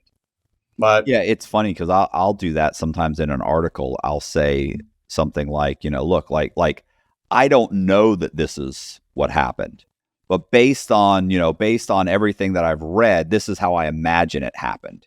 And then I'll do, and I'll throw one or two, like I don't get too explicit. Like, you can only say so much. Like, if you say, I can imagine that Blaine stepped into the first class cabin, ordered his favorite drink, and I know what his favorite drink was, wearing one of his famous, Buchachi suits, or whatever his favorite suit was, and flew to Perth and and by the time he got off the plane, he'd been indicted. All of that's kind of magical, right? Like, it's like I'm painting a scene based on things that I know, but nobody told me that's what happened. Like, I don't know he was wearing that suit. I don't know that he ordered that drink. You know what I'm saying? But I can say that based on the things that I know about him, this is probably how it went down. Well, and that's like the clever way to present it. Paint something. But this guy is not saying that. This guy is saying, I got in the car. Well, he's like detailing what the look Suge gave him. That's where I'm like, bro, these are like when you watch maybe he's never seen a crime drama show or any documentary on YouTube, because they're like, oh, the suspect knew details nobody else knew. And I'm like, bro, you're printing them in a book and publishing it for the world to read, you know? So that's, I don't know. I think that was like the nail that couldn't I don't know. We'll see, right? Because he's going to go to court. They're holding him. They already had, I don't understand with the grand jury thing. They already had a grand jury because they were listing some of the people that were speaking to the grand jury. So that was just to present this so they could arrest him, correct? Or yeah, that's just to say, is there even enough evidence for us to bring the charges? It's very unlikely that after a grand jury has been convened and agreed that there is enough evidence to bring the charges, that they would drop the charges. At this point, they're going to move forward. You're either going to take a plea, or we're going to move forward and go through, because they almost never, if a grand jury was shown the evidence and says, I think this is probably enough to convict him, then they're going to go through a trial at this point. It's like a 99.99% chance they're going to go, unless something super compelling, unless his lawyer comes in and says, listen, bro, here's his alibi. He wasn't there. We have him here. This is what, and it would have to be like super, and they say, look, obviously he was lying because we've got this alibi. He was taking money out of his ATM. We've got photos of him. We've got this. He's just a pathological liar. Like if that's unless that happened, which isn't the case in this, I understand, but I'm saying unless they came forward and presented some overwhelming evidence that they would be like, wow, we can't go to trial. There's no way he's going to present this evidence. And it's not like his mom's going to say he was at home watching the game, watching the fight with her, so he couldn't have done it. That's not, they're going to be like, yeah, okay, well, mom can come say that on the stand then. Well, they already had the first hearing or something about bail, and I guess his lawyer didn't even show up. They were like, oh, it was last minute, so he couldn't show. But I thought, like, that's a little telling. This is a huge, I don't know how you could miss that this is coming up, unless you're living under a rock, and for his lawyer to not even be there. I was like, oh man, we might see somebody quit from this case. Maybe not. You should watch, what is it? Law and Crime YouTube channel. They're playing a lot of this stuff. I don't know if it's real time or like, when they do a press conference. I wish Sheriff Grady would. Can they send him out to do? Is that out of his? Pull a picture of him out. This guy. You're not gonna believe this guy. They should be able to. I don't know if it's like out of his district or authority, but he wrote a book on it. Should be able to rent him out so he could do all the press conferences because that dude is ruthless. We wish all criminals were this stupid.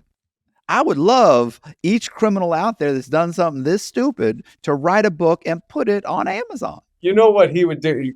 That sheriff would read the excerpt from his book to start that. Yeah. That would be so hilarious.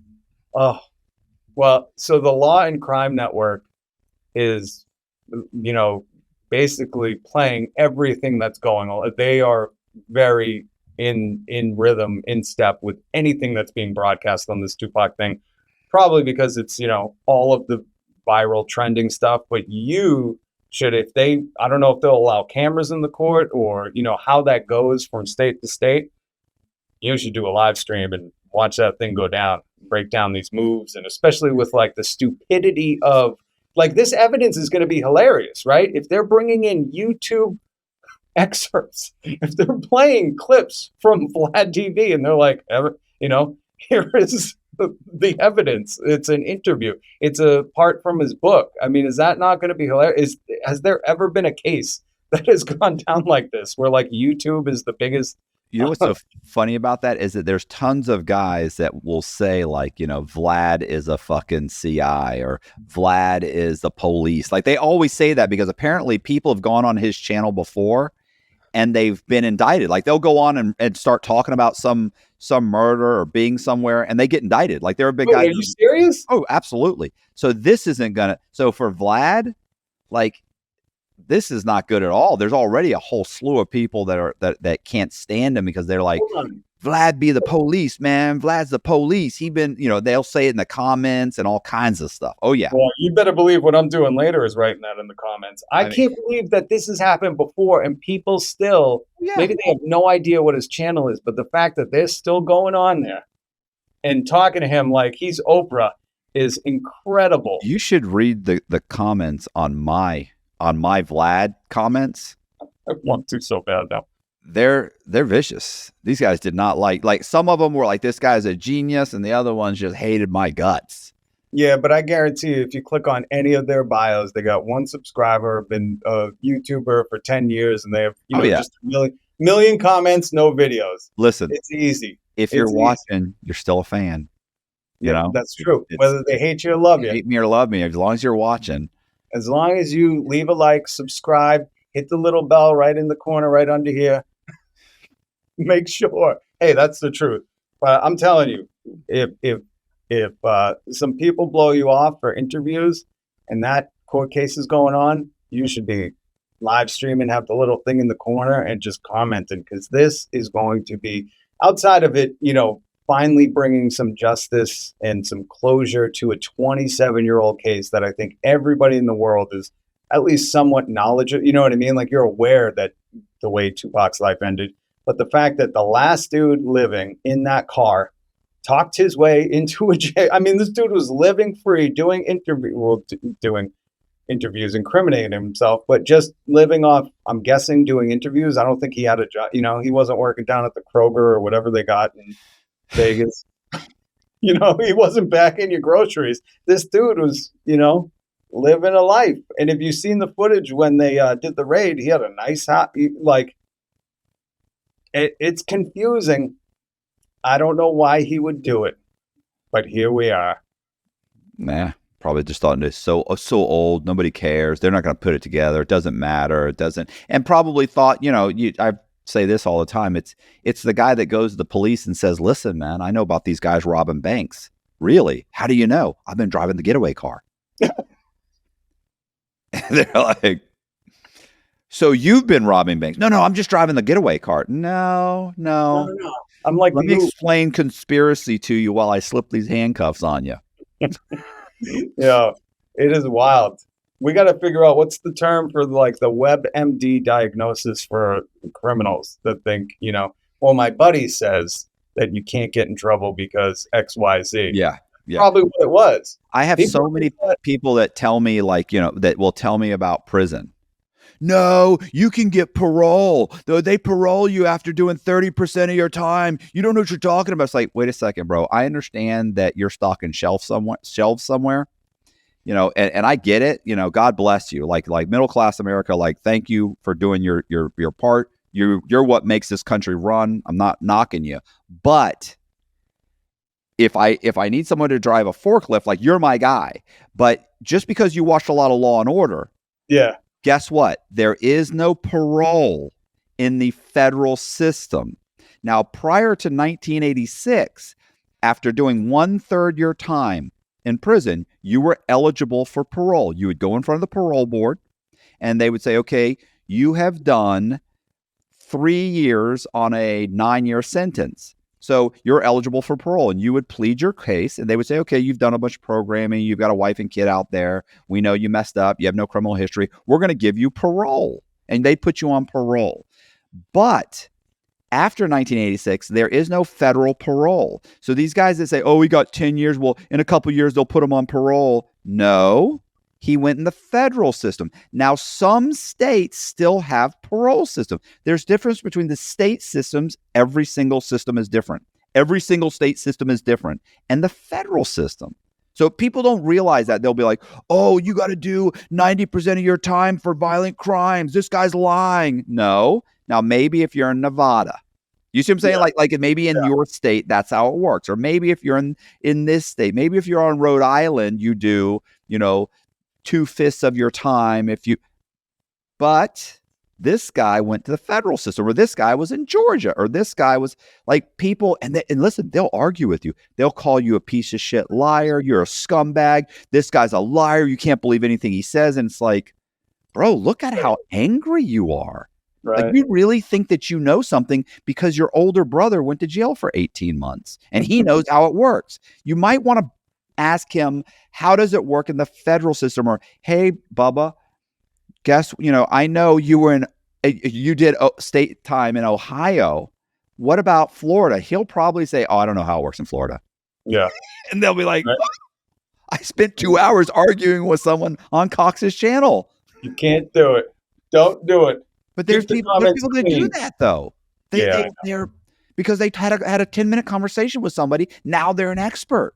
Or, I'm telling you, that's the other thing that's misleading about YouTube. How many people are doing these, I don't want to say true crime, but like when you were saying you had got out, and true crime has always been a hit since podcast existed day one. Right. But mostly what I noticed started that fad was like these NPR people that, like, they came from this like totally different background, but they wanted to examine these cases, and they maybe talk to secondhand knowledgeable people. And that's really what the true crime was. Or they were ripping it from the headlines and just kind of reading as they went. So that false illusion of like people who think or maybe Googled something that they knew how it worked, differing from, you're like, no, listen, I lived it. And I know people who lived it, and this is, actually how it's working. Because that 1986, you should be doing videos like that, breaking down the laws. That's important stuff, man. I'm trying to make money, not do important stuff. So what's it, that Danny Masterson? Yeah, You know, yeah, you know how many guys are out there, prison guys, talking about how like, he'll get smashed and he's this and he's gonna this and he's gonna that. And all of that is true. Like in in a state prison in California, he's probably gonna have a hard time, or they're gonna put him in protective custody. yeah. That's what I figured, right? Yeah, he'll still have a hard time, but eventually he'll probably they'll put money on some guy's books and they'll protect him and he'll be okay. But guys, like, I would talk, if I'll do TikToks or something, they'll take a little excerpt out of a 2-hour interview. They'll take like a 1-minute excerpt, and guys will say, and I'll talk about, the I'm going to call them SOs, the SOs in prison, right? Or, the chomos, in prison, and how, this guy said this, they go, that's a lie because they don't mix with other people, and this guy's a piece of garbage, he's lying, and it's like, no. I was in most low security camps or low security prisons in federal prison. About 40 to 50% of the people that are there have SO charges. And there's so many of them that the inmates will restrict them a little bit, but not completely. Like a lot of inmates will be like, look, you can't watch TV. You can't be in the TV room. They're setting boundaries. Yeah. They'll try. But what happens is, if you have 2,000 people and 1,000 of them or 800 are SOs, and one day they say, hey, we're going to go walk the track. What are you going to do? First of all, you guys are really, think about it, all these guys are segregated. You've got like the blacks will have 5 different gangs, the whites will have 2 gangs, the Hispanics will have 1 gang. It's like, it breaks it up. It's like, not, you guys can't even get together, really. You can't really do anything. We're at a low. Most of you guys are close to home. Most of you guys do not want to go anywhere. Yeah. So they'll just let them do what they kind of like. They'll bitch and moan, they'll call them names, but they won't really do anything. If you say that, there will be guys in the comments section who will be calling me a liar, and that's not true. And why? Because your cousin went to prison in Arizona. Like, he went to an Arizona state prison. He wasn't a federal prison. It wasn't like, they're all different. It's weird on that, because you were just talking about the division in the prisons, and I know you always say, what is it? We might have the numbers, but they got they got the prisons and the guns and the barbed wire. Yeah. Why do you think they love having those gangs in the prisons? Because if they're so busy divided, fighting against each other, it's the same thing like what you were just describing. If these gangs could form some kind of rainbow coalition like the Black Panthers wanted back in the 70s, where they said, it doesn't matter your color, we want everybody to join together, because then you really have the numbers. I mean, the guards quickly become outnumbered, and they can make some demands or movements. They need a prisoner organization, like a union, to get their demands met. The moment somebody tries to organize, they get shipped. Trust me, they're not stupid. They're monitoring everything. Look, it's the same thing with TVs. They'll never take TVs out of prison. I'll hear people, they should take TVs out of prison. They should listen, bro. Those TVs are babysitters. The moment they shut the TVs off and they say, you guys lost the TVs for the next week, it lasts about 3 days. And then the cops are like, we're giving you the TVs back. You guys have been good. We're going to be, no, the truth is, now we're a problem. Yeah. There's no babysitter for us to sit there and just stare at the box. Now you got the numbers, the power. Yeah. They don't like that. Hey, I appreciate you guys watching the video. Do me a favor, hit the subscribe button, hit the bell so you get notified. Check out Rob's new channel. We're going to leave the link in the description, and I really appreciate you guys hanging with me. Please consider joining my Patreon. Thank you very much. See ya.